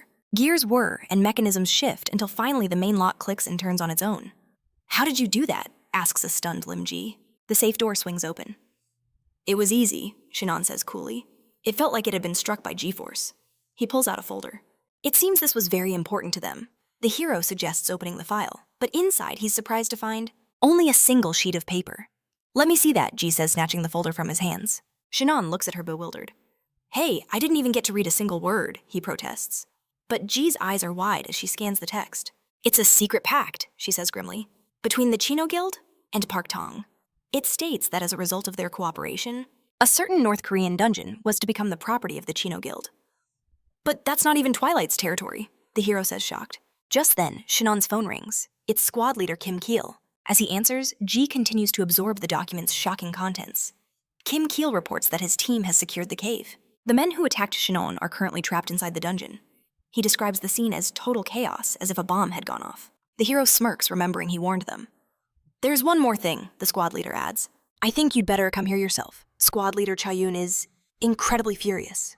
We see two young men trying to calm her down. But she's on a rampage, cursing Shin Hong's name for abandoning her yet again. You hear that right, I'm not exaggerating when I say she's been like this for about 5 hours. They've got me cornered, the hero sighs. He ends the call as Ji looks up. There's more, she says urgently. Something about the Chino Guild. She hands him the folder back. This isn't specific, she admits. But besides Jin Ho, it seems 4 others have returned from Marem. A grim smile spreads across the hero's face as he reads. This is quite interesting. Personal data, he murmurs. Every one of them has reached at least level 50. So that's why they call it the Chino Guild. Are you suggesting that these guys are... The hero begins to ask. The probability is extremely high, Ji confirms. All right, Shin Hong says, rising from the sofa. The next objective is clear. I need to find out what the Chino Guild is. And who is this Admiral Yido? The scene shifts to a dark room pierced by a single bright window. In Marem, it's natural for the strong to absorb the weak. We see an imposing white-haired man with earrings and an immaculate style. He sits on a majestic throne, a secretary-like young man at his side. So, the Dawn and Dusk guilds are still merging. And it was Dawn's idea, you say? That is correct, my lord, his assistant confirms. Any word from Jin Ho? The white-haired man asks. It has been 36 hours since his last contact. A cold silence fills the room. So they were both defeated. The blonde man stroked his chin in thought.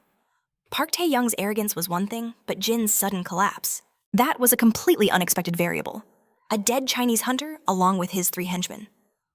All 10 fighters who dared face the Super Peak Master were silenced. So Park Dojin just assumed they were all dead, the white-haired man muses. Then I can only assume that Cha Shin-young's level is over 75, which means he's far stronger than my level 68. A smirk plays on his lips. How amusing. His gaze remained utterly vacant. Continue following Cha Shin-on. The blonde man issued his command from his chair. Avoid direct contact. And proceed with caution, methodically. His secretary bowed, confirming the order. It doesn't matter what level anyone has, the blonde man mused. Victory is never determined by something so simple. His expression was calm, almost smiling. This was the Tamna Guild headquarters, on the majestic Jeju Island. Before them, a massive window revealed the boundless azure ocean. Appa, listen to me, Uriel warned, her voice deadly serious. If you ever vanish like that again, I will kill you first and then myself. Understand? She punctuated her threat by rapping her fist on her brother's head. Sorry, it won't happen again, our hero replied sheepishly. At least tell me where you're going, she pleaded. Kim Gi-yul and Kim Ha-jin watched with cheerful smiles. The younger man with pink hair urged Uriel to calm down, but that only unleashed a fresh torrent of creative insults. Shin Hong, meanwhile, looked quite pleased with himself. It's good to be back on Jeju, he thought. The public outrage over the guild merger will die down once they see the Dawn Guild taking action. On a screen, Jang Junho stood at a podium announcing the end of the old duopoly. Lei would be tasked with tracking the movements of the Heavenly Creation Guild, formerly known as the Heavenly God Guild. There's a serious risk they'll go underground, Shin Hong explained. We need to gather intelligence on them in secret. From the determined look in Lee's eyes, it was clear she would give it her all. I'm grateful to her. Our hero thought, but something is still bothering me. I don't even know where to begin hunting them down. Sitting beside his sister Shinon scratched his head in thought. Suddenly one of the others approached him. It was Kim Hajin. He bowed deeply, apologizing for what happened on the island. What you endured that day. Was entirely my fault, he confessed. I never imagined a traitor could be in the Jeju Island Guild Union. I am so sorry for putting you in such peril. I don't know how we can ever repay you for the trouble we've caused. The brother and sister watched the man kneeling before them. Shinon finally broke the silence. To be honest, at one point I suspected the entire Jeju Guild Union had betrayed us, he admitted. Of course not, Kim Hajun exclaimed. Frankly, those doubts haven't completely vanished. Our hero continued unflinching. He sat coolly on the couch, arms crossed over his chest. His sister called out his name, worried his words were too harsh. But Shinon wasn't finished. However, that doesn't mean I consider you an enemy. Kim Gyul stared at him, his eyes wide with surprise. Okay, relax. It's all in the past, Shinon said with a disarming smile. A wave of relief washed over his guests. What a relief. Justice always prevails, nephew, the man replied. Shinon's next words wiped the smiles right off their faces. The merger the Dawn Guild is initiating will also involve the Jeju Island Guild Union, he stated, crossing his legs. The entire office stared at Shinon, completely stunned. But you said you wanted no part in the fight. Between the Dawn and Heavenly Creation Guilds. But that war is already over, our hero declared confidently. I've already discussed it with Dawn. Besides, I doubt the local guilds alone can manage all the dungeons on Jeju Island. Kim Hajin stared at the document Shinon handed him. This proposal was a complete departure from the old ways. It was hard for him to give an answer right away. But his hands trembled as he clutched the folder. I don't think we could ever get a better offer than this, he stammered. Thank you, Guildmaster Cha, he exclaimed, bowing low to the floor. If our guilds are on friendly terms, our hero said smoothly, then I believe we can put the past misunderstandings behind us. If Jeju Island is under my influence, Shinon thought, it will be much easier to monitor the Heavenly Creation Guild, even if there are other traitors here. Squad leader Kim Gyul. Yes, there was only one dungeon left for me to clear here, correct? Kim Hajin looked at the documents, his face beaming with pure joy. That's right, Gyul confirmed. One high-risk dungeon remains near Hallison. Then let's clear it. Quickly and without delay, Shinon suggested. Right now, Uriel asked, surprised. The determined look on our hero's face said it all. Yes, my schedule is about to get very busy, he explained. Before them stretched a sun-drenched, vibrant forest. Is this everyone? A small team of hunters stood before Shinon. A squad with just one damage dealer a tank. And a priest, our hero noted. This is an unusual party composition. Any reason we have no wizards or archers? Don't tell me. It's another cave. No, not a cave, Kim Hajin assured him, looking incredibly tense. But in this dungeon, ranged attacks that rely on clear sightlines are completely useless. Our hero waited for him to continue the report. The Hallison dungeon is the most difficult on all of Jeju Island, Kim Hajin explained. And its biggest threat is the fog. In this dense fog, squad mates can vanish just feet away. But the true danger lurking here is a monster called the Misty Leopard. Predatory eyes pierce the haze as Shinon listens intently. The briefer explains that these creatures practically phase through the fog. Normal physical attacks are useless. It's nearly impossible to land a solid blow. Area of effect skills are far more effective, especially the sacred arts of priests. Their holy magic is key. And one more thing, the briefer adds grimly. The hero gives him a questioning look. These beasts possess devastating attack power. He shows them a shield torn apart by deep gouges, left by a leopard's claws. They strike like assassins appearing from nowhere with an unpredictable attack. Our squads have been decimated by them time and again. A bead of cold sweat traces a path down the briefer's face. That's enough. You're dragging this out, Shinon interrupts. The man's face twists in furious disbelief. He can't believe what he's hearing. Calm down. I get the picture, the hero states calmly. So what you're saying is, you just have to kill them in a single hit, right? Yes, but... The briefer sputters, his anger boiling over. He watches Shinon casually scratch his head, completely unfazed by the dire warning. Yep, it all makes sense to me, Shinon declares, stepping forward with purpose. Briefing's over. Now let's see how many of these things I can hunt. He flashes a grin at the briefer, who looks ready to burst into tears, making the rest of the squad chuckle. The stronger they are, the more tactless, huh? Looks like he's about to cry. That's just part of their charm, Andy Kim, Hajin comments from the side. Before them looms the dungeon portal. I was warned, of course. But I never imagined it would be like this. You can't see an inch in here. Suddenly, a voice calls out to Shin Hong. He turns toward the sound. There you are. A squad mate emerges from the mists, relieved. Glad I found you so quickly. Right, near the entrance visibility is still decent, Kim Ha-jun notes. But once we're deeper in the forest, it'll be easy to get separated. So here's the plan. We light the way, he commands. At his word, a glowing orb of yellow energy materializes in a fighter's hand. With the light skill active, it's much safer to advance, Ha-jun says. Shin Hong turns to the guild leader. The leader gives him his full attention. This is probably basic information. The hero begins, but I have to ask. The area right by the dungeon entrance. It's an absolute safe zone, correct? Naturally, Ha-jun answers. Never. In recorded history, have monsters appeared at a dungeon entrance. The scene shifts to soldiers patrolling the thick fog. A spearman and a shield-bearer advance. A moment later, only the shield-bearer, his head close-shaven, remains. He freezes, a chilling wrongness washing over him. What's going on? The fighter mutters, scanning the white void. Where did everyone go? He shouts into the emptiness. Stop messing around. I can't see anything in this fog. Then why? Asks the hero Kim Ha-jun, his voice grim. Are monsters attacking us now? It's as if they were waiting for us. The shield-bearer is ambushed. A misty leopard lunges from the gloom, its eyes a terrifying red as its claws reach for him. A flash of eyes completely white. But as the beast strikes Shin Hong, a sphere of pure energy in his hand surges forward. He moves to intercept his hand, reaching out and grabbing the face of the monstrous attacker. A system window appears. Perfect shot. Shin Hong's hand connects. His companions can only stare in disbelief at the impossible scene. Having landed the blow, the hero calmly explains, "This is just what I predicted, when the monsters attack. Their bodies materialize."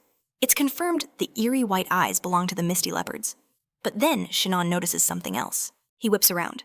Why are monsters advancing from the dungeon entrance? The entire squad is now locked in a desperate battle. Leopards swarm them from all sides. Calm down! Kim Ha-jun roars over the chaos. Assume battle formation and engage. Something massive slams into the ground beside a shield bearer. Where the hell did the priest go? He shouts. The hero looks at his hand. In his palm, a brilliant white sphere sparks to life. Its holy energy blasts towards the monsters, striking them true. The ethereal beasts recoil from the sacred power, their forms writhing in agony. A massive explosion erupts, mixing with the fog. Through the swirling mist, Shin Hong's worried face appears. Is everyone all right? He asks, standing over the red cores left by the monsters. I've scanned the area with magic. No more monsters detected, he reports. We need to take this opportunity to regroup. The squad members stare at their leader in absolute awe. How could he have done that? In such a short time, Kim Ha-jun thinks watching his ally in disbelief. Is everyone here? Asks Shin Hong. His squad gathers around him. I can sense your life force. Everyone is alive and well. Good. I guess we're on their same side now, a squad member mutters. I barely understood what happened. But what he did was unbelievable. Ha-jun thinks, still in awe. Without him, we would have been in serious trouble. Shin Hong, meanwhile, is satisfied. His new allies reacted just as he'd hoped. Good, he considers. My little display didn't get anyone killed. Suddenly, Shin Hong's voice cuts through his thoughts. Can we talk for a moment? Yes, of course, the guild leader replies. Were you attacked at the dungeon entrance before? Shin Hong asks pointedly. No, that was the first time. Maybe it's because we don't clear this place regularly, Ha-jun speculates. As a result, the monster population grows. And they're forced to spill out. Shin Hong processes this information. Whatever the case, we'll find answers as we push deeper. Ahead, the same impenetrable fog awaits ghostly leopards materializing from the mist with hungry grins. The hero engages them, unleashing streams of pure white energy. His new squad members can only watch in shock as Shin Hong effortlessly strikes down one phantom beast after another. Red mana crystals fall like rain with every kill. The woman beside Kim Ha-jun whispers in disbelief. Is it normal for someone to fight non-stop for 3 hours? Does he have an infinite supply of mana? The guild leader is at a loss for words. I suggested he take a break, he admits, but I don't think he even heard me. Meanwhile, the hero tirelessly obliterates the fog leopards. At one point, he finally turns to his companions. Have any of you noticed any changes, for instance, in the frequency of attacks? The monster's levels or anything else out of the ordinary? His allies are still too stunned to give a coherent answer. They just stand there, jaws agape. The female hunter finally snaps out of it. The monsters are definitely appearing more frequently now. But other than that, nothing seems different. I think, Ha-jun adds, that they've been pushed into the safe zone by their own growing numbers. Don't jump to conclusions, Shin Hong warns. I've scanned the area and found a suspicious point 0.5 kilometers away. The guild leader stares, his voice filled with disbelief. Search magic shouldn't be able to work at that distance. We should go check it out ourselves, Shin Hong declares. If this dungeon is what I suspect it is, you'll need to raise its official danger ranking. An hour later, Kim Hajin gazes at the sight before him in utter shock. Is that fog? He asks, staring at the sight. A solid, impossibly high white wall now blocks their path. The absurdity of it even makes him chuckle. I guess you could call that the Great White Barrier, he says with a smile. Yes, Shin Hong replies, but what's inside is even more interesting. Hajin, throw your dagger at that barrier. The guild leader reaches into his cloak and draws the requested weapon. Throw it right there, the hero instructs, pointing. With all your strength. Hajun doesn't hesitate launching the blade with everything he has. The dagger soars through the air and finds its mark right in an eye. The squad can only stare in disbelief at the impossible sniper shot. Just as I expected, Shinon says with a chilling smile. He orders everyone, prepare for battle. Kim Hajin can't shake the feeling of dread cold sweat dripping down his face. It's coming! The hero announces, his gaze fixed upward, waiting for the threat lurking high above their heads. A strange crack appears in the fog wall. A moment later, the colossal face of a giant leopard emerges, with only one eye glowing. The other, presumably, was just pierced by Kim Hajin's dagger. A title appears, Giant Mist Reaper. The monster immediately lunges for the shield bearer, who crouches in terror. Why is it coming for me? He thinks, bracing against the immense weight with his shield. Kim Hajin swings his blade wide, landing a solid strike on the beast. Don't be afraid, he yells. It's huge, but it's not that strong. If we work together, we can take it down. Hearing their leader's words, the squad fills with new resolve. Take this, one of the fighters shouts, striking the beast's flank. His attack lands true, while the monster is pinned by the shield. He's sharp, Shinon thinks, observing the guild leader. They don't seem to need my help with this. Perhaps I should press on ahead. He glances thoughtfully into the dense fog. Another one, you two handle it? Hajun confidently commands his fighters, while the hero slips away, moving deeper into the dungeon. I had a feeling, he muses to himself, that there would be multiple types of giant monsters in here. This is the second dungeon like this after that one. Perhaps there's a portal, a gateway for these colossal beasts. The hero stares pensively into the mists. Behind him, a pair of predatory eyes ignite in the darkness. Another local monster. It creeps silently towards the hero, only to be met with a glowing fist straight to its snout. I've always heard a single dungeon can't have more than 2 monster types, Shinon thinks. If Li He found out about this, she would lose her mind. The hero calmly steps past the monster, now lying dead on the ground from that single decisive blow. As he moves on, Shinon senses something behind him and turns. He sees it. A tear in the fabric of space itself. His eyes narrowed on a strange fracture in the air before him. He moved closer to inspect it. No, this was something else entirely. The fissure began to spiderweb outwards. I can't touch it. It's like a hologram. We see Shinon's hand pass right through the shimmering tear. He couldn't make sense of it. Can this only be seen with the naked eye? He wondered. The hero immediately opened his status window. 2 screens appeared at once, the yellow of Mirim and the blue of Earth. This is an unknown phenomenon that permeates all substances, the system stated. Of course, he already knew this was no ordinary event. He held out his fist and it began to tremble with power. Just then, his incredible guild leader appeared from behind. It was Kim Hajin. He reported that the area was clear of giant monsters. Do you see this crack too? The hero asked him. Hajun answered with bewilderment. He couldn't see a thing. A small smile touched the hero's lips. So it was a sight meant only for him. It has to be him, the heavenly god of war, he thought. What are you saying? Hajun asked, confused. Meanwhile, Li Jihe was buried under work in her office. A knock came at the door. Please don't come in, the girl pleaded. I'm entering, a cheerful voice answered. A smiling young man appeared, holding a stack of papers and wearing a conspicuous green collar. Didn't you hear me? I asked you not to come in. Jahi sighed sadly. Oh, I heard you perfectly, the impudent man replied. It's just that the documents I brought are far more important than what you're studying now. The girl sighed again. I hate to say this. But lately I get angry every time I see you, she said, holding up a paper. Do you know why? Probably because I always bring you more work, the young man replied. Jahi checked the time on her phone. So you understand everything, right? She realized she was in for another long night. But this time it's about what happened in the dungeon, her assistant told her grimly. He handed a piece of paper to a yawning Li Jahi. As the girl read the document, pure horror spread across her face. The hunters died while clearing the new dungeon, she asked in disbelief. They were only young hunters in the squad, the man confirmed. We see 3 corpses lying on the blood-red ground. We found out they were killed before they could even react. I think you need to step in personally. Li Jahi looked at her assistant with grave concern. This dungeon, he said, may be an impossible class, meaning it simply can't be cleared. The scene shifts to an airport terminal. 2 people are walking through it, one pulling a suitcase on wheels. It's the brother and sister duo, the Chaws. They are desperately trying to stop dozens of islanders from leaving. They beg the young people not to abandon Jeju Island. The leopard dungeon is cleared, Shannon thought. And that's the last thing we had to do. Under the contract with the Jeju Island Guild Union.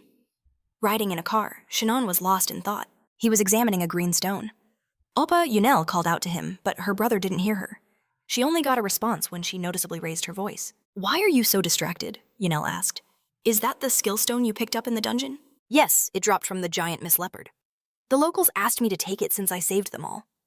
The hero remembered two cheerful Kims, an uncle and nephew who handed him a whole bunch of crystals. He then told them he would rather eat some barbecue.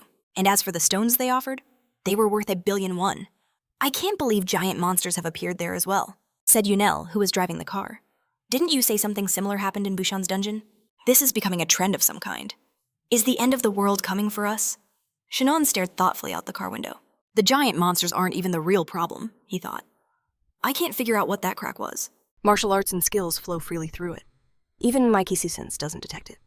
The strangest thing is that no one, except for me, can see it. The hero made sure of this by interviewing everyone who was with him in the dungeon. According to a suggestion from guild head Kim Hajin, it may be due to Shannon's abnormally high intuition score. But there's no way to check that, the hero thought. Could it be related to the heavenly creation battle god? Appa, are you listening to me?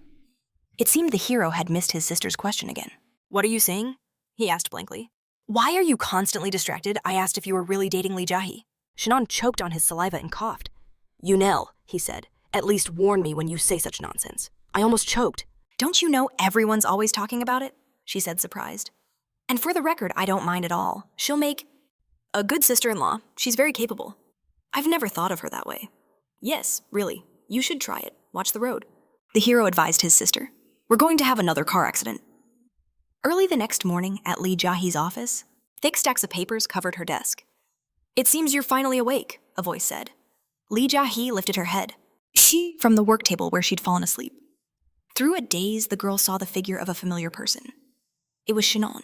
The secretary sips her tea, having waited patiently for Jihye to awaken. You're up just in time. I was just about to brew another pot, he says. Realizing who is there, the girl's eyes light up as she screams with joy. Shin Young-si, when did you arrive? About an hour ago, the hero replies coolly. You should have woken me up, Jihye mumbles, still shaking off her deep sleep. You can't just appear out of nowhere like an assassin. You looked exhausted, Shin Young explains gently. I didn't want to disturb you. You're right about that, the girl sighs, rising from her chair. You have no idea how much trouble I've been dealing with here, especially from hunters refusing to join the Dawn Guild. Plus, I've been getting intel on the Heavenly Creature Guild. It's still murky, but our scouts are in China now. We should have specifics soon. But then, suddenly, Jihye freezes. Her eyes widen in shock. Before them, a jacket lies discarded on the floor, as Shin Young supports the girl. By the waist as a wave of dizziness hits her. Thank you, Jihye says, meeting his gaze. A flicker of concern crosses his face. He slowly pulls his hand away. This is strange, the hero says, his voice laced with suspicion. You're a, trained martial artist. You shouldn't be getting tired this easily. I still haven't recovered, the girl thinks to herself. Are you all right? Shin Young asks her. Jihye looks down, a hint of guilt in her eyes. Have you ever heard of impossible dungeons? She asks. After they adjusted the difficulty, they shouldn't even be called that anymore. She continues, clutching her hand. Shin Young stares at her, stunned. What is that wound? He demands, his eyes fixed on the vicious red gash on Jihye's arm. There was a dungeon in Chuncheon that couldn't be properly assessed, so I went alone, she explains. It was just a single monster, but I had to use shadow dance. Shin Young listens intently, his expression hardening. I barely had enough strength to handle it by myself. I've never heard of a dungeon with that kind of difficulty before. On top of that, giant monsters are appearing. Jihye bites her nails nervously. The dungeons are changing, evolving too fast, she says. If this keeps up, I'm afraid something terrible is going to happen. There's a lot I need to tell you, Shin Young says, his voice firm. But that can wait. Where is this dungeon? He demands, already moving toward the door. I want to test it myself. The hero's gaze is filled with unbreakable resolve. The impossible dungeon of Chuncheon's volcano. After the fog clears, Shin Young is awestruck by the landscape. The heat in here is intense, he mutters. He covers his mouth and nose. And according to my Kai sense, this place is overflowing with lava. I'll have to go up. He spots a vortex of fire like a gateway to some infernal realm. Thick waves of heat ripple along its walls. Flames are drawn toward the hero's presence. Then something emerges from the molten rock. what looks like the fingers of a colossal hand. From the volcano's heart, a face begins to form. Two burning eyes become chillingly clear. A horrifying monster forged from pure flame reveals itself. Its maw is wide open, roaring to consume Shin Hong. So you're the one who burned Jihye, aren't you? The hero sounds almost cheerful. He drops into a low stance, a predator ready to strike. Well, isn't this great? My apologies for intruding, but how dare you? Look down on me. The hero's voice is dangerously calm, his hands still casually in his pockets. I can't stand that kind of attitude. The lava trembles. Something deep within is stirring. The fire monster lurches forward, emerging from the molten depths. The heat is incredible. Shin Hong seems to be in a fantastic mood. He notes that even his old comrade Ryong Gong, the so-called Dragonfire King, would have suffered in this suffocating heat. But facing the flame behemoth, the hero knows this is a truly difficult opponent. For ordinary hunters, this would be an impossible fight. The environment makes movement a nightmare, and the fact is, getting close to this monster is impossible. Melee combat is out of the question. Even ranged attacks would be useless unless they held an overwhelming amount of destructive power. This dungeon truly lives up to its impossible reputation. But regardless, Shin Hong's fist glows with brilliant white energy as he unleashes a strike. This is the worst I've seen yet, he thinks. The hero's fist rockets toward its target, but seems to connect with nothing. A dark crater appears for a moment in the middle of the lava, a small wisp of white energy dissipating above it. Just a second later, the lava returns to normal, as if nothing happened. Shin Hong hovers over the molten sea, arms crossed. The main problem here is its regeneration, he states. I've been hitting it, freezing it, and tearing it apart for 15 minutes straight, but it's exactly the same as before. This is starting to get on my nerves. He scratches the back of his head. How in the world did Jihye manage to kill this thing? It turns out he was in such a rush to get here he completely forgot to ask her for the details. But then something clicks. He sees it. The lava itself is taking the shape of a foot. It's not a giant covered in lava, he realizes, pointing. A finger directly at his foe. My opponent is the lava itself. With that revelation, Shin Hong spreads his arms and unleashes a beam of light into the lava, triggering a cataclysmic explosion of fire. And there it is. Bingo, the monster's core. A massive red crystal. But the hero is furious, enraged that he has to waste his time on such trivial things. After all that effort just to claim this small, unassuming prize, a blinding flash of pure energy erupts from the lava pool. Shinon watches in shock as a familiar blue status window materializes before him. It announces a massive influx of experience points, causing his level to skyrocket from 53 to 56. 3 entire levels in a single moment. Shinon stares at the notification in disbelief before a slow, satisfied smile spreads across his face. If he plays this opportunity just right, the rewards will be legendary. Before him, a shimmering portal opens, mirroring the beautiful night sky. The hero steps through. Shin Yangxi, a voice crackles on his phone. Are you out of the dungeon? Are you all right? But as he emerges, a shadowy figure lurks just behind him. I just got out, Shin Yang replies with a smirk. It was fun. Fun, I need you to hand this dungeon over to me for a while, he declares. I have a very interesting idea for it. As he speaks, the man we saw earlier ducks behind a tree, straining to overhear the hero's plan. But he hears nothing more. Okay, I understand what you're talking about, says Lee, the woman on the other end of the line. Standing before her office window, she promises, I'll handle everything as you say. Just take care of yourself. She lowers the phone, her gaze sweeping over the city skyscrapers. So the Chinese have finally made their first move. Back in the fiery hellscape, lava bubbles violently. Yunal shields her face from the blistering heat, calling out to her brother. What in the world is that? She screams in pure terror. Above her, Shinon hovers in midair. Yunal, try to destroy that round core in front of you. The hero commands his sister. She turns to him, her eyes wide with disbelief. What are you asking me to do? Yunal is furious. You dragged me into a lava dungeon. And now there's a lava giant here. Just calm down and try to destroy it, her brother says calmly. You trust me, don't you? This is all for your own good. Don't be afraid of anything. Shinon gently pats his sister's head. Come on, give it your best shot. Try to finish him with a single hit. Yunal takes aim at the molten giant. Fine, I get it, she shouts. And don't look down on me, I can handle this easily. Stealing her resolve. Yunal unleashes her attack on the lava monster. A powerful explosion rocks the cavern. A wave of joy washes over her as a blue status window appears right before her eyes. She can hardly believe it. Her level just surged by 5 points at once. Shaking her fist in triumph, she informs her brother she has reached level 43. Shinon, however, remains unimpressed. That's a lot less than I expected, he says. I suppose you were given less experience since this wasn't a solo hunt. Isn't that enough for you? Yunal snaps, confused by her brother's calm demeanor. He simply smiles. You're celebrating too soon. This is just the beginning of our power leveling session. Shinnon's strategy was simple. He would expose the monster's core, and Yunal would destroy it. They spent an entire day like this taking down 13 lava monsters. I'm not dreaming, am I? Yunal whispers, reading the text on her blue status window. I'm already level 50. The sign confirms her new status level 50. Class Archer 25 divided by Sniper 25. She still has 12 points left to distribute. Thank you, Appa!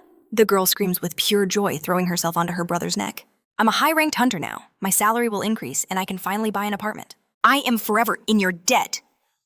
Yunal shakes her fists, overcome with happiness. Calm down, Shinnon says modestly. I'm just your big brother. I'm doing what I have to do. My brother is the best brother in the whole world. Yunal can't seem to stop. That's it, I understand you. That's enough, the hero says, smiling. In just one day of intense work in the dungeon, Yunal had joined the ranks of the top 10 highest-paid workers in Korea. She had become a high-ranked hunter. Shinnon was incredibly happy with this result. The girl asks him if her being there is lowering his experience gain. It wouldn't be fair since Shinnon was doing the bulk of the work. Don't worry, her brother says, smoothing back his hair. People used to mistakenly think my level might be higher than 60, but now they're not wrong. A blue status window declares that Hunter Cha Shinnon has leveled up. He's gone from level 56 to level 65, becoming a super high-ranked hunter. You did an excellent job, the hero tells his sister. And because of that, I have a gift for you. This is for becoming a high-ranked hunter. Yunal looks at the glowing greenish cube in surprise. What is it? She asks. This is a cube that contains a skill stone I acquired. I got it on the island of Jeju. The hero recalls thinking of the misty leopard that was struck by Kim Ha-jin's dagger. But this is a priceless object, Yunal exclaims in shock. If you sell this, you could buy a house in Seoul. Listen, little sister, stop bickering and understand. To qualify as a high-ranked hunter, you must constantly grow stronger. Yunal takes the green cube and thanks her brother. Okay, he says. I'll be right back. Where are you going so suddenly? The girl asks anxiously. There's a rat here, Shinnon says with a chilling smile. And I'm going to be the cat for a while. Damn it, says a young man hiding nearby. Where did he vanish? Crouched behind a rock, a scout searches desperately through his binoculars. He's a true monster, he thinks, sweat dripping from his brow.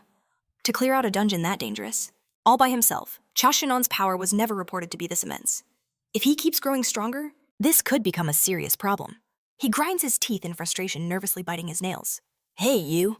The very man he was spying on is standing right behind him. Paralyzed with fear, the young man turns and bolts.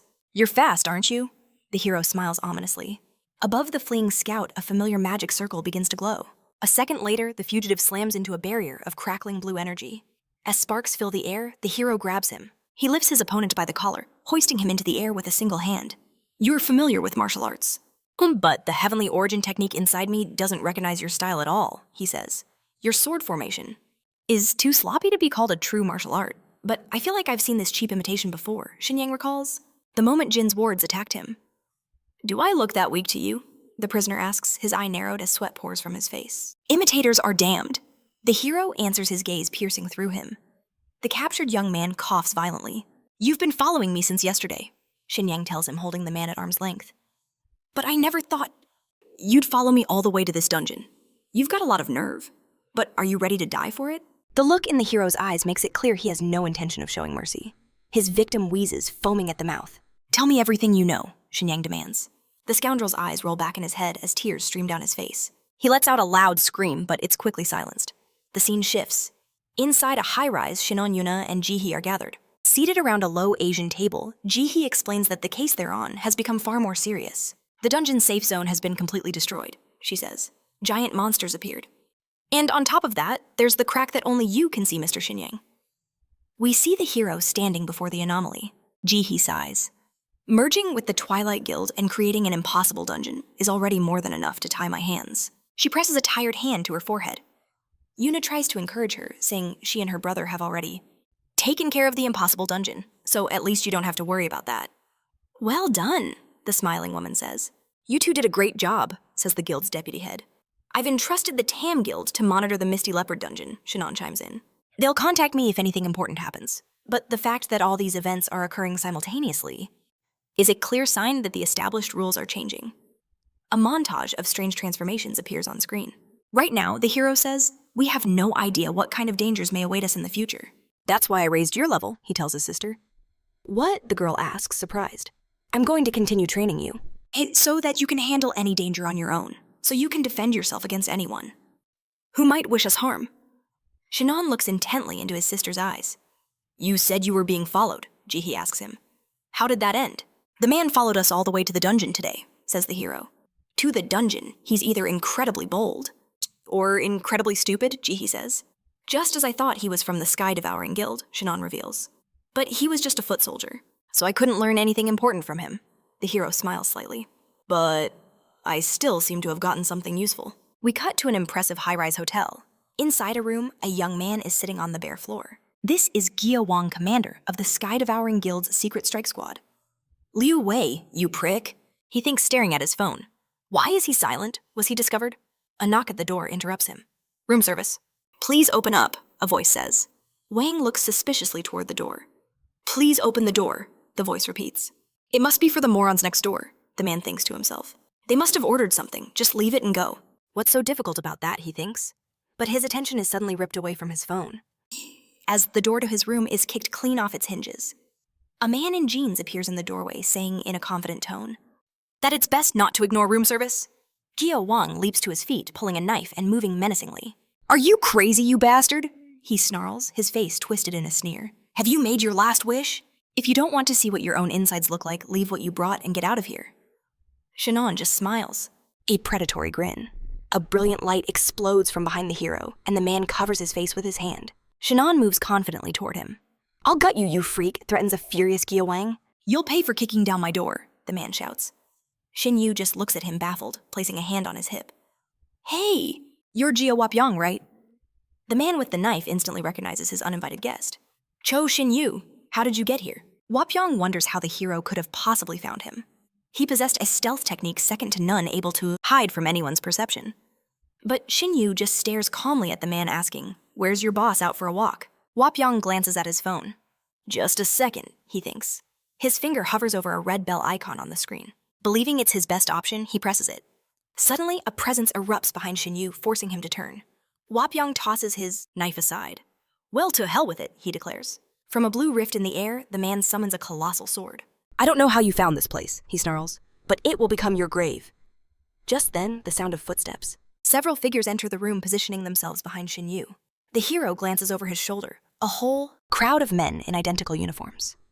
So you're all martial artists, he observes, who learned through some kind of witchcraft. Wapyong confirms his theory with a smirk. He announces that this is the mark of the sect, and that every man gathered here is a peak martial artist from their secret strike squad. But in a flash, Shin Yu strikes, a flurry of blows leaving trails of energy hanging in the air. Wapyong's face drains of all color as he opens his mouth in a silent scream. He doubles over, gasping. He sealed all my pressure points. In an instant, I couldn't even process what happened. How did he do that? Behind the hero, the entire squad shouts in unison, calling out for their captain. Yet Shin Yu remains perfectly still amidst the chaos. All right, I'm tired of asking nicely, he says calmly. So I'll ask you directly. You've all been trained in martial arts. Can any of you see the Miram status window? A fist? Flies toward his face, but he stops it cold with one hand. My body has lost some flexibility from relying on skills. So much lately, he says. But that just means I no longer have to hide my martial arts. A cold smile spreads across Shin Yu's face, his eyes glowing with an eerie blue light. Open your eyes wide, he commands. And look very carefully for that status window. I'm about to give you a glimpse into the end of the world. Two men watch the carnage unfold from the hallway. Inside the room, Shin Yu stands in the doorway, a silent reaper. Two enemies lie at his feet while the rest are frozen in place. So you can't see them either, huh? He asks. The hero's smile widens. In that case, I'll just have to show you in a way you can't miss. He looks up, unleashing overwhelming streams of raw power. Shin Yu cuts down one enemy after another, punctuating each blow with a question. See it yet? No, nothing's popping up? Still hasn't worked. Blood splatters across the hero's face, giving him a manic look. The Miram status window still hasn't appeared? Isn't that the whole reason you guys started learning martial arts? Jio Wapyong is in pure agony, his eyes bulging as he stares at the floor. Wapyong, I'm very disappointed, the hero tells him. None of your little friends seem to be able to see a thing. The man presses a bloody hand against the floor for support, as Shin Yu looms over. Him. What about you specifically? Can you see the Miram status window? The hero, his clothes now soaked in his enemy's blood, asks with a chillingly cheerful smile. One more question. Where is your boss? Wei Hai? In another location, we see a pair of shoes belonging to a man with a massive ugly scar across his face. This is Wei Hai number 3 in the sky, Creature Guild. He stands in an empty hallway. Strange. Why is no one here? Wei Hai glances from side to side. It's suspiciously quiet, he thinks. What in the world is going on? As he reaches for his phone to call, Wapyong, a voice calls out from behind him. Wei Hai spins around, anger twisting his features. You should have come back earlier, the voice says. In the next instant, a devastating blow connects with the man's jaw. I got tired of waiting, his attacker finishes. We see a blood-splattered phone ringing unanswered in a hand that has gone limp. Its owner is slumped against the wall, and with a barely audible voice begs his master to run. In front of him, the unconscious bodies of his comrades litter the floor. I had some time to kill, a familiar voice rings out. So I knocked out all your subordinates. You do realize, the voice continues, that this is all your fault, right? Wei Hai is seething, struggling to get into a fighting stance. He grinds his teeth. Where did you come from? He demands. Shin Yu just stares at him perfectly calm with his arms crossed. Why does that surprise you? He asks. You should be thanking me for bothering to play this little game of cat and mouse with you. Wei Hai draws his massive sword. He glares at the hero, demanding, What did you do to my men?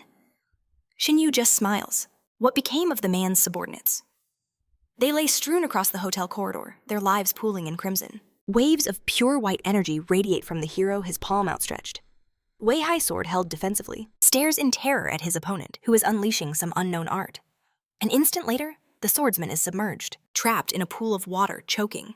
He breaks the surface, gasping desperately for air, as Shin Hong sits at the edge, a mocking smirk playing on his lips. Is it a custom in your country to swim fully dressed? He asks. Don't you know extra clothing is poor form? The man glares at the hero with pure hatred, hissing, bastard. But a thought stops him.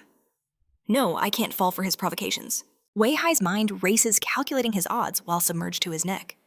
In all of China, only a handful of masters can teleport themselves and others. It's a skill of the absolute highest level. If that's true, then Zhao Wuyang and my other men, they must already be dead. Just how powerful is this man? Shin Hong watches his enemy, a cold, detached amusement in his eyes. He's enjoying this. Based on this aura, Wei Hai's thoughts continue. He should be on par with Master Yin, perhaps even stronger. Since he can teleport, escaping him will be nearly impossible. But even if I fall here, he vows, I must relay intel on his abilities to the guild. Wei Hai suddenly laughs in the face of the seated Shin Hong, who raises an eyebrow. Has the water finally washed away your sanity? Wei Hai brandishes his sword. No, he declares. You've only cleared my mind. Allow me to introduce myself properly. A vortex of white energy erupts in the pool. I am number 3 in the Sky Creature Guild's hierarchy. Wei Hai, the Soaring, Sword of Heaven. A dangerous fire ignites in his eyes, the veins in his arms bulging with power. With this sword, he proclaims, I will claim your head. Outside the hotel, a crowd has gathered, sensing that something terrible is unfolding within. They hear the sounds of explosions. Wei Hai leaps from the water sword in hand, launching himself, in pursuit of Shin Hong. The fleeing hero effortlessly taunts him. You have excellent maneuverability, he calls out. Your rat-like predecessor was quite skilled in that regard too. Wei Hai's fury boils over. Silence, he roars. I know you've returned from Murim. He unleashes a flurry of strikes, but they only meet empty air. Stop running, he bellows. Another strike misses. His face is a mask of pure savage malice. Fight me like a true martial artist, he demands. We see his next blow connect with terrifying force, striking Shin Hong square in the chest. The hero is sent flying back from several impacts. Yet a chilling smile spreads across his face. He places a hand dramatically to his forehead and erupts into roaring laughter. What could possibly be so amusing? The swordsman demands. Shin Hong wipes a tear from his eye. Sorry, he says, I just couldn't contain it anymore. Wei Hai's sword pointed at his foe doesn't know what to make of this.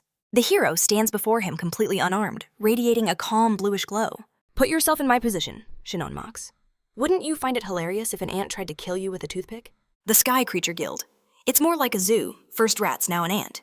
Who's your leader, a monkey? Rage twists Wei Hai's features into a monstrous snarl. How dare you, he screams. The hero's feet lift from the floor. Against an insect like you, he states, using martial arts would be an insult to the art itself. Shin Hong smirks and a white orb of energy ignites. In his palm, he ascends into the air, surrounded by spheres of crackling power. Stop playing hero, and start squirming like the bug you are, he taunts. A vortex of raw energy forms before the smiling Shin Hong. Wei Hai, engulfed in his own white aura, grinds his teeth and curses the arrogant bastard in his mind. But a thought flashes. Perhaps this arrogance is my one and only chance to win this. The swordsman takes a wide stance, pouring all his energy into his blade. The characters for Soaring Sword blaze into existence as Wei Hai thrusts his weapon forward and launches himself, becoming a living blade. But the smile never leaves Shin Hong's face. As the Chinese warrior hurtles toward him, something goes terribly wrong. He cries out in shock as the hero vanishes, reappearing 10 meters above his head. Shinon's face is alight with pure joy. Wei Hai is seething. Below, the crowd stares mouths agape at the impossible sight. The sky ignites with brilliant flashes of power, crisscrossed by jets of blue and red energy. It's hunters. They're fighting each other, someone shouts. Are they treating the city like their personal dungeon? The camera zooms in as Wei Hai rockets towards Shinon once more this time, attacking from below. Another crimson streak tears across the sky. The same trick as before. The hero thinks calmly. Wei Hai closes in on his enemy, certain his attack will not fail this time. The blow is aimed straight for Shinon's heart. Burn in hell, the swordsman screams. But the hero remains as cheerful as ever. We see a storm of magnificent flames, and in its heart, 2 warriors locked in combat. Wei Hai hangs, suspended, his eyes blazing with absolute fury. He struggles, but his body is frozen in place. The tip of his sword is stopped just inches from Shin Young's neck. What's this? The hero asks coolly. You were trying to kill me, weren't you? He floats effortlessly as Wei Hai still strains to complete the attack. The hunter's face twists in desperation. This can't be happening, he mutters. Did you use the mind sword? Shin Young darts forward, grabbing his face. That's right. And your title? The Soaring Sword of Heaven. How utterly tasteless. Wei Hai's eyes bulge with helplessness and rage. Well, the hero says, if that's all you've got, you can rest. A colossal explosion rips through the sky above the city. An onlooker's camera captures a black figure arcing from the blast, trailing a crimson smear behind it. The cameraman tracks the body as it falls, when suddenly Shin Young appears directly behind him. You're from Dawn, aren't you? He asks. Did you record everything from the start? The man screams in surprise. He stammers that Shin Young scared him, then confirms he captured the entire battle just as he was ordered to. Edit the final part. The hero commands the moment where I kill him. Then send the video to the guild's deputy head. Make it unclear how our battle actually ended. Understood, the operator replies. He watches Shin Young's back and asks, how are you planning to use this? We see a shot of Wei Hai's remains splattered across the pavement. Consider it a teaser, the hero answers. In other words, this is my declaration of war. A breaking news report interrupts. The leader of the Unlimited Guild, Shin Young, was attacked by unknown hunters in the city center. Viewers are shown dazzling flashes of light from the hero's epic battle. All across the nation, people are glued to their screens, completely captivated by the shocking news. The attackers held a significant numerical advantage, the anchor reports. The fate of hunter Shin Young and the unknown assailants is currently a mystery. 2 men on the street discuss the rumors. Did you see this? It's insane. Seriously, so who actually won? The camera pans over a crime scene, a chalk outline on the ground. The area is sealed off with police tape. Everything is in chaos. You won't believe this, one of them says. My friend who works at the hospital. He told me that Shin Young was just admitted to the intensive care unit. What about the hunters that ambushed him? But the hero, meanwhile, stands calmly nearby. His hands are in his pockets. Not far off, a body lies on a stretcher covered by a stark white sheet. Li Ji-hae approaches holding a can of orange soda. It's a little chilly today, she says, offering it to him. The hero greets her and takes the drink. Did you find out anything? She asks. Shin Young takes a sip. They all died the moment I used absolute command and ordered them to reveal the identity of the Heavenly Creature Guild's leader. Ji-hae nods thoughtfully. So it's some kind of binding curse, a magic that triggers instant death if they try to reveal classified information. Shin Young hands her a flash drive. This has their confessions admitting they attacked me. The girl sighs. I knew it from the very beginning, she says. The Heavenly Creature Guild was bound to cause us major problems. Taking another sip, Shin Young silently agrees with her assessment. A small smile appears on Ji-hae's face. She leans against the railing. This may sound a bit extreme, but should we just turn the entire continent upside down to find them? He looks at her amused. And you wouldn't stop me if I tried, he asks. Of course we would, but only if it became an international problem. Shin Young shakes his head. Even if I did something that reckless, he says it wouldn't work. They'd simply burrow deeper underground and become an even greater threat. The scene shifts to a casino. It's like poker, Shin Young explains. If you bet everything when you have a winning hand, you'll only scare your opponent into folding, earning nothing. To win big, you have to give them the illusion that they can actually beat you. He yawns, turning to leave. If I provoke them, they will respond. You're leaving already, she asks, looking satisfied. Shin Young says he's exhausted. He needs to get some sleep, so Ji-hae will have to manage the upcoming press conference by herself. She replies with a confident smile. It'll be my pleasure. The press is my domain. We're about to raise the stakes. And to the absolute maximum. A week later, the press conference hall is swarming with journalists as Li Ji-hae takes the stage. She took a seat, and every reporter in the room focused on her. With a faint smile, she adjusted her hair. It seemed the Dawn Guild, and the Unlimited Guild had forged an unbreakable alliance. The journalists whispered amongst themselves. They weren't even trying to hide their connection. With whispers of their romance and even a child filling the air, the conference room door suddenly bursts open. Reporters gape, stunned at the figure standing there. It's Cha Shinon, artfully covered in bandages and medical patches, one on his nose, another on his cheek, his right arm completely wrapped. To everyone present, he looked like a hero who had barely survived. "Is this proof?" the reporters murmured. "Proof of how grievously he was wounded in that fight." Who could have done this to Cha Shinon?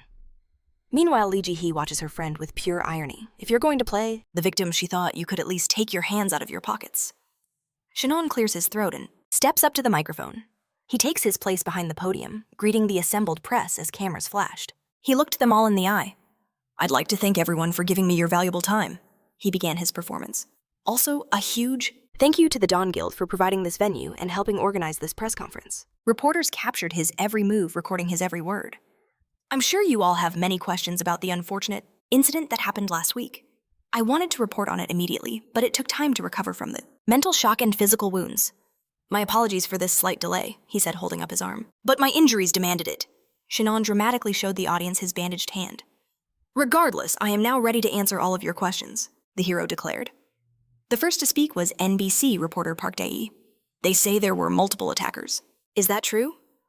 Shinon closed his eyes as if reliving the trauma. "That is exactly what happened." We flash back to the hotel scene. "There were more than 20 of them," the hero claims. "The battle was chaos. The man you saw on camera," Shinon explained, "was their commander, a high-ranked hunter nearly on the same level as myself."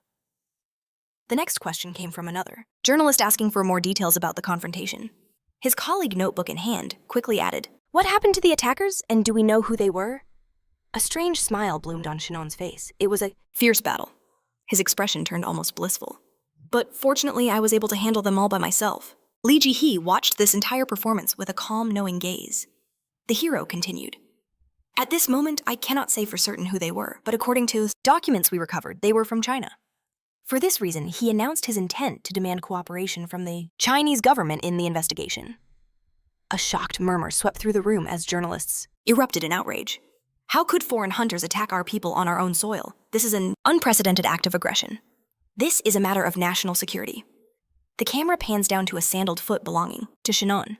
"I don't know who they are or why they targeted me," he said, his voice ringing with false sincerity. "But I have a message for the mastermind behind this incident. I'm sure you're listening." The hero pointedly raised the index finger of his left hand.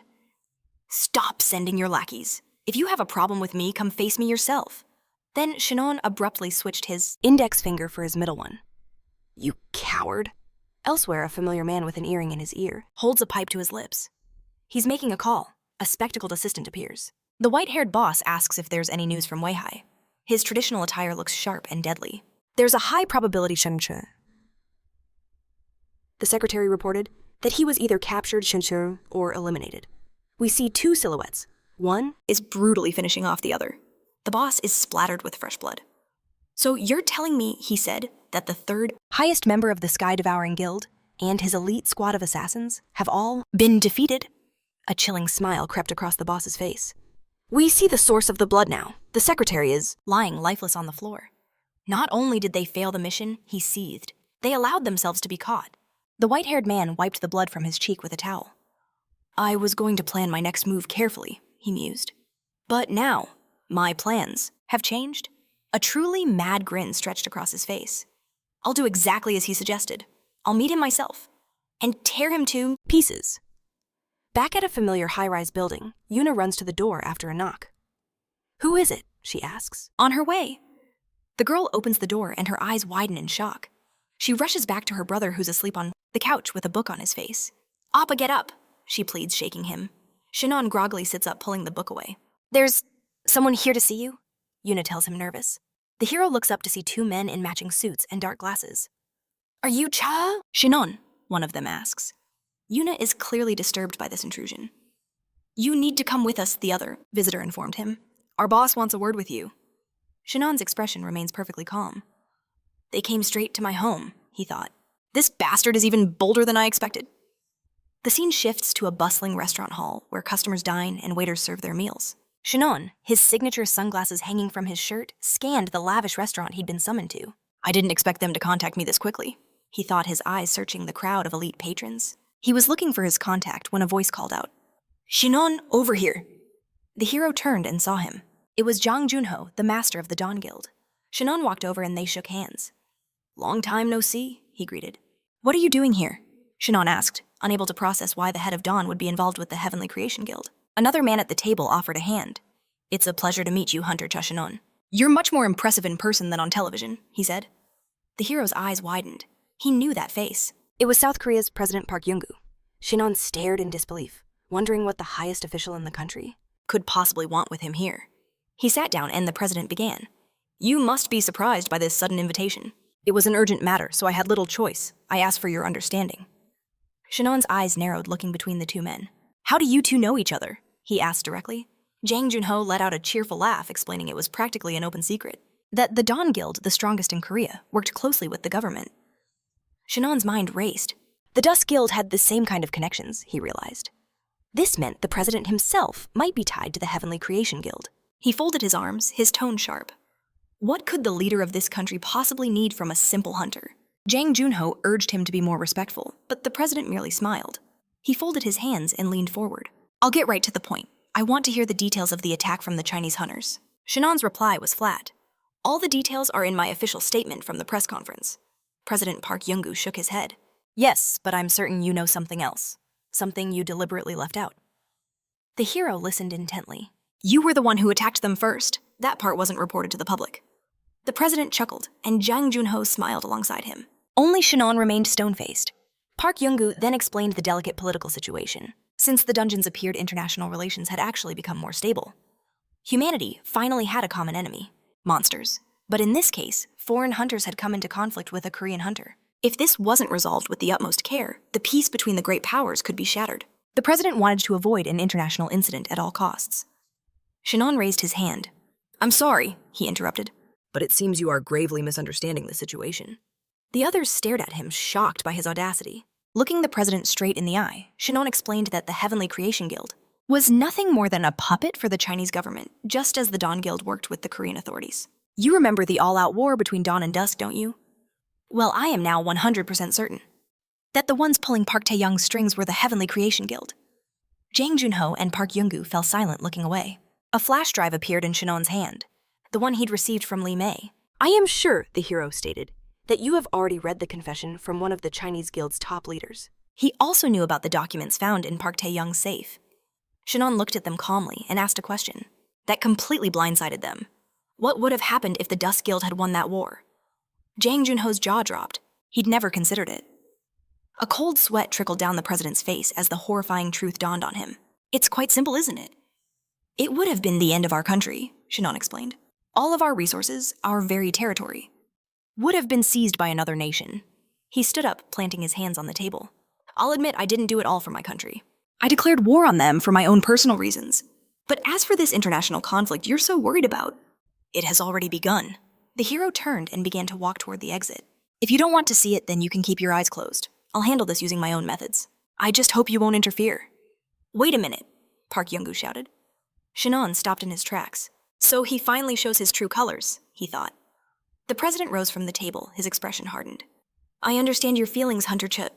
Looking straight into the hero's eyes, he declares that the government will now pour unlimited resources into his support. It's clear the president is sincere. I'm just asking you to take care of this once and for all, he says. Shinon? He gazes at him, relief washing over his features. This was not what he'd expected. A confident smirk appears. This request, he says, is nothing I can't handle. Shinon's face absolutely glows with joy. Whoever these targets are, he just needs to eliminate them.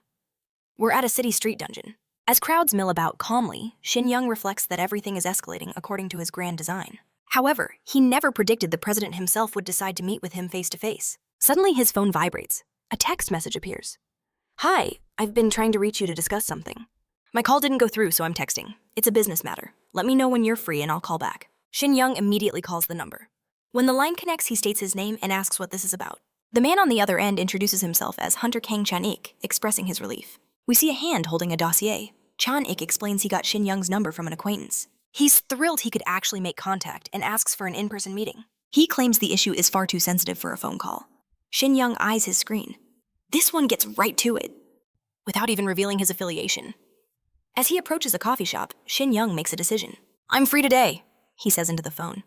Let's meet in 2 hours. I'll text you the location. See you then. After ending the call, he smiles. Well now, let's call my top researcher, he says, looking at his phone. He was, of course, referring to Lee Ji-hee, who is diligently working at her office desk. Her phone begins to ring. She answers, and Shin Young asks if she's overwhelmed with work. Ji-hee smiles brightly. Yes, I am, she teases. But what would you do if I wasn't? You really seem to be working too hard, he replies. You mentioned you could access the Hunter Association's database with an admin password. Can you pull some information on a hunter named Kang Chanik? Ji-hee is already typing away. Kang Chanik, just a moment. As he continues his walk, the girl reports back that there are only 4 people with that name. They are all independent hunters, around level 20, and between 30 and 40 years old. None of these are figures you'd be interested in, she concludes. What's going on? Shin Young gives a slight smile. It seems the person I spoke with used a fake name. A worried expression appears on Ji-hee's face as she asks him to explain what's happening. Nothing too serious, he replies calmly. It's just a little suspicious. 2 hours later, on a quiet city street, someone is sipping a drink. It's Shin Young. He sighs, thinking to himself that today has been draining. Too many meetings, he thinks. Perhaps I should try a gentle approach. He muses, swirling the ice in his glass. Or I could just use absolute order. His eyes flash with a cold light. Then again, since I'm short on time, maybe I'll just beat him up first. A figure appears. Behind him, Shin Young turns. You're quite bold, he thinks. A man who resembles a ghoul stands there, his eyes glinting. Even if it's faint, I can feel the bloodlust radiating from him, the main character realizes. When he said he had business, did he mean he was here to kill me? The ghoul in the suit stands beside the table, his eyes burning with a terrifying crimson glow. Smiling, Shin Young says, I was prepared for something like this. To think you could sense that faint bloodlust. And we're already prepared for a fight, the other man says, impressed. A sphere of white energy already crackles in Shin Young's palm. He suggests they stop wasting time and get down to business. But his opponent's menacing aura vanishes. The red glow in his eyes fades away completely. He extends a friendly hand and apologizes for his impolite first impression. I am Kang Chan-ik, he says, from North Korea. Shin Young stares at him in disbelief. What, from North Korea? Chanik no longer looks like the ghoul from moments before. Now the two are sitting at a cafe table. The main character asks his guest if he is truly from North Korea, and Chan-ik confirms it. This is very unexpected, Shin Young remarks. Perhaps I should report this to the state. Intelligence service? There's no need for that, Kang Chanik replies smoothly. Shin Young studies him carefully and asks how the hunter system works in North Korea. Chanik looks back intently and declares that there isn't a single hunter in his homeland. We see images of a dozen faces crossed out. The Supreme People's Assembly has banned the support of any hunters, fearing that these superhumans could one day lead a popular revolt. But you introduced yourself as a hunter, Shin Young asks, surprised. I registered in China, Chanik replies. So technically I am a Chinese hunter. The main character carefully watches his guest processing this unbelievable information. In front of him is a smiling young man, a registered hunter in China, set against the backdrop of the Chinese flag. North Korea is now renting out all of its dungeons to its ally China. As Chanik explains, it's like selling off their natural resources. On the one hand, it seems like a move for the nation's prosperity. But in reality, North Korea has effectively turned into a resource colony. A Chinese colony unfolds before us, a grim portrait of despair. Bodies lie strewn across the streets. A man in a suit stares down at a young girl. She was gone too. A voice narrates that in this world, only the powerful truly benefit. Most citizens are trapped in poverty, many starving to death. Tears of fury stream down the North Korean's face as he grinds his teeth. In pure rage, it's revealed the girl was his own relative. After losing my family and friends to this corruption, he declares, I made a vow. Chanik's voice is cold steel. Go to China, get stronger, gather intelligence, and spark a revolution in my homeland. The North Korean strides past, the phantoms of his people. He bursts into a room of officials, their faces contorting in fear as they demand to know who he is. Chanik's eyes blaze like an inferno. Scum from the Supreme People's Assembly, he snarls. Listen carefully if you value your lives. From this moment on, the revolution begins. Kang Chanik stands before us spattered in the blood of his enemies, his eyes glowing with a terrifying crimson light. You attacked them, alone, Shinon asks calmly. My strength is enough to neutralize any ordinary human, he replies. In any case, from that moment on, I began moving pieces from the shadows. He shows the main character an icon with 2 white circles. I started a little late, of course, but I'm building a system to hunt them down. The problem is, Chinese influence is rooted deep within my country. Shin Hong crosses his arms, his gaze sharp. So you came to South Korea, looking for help, he deduces. Precisely, Chanik affirms. I want to open North Korea's dungeons to South Korean hunters. As tourist sites or for industrial exchange. I believe South Korea's growing influence will halt Chinese expansion. Chanik extends a tightly clenched fist. Together, we can forge a new path for the reformation of the North Korean state. Naturally, this is only possible if you agree to help us. Shannon is lost in thought, weighing the man's words. Chanik's story feels suspicious, yet it holds the undeniable ring of truth. He sizes up The other man whose fist remains clenched in desperate resolve. Is it possible that Park Tiang handed the North's dungeons over to the Sky Creature Guild? He wonders. Was his plan to let North Korea fall to the Chinese government, which would then be controlled by a celestial creature? The hero ponders these heavy questions, his fingers covering his mouth. It's all coming together. Fine, he finally says. But I have one question. Chanik nods, ready for anything. What is your connection to the Sky Creature Guild? Shannon asks, his eyes boring into the man across from him. Chanik's composure shatters. A celestial creature. He stammers, his eyes suddenly bloodshot. There it is, the hero thinks, noticing the change. I see, he says with a knowing smile rising from the table. Okay, I get it, Shannon says. You want me to go? To North Korea? Chanik's face lights up with hope. All right, since you came all this way to invite me, I'll pay a return visit. Shannon's smile is sharp as he gazes at his North Korean counterpart. Meanwhile, Ji-hee is peacefully sipping tea at a hexagonal table. In her cup is that rare Chinese tea we've seen before. Suddenly, Shannon appears beside her. How did you know I was here? She asks, surprised. Your phone is off and you're not at the office, the hero replies simply. Ji-hee lowers her eyes, in slight embarrassment. I wanted to escape the world and be alone somewhere quiet. Do you think I need to rethink my disguise techniques? She asks with a playful smile. Maybe you could go on a date with me, Shannon tells her directly. Ji-hee flinches, her breath catching in her throat. The two look at each other in a charged silence. Finally, a radiant smile blossoms on Ji-hee's face. It only took you a few months to ask, she teases. So, where are we going? You know better than I do, right? The girl places, her fingers on her chest. I don't usually like indecisive guys, she says. But since it's you, I'll make an exception. Shannon's heart soars at her words. Inside a new dungeon near Anson City, two figures stand amidst a lush green jungle. It's Shannon and Ji-hee, and a monstrous snake with a thorn-studded body slithers towards them. The reptile rears its head, its predatory eyes locking onto the humans. A terrifying roar erupts, but the heroes split apart in a flash, and the snake charges through the empty space between them. Unwilling to tolerate such impudence, Shannon ends it with a single devastating blow. This dungeon is completely unexplored, the girl says, her voice tense. Ji-hee gracefully dodges another attack. We need to observe carefully to determine the danger level, she adds. Shannon examines a tree that took one of the reptile's hits. It seems these creatures have the ability to turn their enemies to stone, he notes. If their attack lands, it's game over. Ji-hee smiles, holding up a finger. Let's bet on who kills the most monsters, but you can't use your martial arts. Okay, but I have a condition too, the hero replies. Which is, Ji-hee asks, bracing herself, for the wave of snakes crawling towards her. Shannon leaps high into the air, soaring over the monsters. We do it for fun, he says with a grin. The girl launches into a graceful somersault, flying high above a sea of the reptile's huge spikes. She is actively with his partner. The blood of snakes erupts like fountains, flooding the ground around Xinyang. Yet he feigns a look of utter boredom. I wanted to talk somewhere quiet and peaceful, he complains. Suddenly he senses a new presence. A horde of snakes crawls toward him from behind. The reptiles have predatory eyes. Diligent creatures, you can't deny them that. Xinyang says, a wide grin spreading across his face. They truly wish to die by my hand. We see a field of dead snakes and crimson-stained pebbles. Xinyang casually dusts off his hands, complaining that it wasn't even a proper warm-up. Then something else catches his attention. It seems Ji is disappointed. We see the girl perched atop a high mountain of dead snakes, her head hung low. Leaping down from this macabre throne, she says the dungeon is supposed to be dangerous. But the local monsters are nothing compared to the beasts from the impossible dungeon. Xinyang smiles and nods in agreement. I'm worried, Ji confesses, because these very dangerous dungeons are starting to appear. More frequently. We're already facing a shortage of skilled hunters. The hero simply slides his hands into his pockets. I'm sure our country isn't the only one experiencing a sharp increase in dungeons, he states. The same thing is happening in North Korea. Ji asks for clarification, and Xinyang reveals he met a North Korean hunter named Kang Chanik a few days ago. He was asked to visit North Korea as part of an exchange between the South and North. Ji is completely shocked.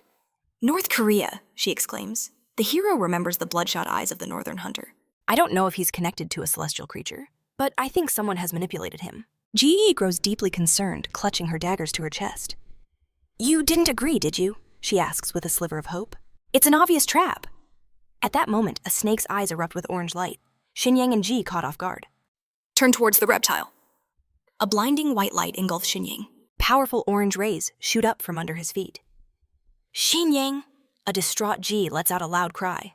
She sees something is terribly wrong with her companion. He's frozen in an unnatural position, his fingers pointed toward the sky. The snake is still alive, its eyes glowing with even greater intensity. Rage ignites in the girl's eyes. Drawing her dagger, she roars, "How dare an insignificant monster attack us!" The snake's head is severed from its body and flies through the air in a spray of blood. The monster is finished. Ji looks at Shin Yang in shock, calling out his name. He stands with his back to her, completely unresponsive. "Stop fooling around," she begs, reaching out and touching him. "I'll kill you," she threatens, slapping his chin, only to feel he has turned to solid stone. Fortunately, Shin Yang returns to his normal state after a moment.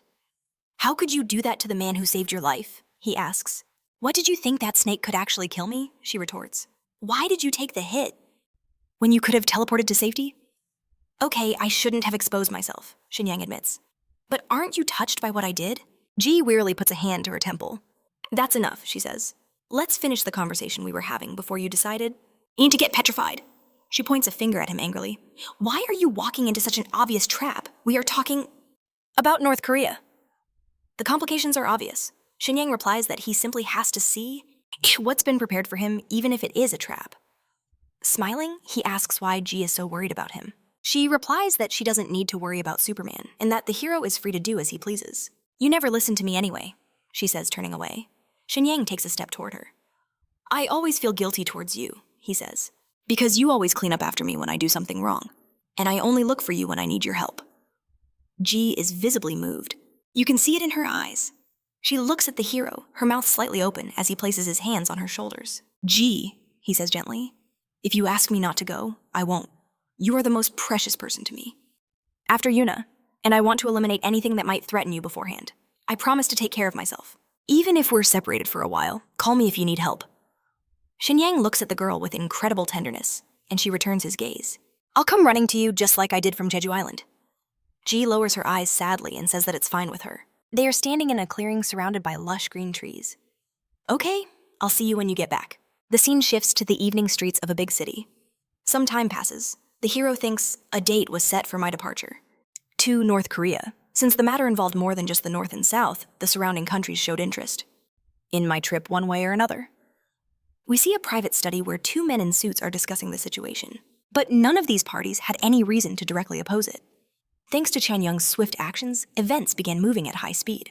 In an office overlooking a sprawling city, Chang-sik stares out as heavy snow blankets the high-rises. Meanwhile, Shinon and Yal were forging their strength, pushing through dungeon after dungeon. Their relentless training paid off.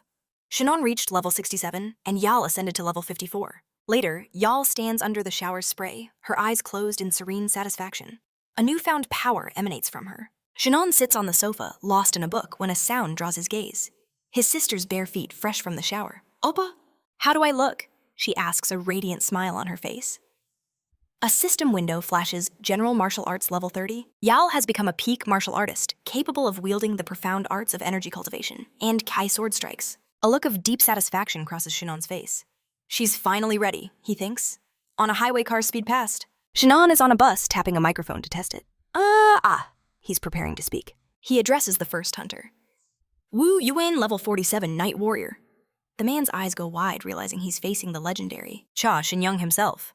"As I understand it," the hero's voice booms through the speakers, "you are all promising hunters. Hunters with the potential to reach the highest ranks." He continues the roll call. "Next, Junak, a level 46 defensive shield. Sona, level 45 priestess." He grows serious. "You all know this is a mission of great importance. And Kim Minuk, level 45 Reaper assassin." Minuk raises his hand, apologizing for the interruption. "You can speak to us informally," he says to the amusement of his comrades. He argues Shinon is older and higher level, so it would be more natural. "All right." The hero agrees, a thoughtful look on his face. A brief private smile touches his lips. Considering the countless years he lived in Miriam, these people were practically his great-great-grandchildren. While this hunter exchange with North Korea is diplomatically significant, Shinon announces, "I have a different goal in mind." The camera pans to Yal, sitting quietly among the hunters on the bus. The hero's voice rings with conviction. My real mission is to turn every single one of you into a high-ranking hunter. A wave of stunned silence washes over them. Their shocked expressions scream disbelief. Is that really so hard to believe? The hero asks. Sona answers for them, her voice laced with resignation. It's not about trust, she says, her eyes downcast. It's just, all of us have already hit the limits of our growth. Shin Hong then turns to his sister. Y'all introduce yourself. She stands, her smile brilliant and confident. My name is Cha Yal, the girl announces. I'm a sniper from the Dawn Guild, and for this mission, I will be your trainer. Shin Hong clarifies. My sister will lead the raid team in North Korea. The local hunters will operate under her direct command. The bus erupts in bewildered murmurs.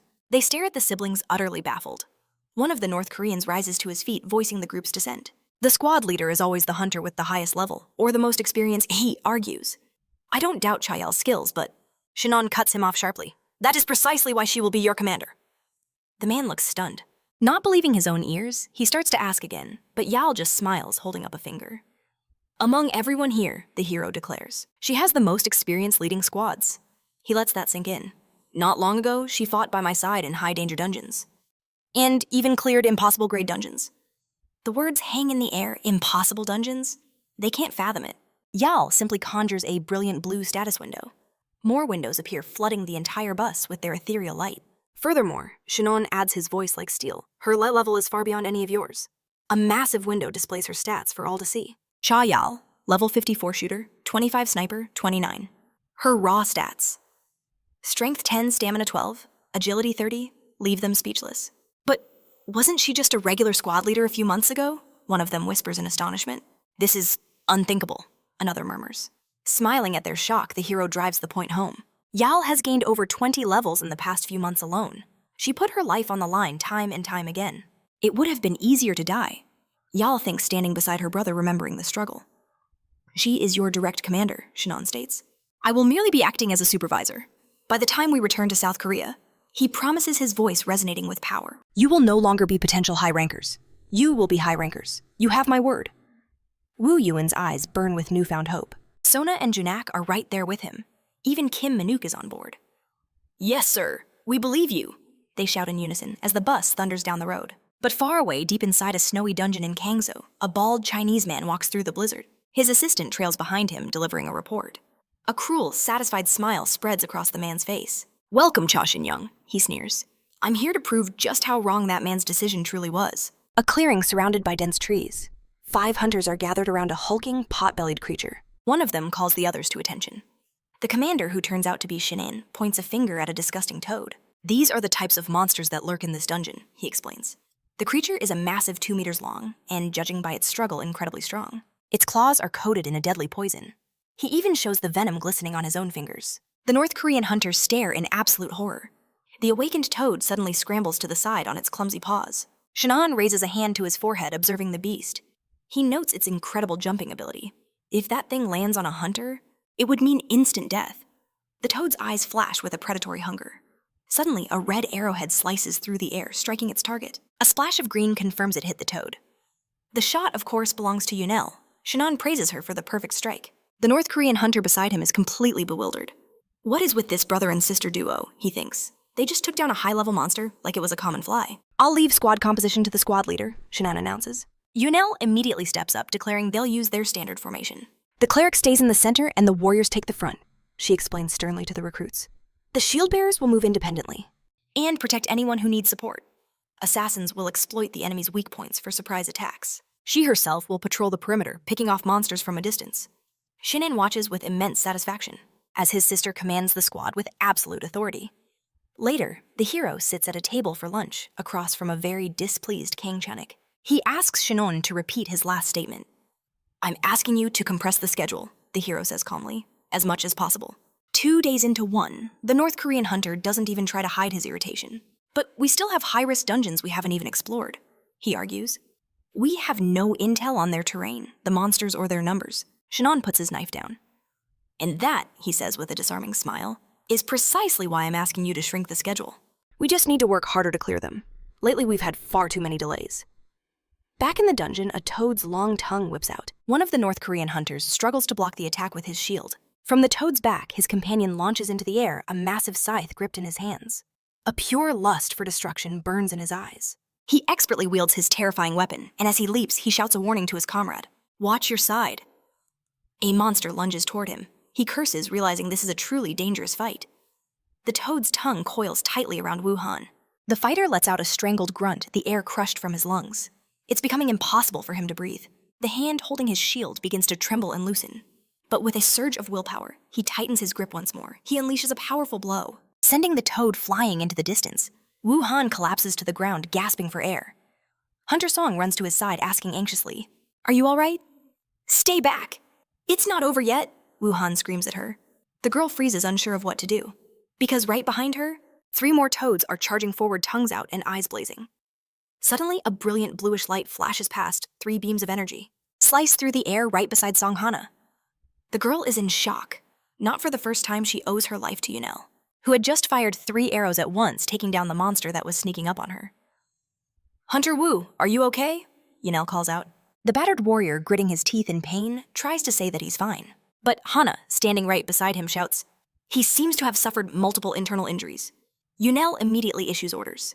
Sana, focus on healing him. "I'll cover you, Ko and Ju, regroup now."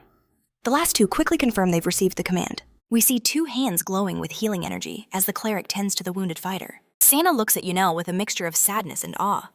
She's just incredible, she thinks to herself. Yunel truly looks like a goddess of the battlefield, with her bow and arrows. She spent the entire day protecting the squad, Hana muses, fully responsible for reconnaissance, interception, and our overall security. On top of that, she fired nearly 200 shots and never missed once. And every single one was a fatal blow. Her level can't be that much higher than ours. So why is she so overwhelmingly stronger? Nearby Ko and Ju are slumped on the ground trying to catch their breath. "That's enough rest. We're moving out," Yunel declares. One of the North Koreans grits his teeth in pure frustration. Wu Han, only just healed, leaps to his feet in a rage. "Are you trying to kill us?" he screams. "We've been fighting all day without a proper break. Monsters are pouring in from every direction. And we're at our absolute limit." Sana tries to calm him down, but it's completely useless. "Will you only be satisfied when we're going to die? Is this not enough for you?" Wu Yuan stares at Shinon, his voice filled with desperation. "Let's end this raid right here and now," he shouts in utter frustration. "We've already passed our limit." "Your limit?" Shinon asks coolly, appearing as if from thin air. I feel like I've heard that excuse a few times today. The so-called weaklings seem ready to burst with indignation and resentment. "I understand you were told you're the rising stars," the hero continues, "and you think that gives you the right to decide when enough is enough." Wu Yuan and Jino listen to Shinon's fiery speech in the stunned silence. "Do you think I can't see it? It's that exact attitude that causes you to fail," the hero says, his voice like steel. "Have you ever wondered why Yual is so much stronger than you, even though you're all roughly the same level?" His sister listens humbly to his words. She never once cried about reaching her limit. Shinon presses on. There is a cold fury in his tone, the kind only known by people who had to claw their way up from the very bottom. "You lot, you give up far too easily." He chides the North Koreans. Wu Yuan is shaking with anger, but for once he says nothing. The hero remembers his own agonizing past. "Do you think I was born strong?" he asks. A brilliant aura ignites around him. The North Koreans open their mouths in shock as they witness the overwhelming power Shinon is unleashing. "I'm not asking you to mindlessly tolerate everything fate throws at you," the hero says. We see the swarms of toad monsters the squad has been fighting. Then, in a flash, dozens of them are ripped into the air, lifted helplessly by Shinon's sheer energy. Wu Yuan stares, in utter amazement at the hero's arm now glowing with pure white power. He who has the will, he declares, will always find a way out. Bursts of energy erupt around the smiling Shinon. Lances of pure light shoot into the sky, annihilating every monster in sight. But those who lack will always find an excuse. The hero concludes. The North Koreans can only stare at him, their mouths wide open. Shinon casually adjusts his hair. He smiles and asks his students, "So what will you choose to find?" Wu Yuan looks at the hero in shock. God." A tremor runs through his voice as he falls to his knees in the grass. Shinon gives him a slightly condescending look. Before them stand 2 massive tree-covered rocks, lit by the bright sun. "I believe in you, and I will follow you. I will find a way," the North Korean shouts with renewed conviction.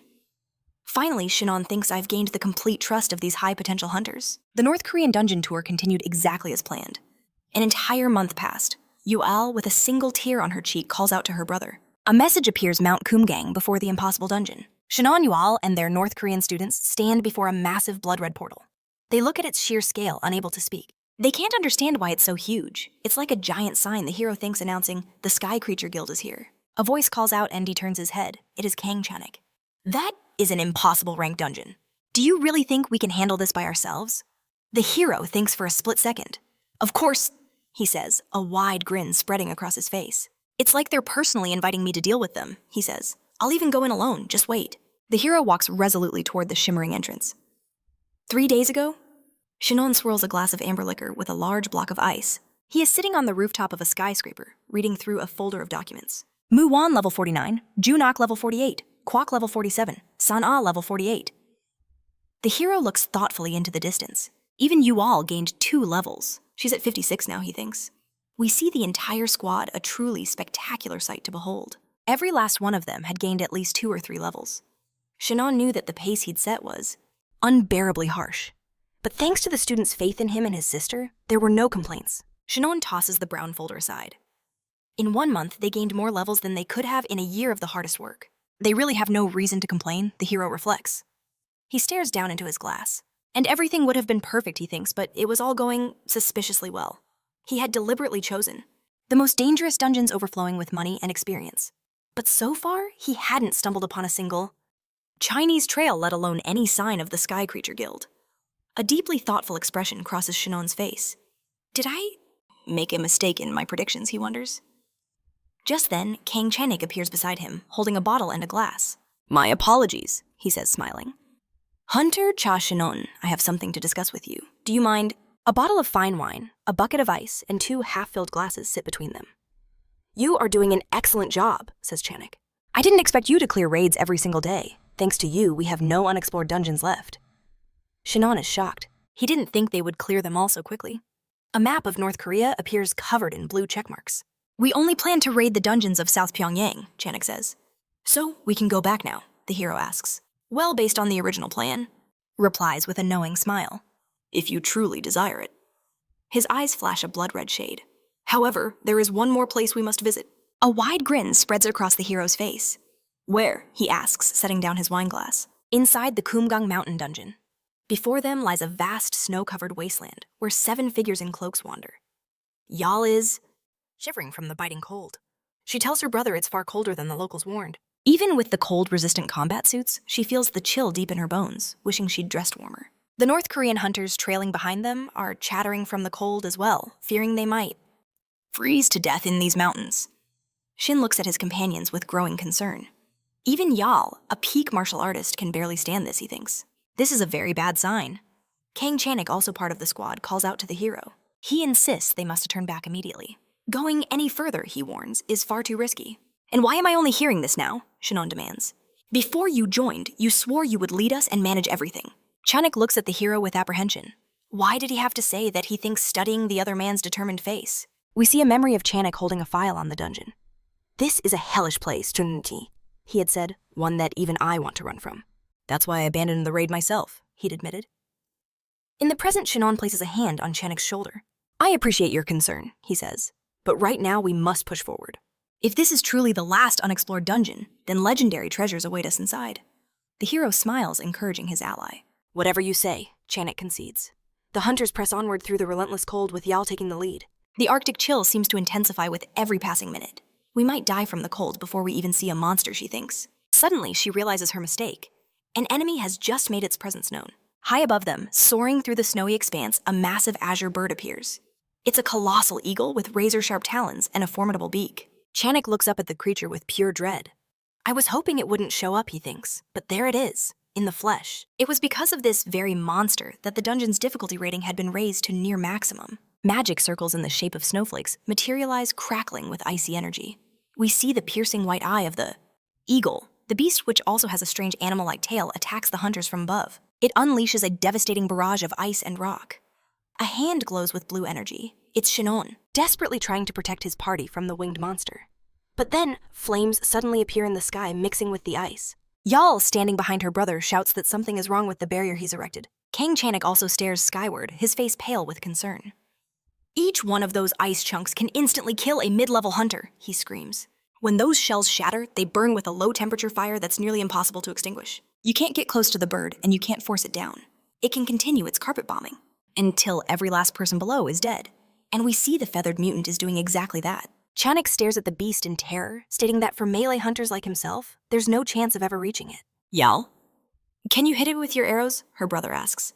She's doubtful given the circumstances. Nevertheless, the girl draws her bow and takes aim. Her arrow slams into an icy shell, and the arrowhead cracks on impact. Squad members shield their heads, bracing for the deadly rain falling from above. Amidst the chaos, Shin Hong starts to laugh. It seems all of this might actually make someone think this dungeon is impossible. A fireball ignites in his hand. The sky above the squad blooms into a vibrant spectacle of color. Yal and the North Koreans burst into joyous laughter, celebrating their escape from what they believed was certain death. The hero scratches his chin thoughtfully. I could have used other methods, he thinks, but with my companions here, that would have been too dangerous. One of the North Koreans looks up at the sky in sheer amazement. I can't believe you added the fire attribute to the barrier the magic. Naojian consumptions for that must be astronomical. Before us are Shinon's sneakers standing on something pink. Don't worry, the hero says calmly. This won't be a problem for long. Let's find another path from here. I'm sure there's another area where it'll be easier for us. Yal and the rest of the squad look at Shinon with complete awe. The hero now takes the lead, and behind him, beneath a stunning pink sky, snow begins to fall still. Sanana gasps her eyes, locking onto a figure in the distance. A cloaked man stands upon an icy cliff. A moment later, his clear silhouette vanishes into a blur. Pointing, Sanana cries out, "I saw someone there," but her companion just scoffs, thinking she's delirious. Then Kang Chanik senses something too. He turns to the others. Do you hear that sound? He knows that rumble. It's an avalanche. The scene shifts to a white-haired man. As I told you, victory doesn't depend on martial arts proficiency. He says, a cruel smile playing on his lips, his eyes glowing crimson. His sinister followers stand beside him. Sanana's eyes widen in terror, screaming for the hero to save himself. But Xiun stands calmly before the crushing wall of snow, while his allies scramble for safety. What is wrong with this guy? Onlookers can only stare in disbelief. He's smiling, hands buried casually in his pockets as the avalanche closes in. It's about to consume him. A new figure appears, a spectacular woman identified by the system as Lin Mei. She is number 4 in the Celestial Creation Guild's hierarchy. My lord, she thinks, gazing at the white-haired man. He stands with his back to her, looking out at the chaos he's created. This is the king of the Sky Creature Guild, the undisputed ruler of China's underworld. To unleash such a terrible disaster, all for one ordinary person. She couldn't have imagined it. This must be how he reasserts his authority after losing several high-ranking members. She watches her master, his red eyes burning with absolute power. It seems he just wanted to make a point. He wanted to prove that he alone is the mind of the guild, and all others are merely insects to crawl before him. Another subordinate approaches the Chinese guildmaster. I have news about the state of our enemies, he reports. The system identifies this man in a red vest as the second in command of the guild, the number 2 of the Celestial Creation Guild Ranjanon. The boss gives him an arrogant glance, and Janon silently turns away. He walks to the edge of the cliff, looking down upon the perfect ranks of warriors assembled below. We see their masked faces as the guild's second in command addresses them with a thunderous voice. Golden Lion Squad, 40 strong, Electric Arrow Squad, 40 people. And finally, the Berserk Dragon Squad, 20 warriors. From the clifftop, Ranjanon orders them to fulfill the will of their one true master. The soldiers roar their affirmation. But suddenly, something catches Janon's eye. A powerful explosion erupts nearby. A colossal pillar of fire rips through the sky, and from within it, a familiar figure emerges, holding a sphere of fire in each hand. Of course, it's Xiun, and he's smiling. Janon is in utter shock, unable to believe his eyes. His boss, however, returns a wicked smile of his own. He gives his guild members a single order, kill him. Then he glares at Xiun. Show me what you're truly capable of. The hero answers with nothing but a calm gaze. Meanwhile, Yoon and Kang Chansik are carrying 4 unconscious hunters. They watch as members of the Sky Creature Guild emerge from the snow in perfect orderly rows. What is this? Chansik whispers. Their guild leader is there as well, his eyes glowing with menace. Chansik stares at the impressive army, and the powerful figures leading it completely stunned. Who are they, he thinks. Where in the world did they come from? He remembers the avalanche that should have buried them, and what Xiun did to his own men, making them writhe in agony. He attacked their acupuncture points, Chansik realizes. But how? That should be impossible. He recalls the hero's sly grin, and how the avalanche itself seemed to bend to his will. That white energy didn't just stop the snow, it precisely blocked their pressure points. This can only be martial arts, and I have no idea how deep his mastery truly runs, Chansik thinks in awe. We see the North Korean hunter draw his sword. I was shocked to learn Chashun was from Murim, but this is on another level. Kang Chansik points his blade. at the forces of celestial creation. "Who are you to threaten us?" he roars. "Did you cause this avalanche?" The white-haired man interrupts him. "How rude! Is that any way to address your master?" Chansik's eyes suddenly blaze red. He clutches his head as an unbearable pain rips through his mind. The Chinese man's gaze is hypnotic. "Poor servant. You will not be impertinent to me," he commands. "You may not remember, but you swore an oath on your very life. To serve me!" Kang Chansik collapses to his knees, his expression utterly blank as he stares at the guildmaster. Appearing from thin air, Shun begins to applaud slowly. "So you've taken control of his mind," he notes. "And even wiped his memories," he says. "I have to admit you have some very impressive tricks up your sleeve." The warrior from the Central Plains looks down on our hero who is standing unshaken. I have been waiting for this moment, he declares with an air of absolute authority. I am Yenin. The king of the Sky Creature Guild. The one who carries out the will of their battle god. What an arrogant fool. A smirk plays on the hero's lips. "Do entertain me," he says, cracking his knuckles. "What kind of so-called battle god is this?" They assume this so-called deity is none other than Yenin himself, using these tales to control the masses of his followers. Yenin, however, is enjoying this far too much. "I've heard you're a man who doesn't mince words," he taunts. "But to be honest, your skill level genuinely surprised me. I have to give you credit for that." The villain continues to provoke his opponent. "Who are you to admire and praise my brother?" Yunel, standing behind him, is bewildered. Why does this Chinese man talk so much like my brother, she wonders. Yanin's lips curl into a predatory smile. "Okay, you've gone too far," he declares. In a flash of light, a massive explosion erupts. Yunel and Changsik are caught in the blast, screaming in agony. "Your audacity will bring ruin, not just to you, but to everyone you brought with you," Yanin roars. "Do you know why Kumgang Mountain is called an impossible dungeon?" he asks. Once again, massive blue birds soar high above them. Shinon glares up at them. "Because the very existence of its strongest monster is considered a natural disaster. Get ready to fight." "The myriad snow phoenix," the Chinese hunter announces. The flock of birds circles ominously over our hero. Shinon sighs weary. "Don't tell me you dragged me all the way to North Korea just to show me some snow and a few plucked chickens," the hero says sarcastically. An orb of pure energy was already forming in his palm. "Fine, since you tried so hard, I'll play by your rules," Shinon declares. He glares at the phoenixes, telling the hunter that this is no way to treat a guest. A brilliant white explosion detonates among the birds.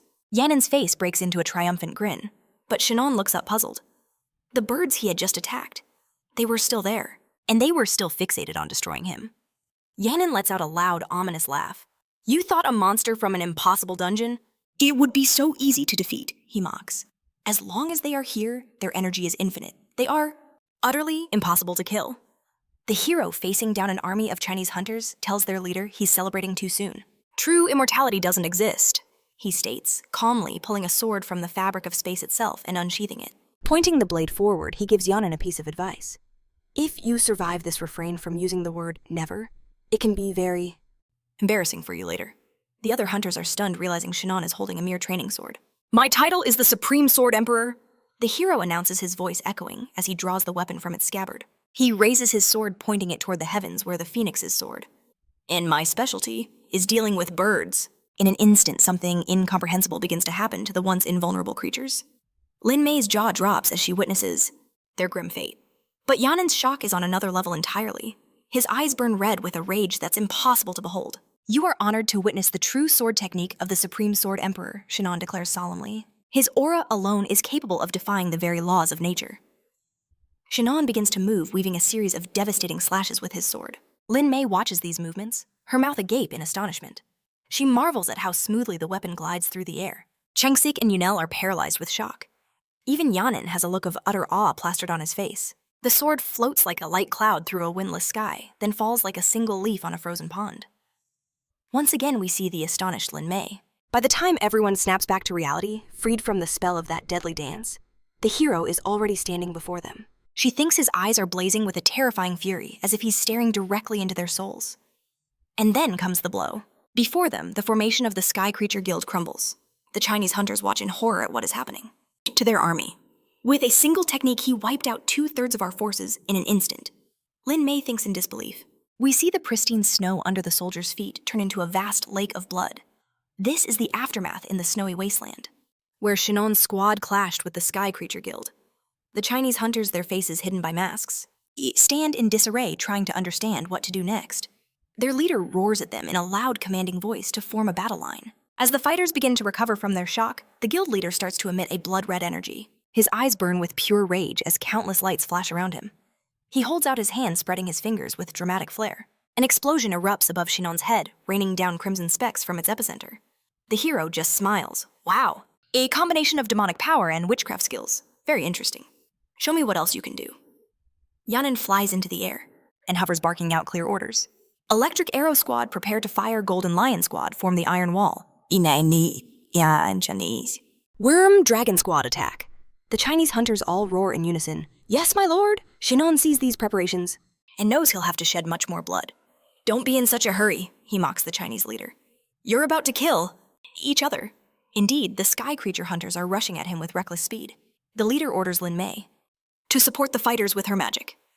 The girl standing before the formation answers firmly, Yes, sir. The next command is given. Ranan receives his orders. He must find an opening in their defenses. And when he does, he is to kill Yal. Yanin smiles, with pure malice as he gives the command.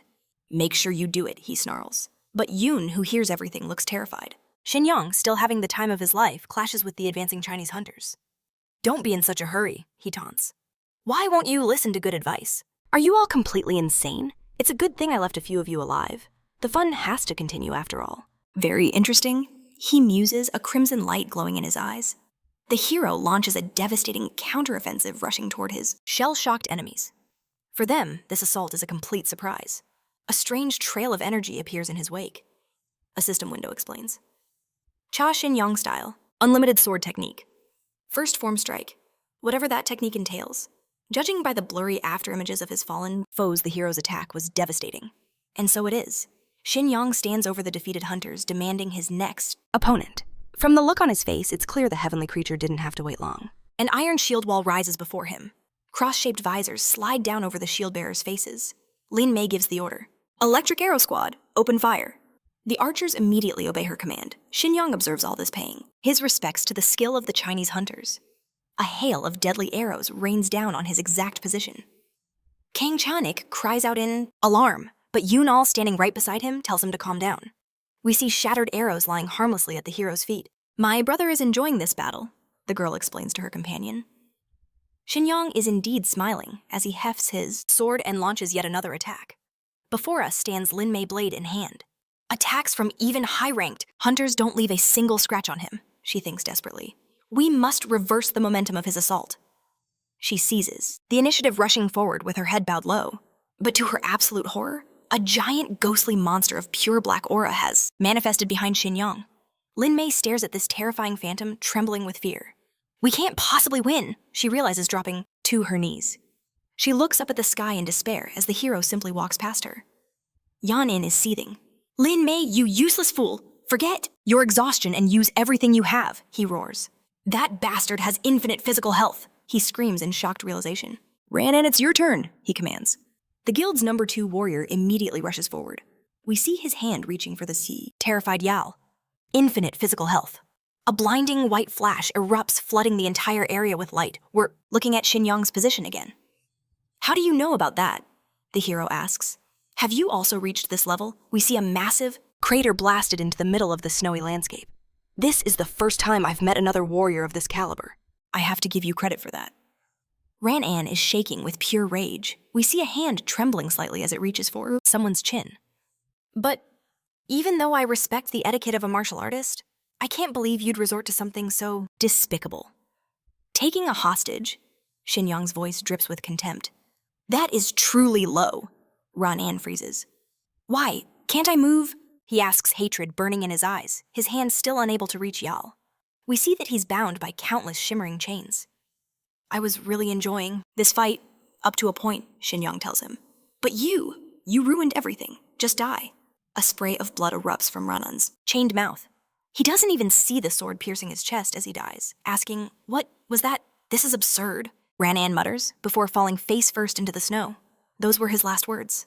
Yan-In's eyes widen with animalistic terror. Don't tell me. Was that a mind sword? He says, his voice shaking. Shin Yang, now surrounded by rows of glowing blades, glares at him. Yan-In can't believe it. Shin Yang, using the legendary mind sword, it seems impossible. A large crimson sphere of energy appears in his hand. Even I Couldn't reach that level, he screams. There's no way you could have succeeded, supporting the orb from below the Chinese hunter. shoots high into the air. The hero states with disgust that his opponent has decided to be utterly unbearable to the very end. Yan-in glares down at him with pure hatred. Just because I decided to play with you doesn't make me an easy target, he proclaims. However, in that same moment, a powerful unseen blow strikes him and blood erupts from his body. The Chinese warrior has no idea what just happened. He lets out a scream so high-pitched it makes Shin Yong's ears ring. Why are you screaming like that? The hero asks casually, cleaning his ear with his pinky.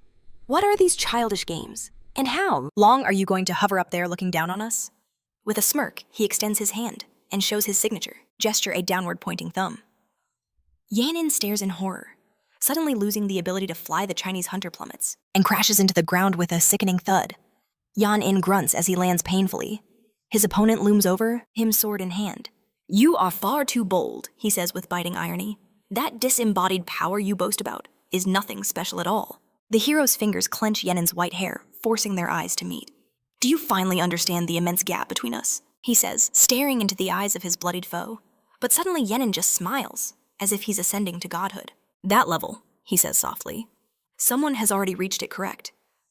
I think you are the one the heavenly demon battle god spoke of. But you're missing one characteristic. Shin Hong asks, surprised. Which one? You probably despise the heavenly demon battle god. The man continues, his smile unwavering. I had the same feeling at first. But do you truly believe he is your enemy? Shin Hong's shocked expression is reflected in Yan's crimson eyes. The image of a long-haired, powerfully built young man flashes in his mind. He told me the man says that this world will soon collapse. To prevent this, we must find the person who returned from Murim and achieved ascension to the deity level. Yanin looks at the hero with a knowing smile. Can you solve this crisis, Hai? He asks. You who have neither his understanding nor his sense of purpose. Shin Hong responds with chilling calm. Are you done with your final words? You are wrong about something. I don't care what happens to this world. I'm killing you only because you dared to challenge me. Suddenly, Janssen grabs the hero's arm. Was I merely a stepping stone from the beginning that would make you perfect? He says, his hand gripping Shin Hong like a vice. But I will not let that happen. The man's eyes glow with a strange power. An unnatural energy begins to flow between them. A flicker of confusion crosses Shin Hong's face. Yan stands to his full height, a triumphant smile spreading across his face. A soul control spell. This is an ability I perfected, he gloats, after a very long period of research. And countless human sacrifices. You waited too long. You should have killed me before our eyes met. He raises a finger. Now get up. Shin Hong seems to go completely vacant. He stands with his head bowed, utterly unresponsive to his surroundings. What's it like? Yanin taunts him. Do you enjoy being controlled by someone who is weaker than you? The man raises his fist to strike. I will beat you to the verge of death, and then I will use you like a lab rat. However, his triumphant joy is cut brutally short. Shin Hong delivers a powerful, vicious uppercut straight to his jaw. Yan's eyes roll back in his head. Hey, what are you doing? The hero asks, looking genuinely puzzled as Lin Mei begins to stir nearby. What's that noise? She asks. The hero, meanwhile, is slapping Yan's head back and forth with both hands. In disbelief, Lin Mei calls out to her master. He's missing several front teeth and is desperately trying to clear his throat. Blood pours from his nose. Listen to me, you bastard, Shin Hong tells him. You were very brave just a second ago. Don't pretend you're a helpless weakling now. How did you get rid of my spell? The Chinese man shouts in despair. It's impossible! Yanin gets to his feet and glares at his assailant. I won't accept this, he hisses. I have been through so much to get what is rightfully mine. The true inheritor of the heavenly demon battle god is me. Summoning the last of his strength, he tries to strike Shin Hong. However, the response is instant and devastating. Blood gushes from this man's mouth like a fountain. The hero hits him again and again. Yes, of course. Do it if you want, he says in a calm tone, continuing the relentless assault. I don't care anymore. The blows become even more powerful. If you become his heir, it means nothing to me at all. It is clear the hero has no intention of sparing Yanin. The next hit sends him flying, skipping several times across the dungeon's snowy surface. Without thinking, the man raises his head, his face a mess of blood and bruises. He doesn't seem to give up trying to control Shin Hong's mind again. That's enough, says the hero. Now it's my turn. He looks directly into the man's eyes. Tell me immediately. Everything you know about the heavenly demon battle god, he mentally commands. Shin Hong stands over the helpless Yanin with his sword drawn. The man begins to answer, his voice hollow. There will be a crisis that this world will not be able to cope with. Visions of nightmarish snakes, dragons, and incomprehensible creatures with massive jaws appear. We were sent to Mirim, says Yanin. To prevent this crisis, you must achieve your ascension to the deity level by any means necessary. The glowing figure of the one he calls the battle god materializes. Shin Hong stares down at the fallen enemy. He's telling the same lie again, he thinks. The man's arrogant smile flashes before his eyes. All right, that's enough, Shin Hong says calmly. What were you saying about human sacrifice when you took control of my soul? There are many undocumented people in China and North Korea, Yenin explains. No one cares if they die or how they die. Thanks to me, their deaths were given meaning. He's spouting nonsense about human sacrifice again. The hero thinks. So how many lives are on your conscience? He asks, pointing his sword at the man's throat. He says faintly, tens of thousands of people. Shin Hong stares at the monster in horror. Do you want to say a last word? He asks. Yanin smiles and tries to sit up, opening a mouth that is missing at least one front tooth. He declares, my only regret is that I did not kill you, you vile creature. The hero does not let him finish. His blade descended like divine judgment, striking the bastard squarely in the forehead. You don't deserve to exist on this earth. Shin Hong declared his final verdict. The ancient sat in the snow, staring blankly, his clothes stained a deep crimson. I will carve you into as many pieces as the lives you've stolen. The hero vowed, and his assault began. Lin Mei watched in absolute shock as a storm of steel rendered her boss into thousands of fragments. Her mouth was agape. She trembled with pure terror. When the execution was over, Shin Hong stood silently as snow fell into the vast pool of blood. Lin Mei fell to her knees before him in a pose of complete submission, acknowledging his overwhelming power. Master, she pleaded, honoring his greatness. Tears poured from her eyes as she begged for mercy, her body shaking. A heavy sigh escaped Shin Hong's lips. I'm so tired, he said wearily. 1 month later, we find ourselves in a large conference hall. Dozens of journalists were gathered, their faces lit by the glow of their laptops. Behind a small wooden podium, Go Gun-hee was delivering a speech. Dear citizens, he addressed the nation, the Hunter Exchange Program. Between North and South Korea has been completed with resounding success. It has marked a turning point in our diplomatic relations. In a corner, Yule sat with a somber expression, his arms folded. We have other great news, the head of the Dawn Guild continued. And that is the arrival of new high-ranked hunters. He presented 4 individuals from North Korea. Their info panels lit up. Wuhan had reached level 51, and San had also achieved level 51. Jungak and Kim Young were close behind at level 50. Go! Gun-hee happily raised a clenched fist. This remarkable result, he declared, was achieved thanks to one person alone. Allow me to present him, he boomed with undisguised pleasure. The Unlimited Guild's leader, Cha Shin-woo. But Go Gun-hee stopped. He froze when he saw the hero, cringing, desperately holding his arms in an X to stop the introduction. An assistant rushed to his side, whispering urgently in his ear. What? Where did he disappear to? Go Gun-hee asked, utterly bewildered. The scene shifts to a grove of lush green trees bathed in warm sunlight. Below them, Shin Hong and Lee Ju-hee are having a peaceful conversation. Is it really okay to just run from an official event like that? The girl teased.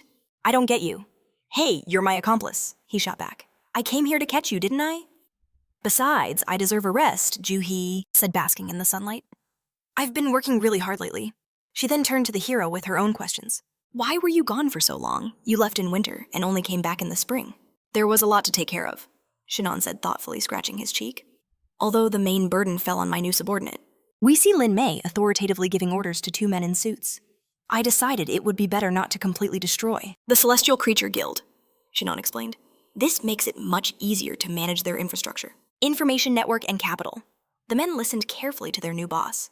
Until a new hunter community is established there, the hero continued, we will need the cooperation of both China and the Celestial Creature Guild. Ju-hee looked up thoughtfully, noticing the gorgeous weather.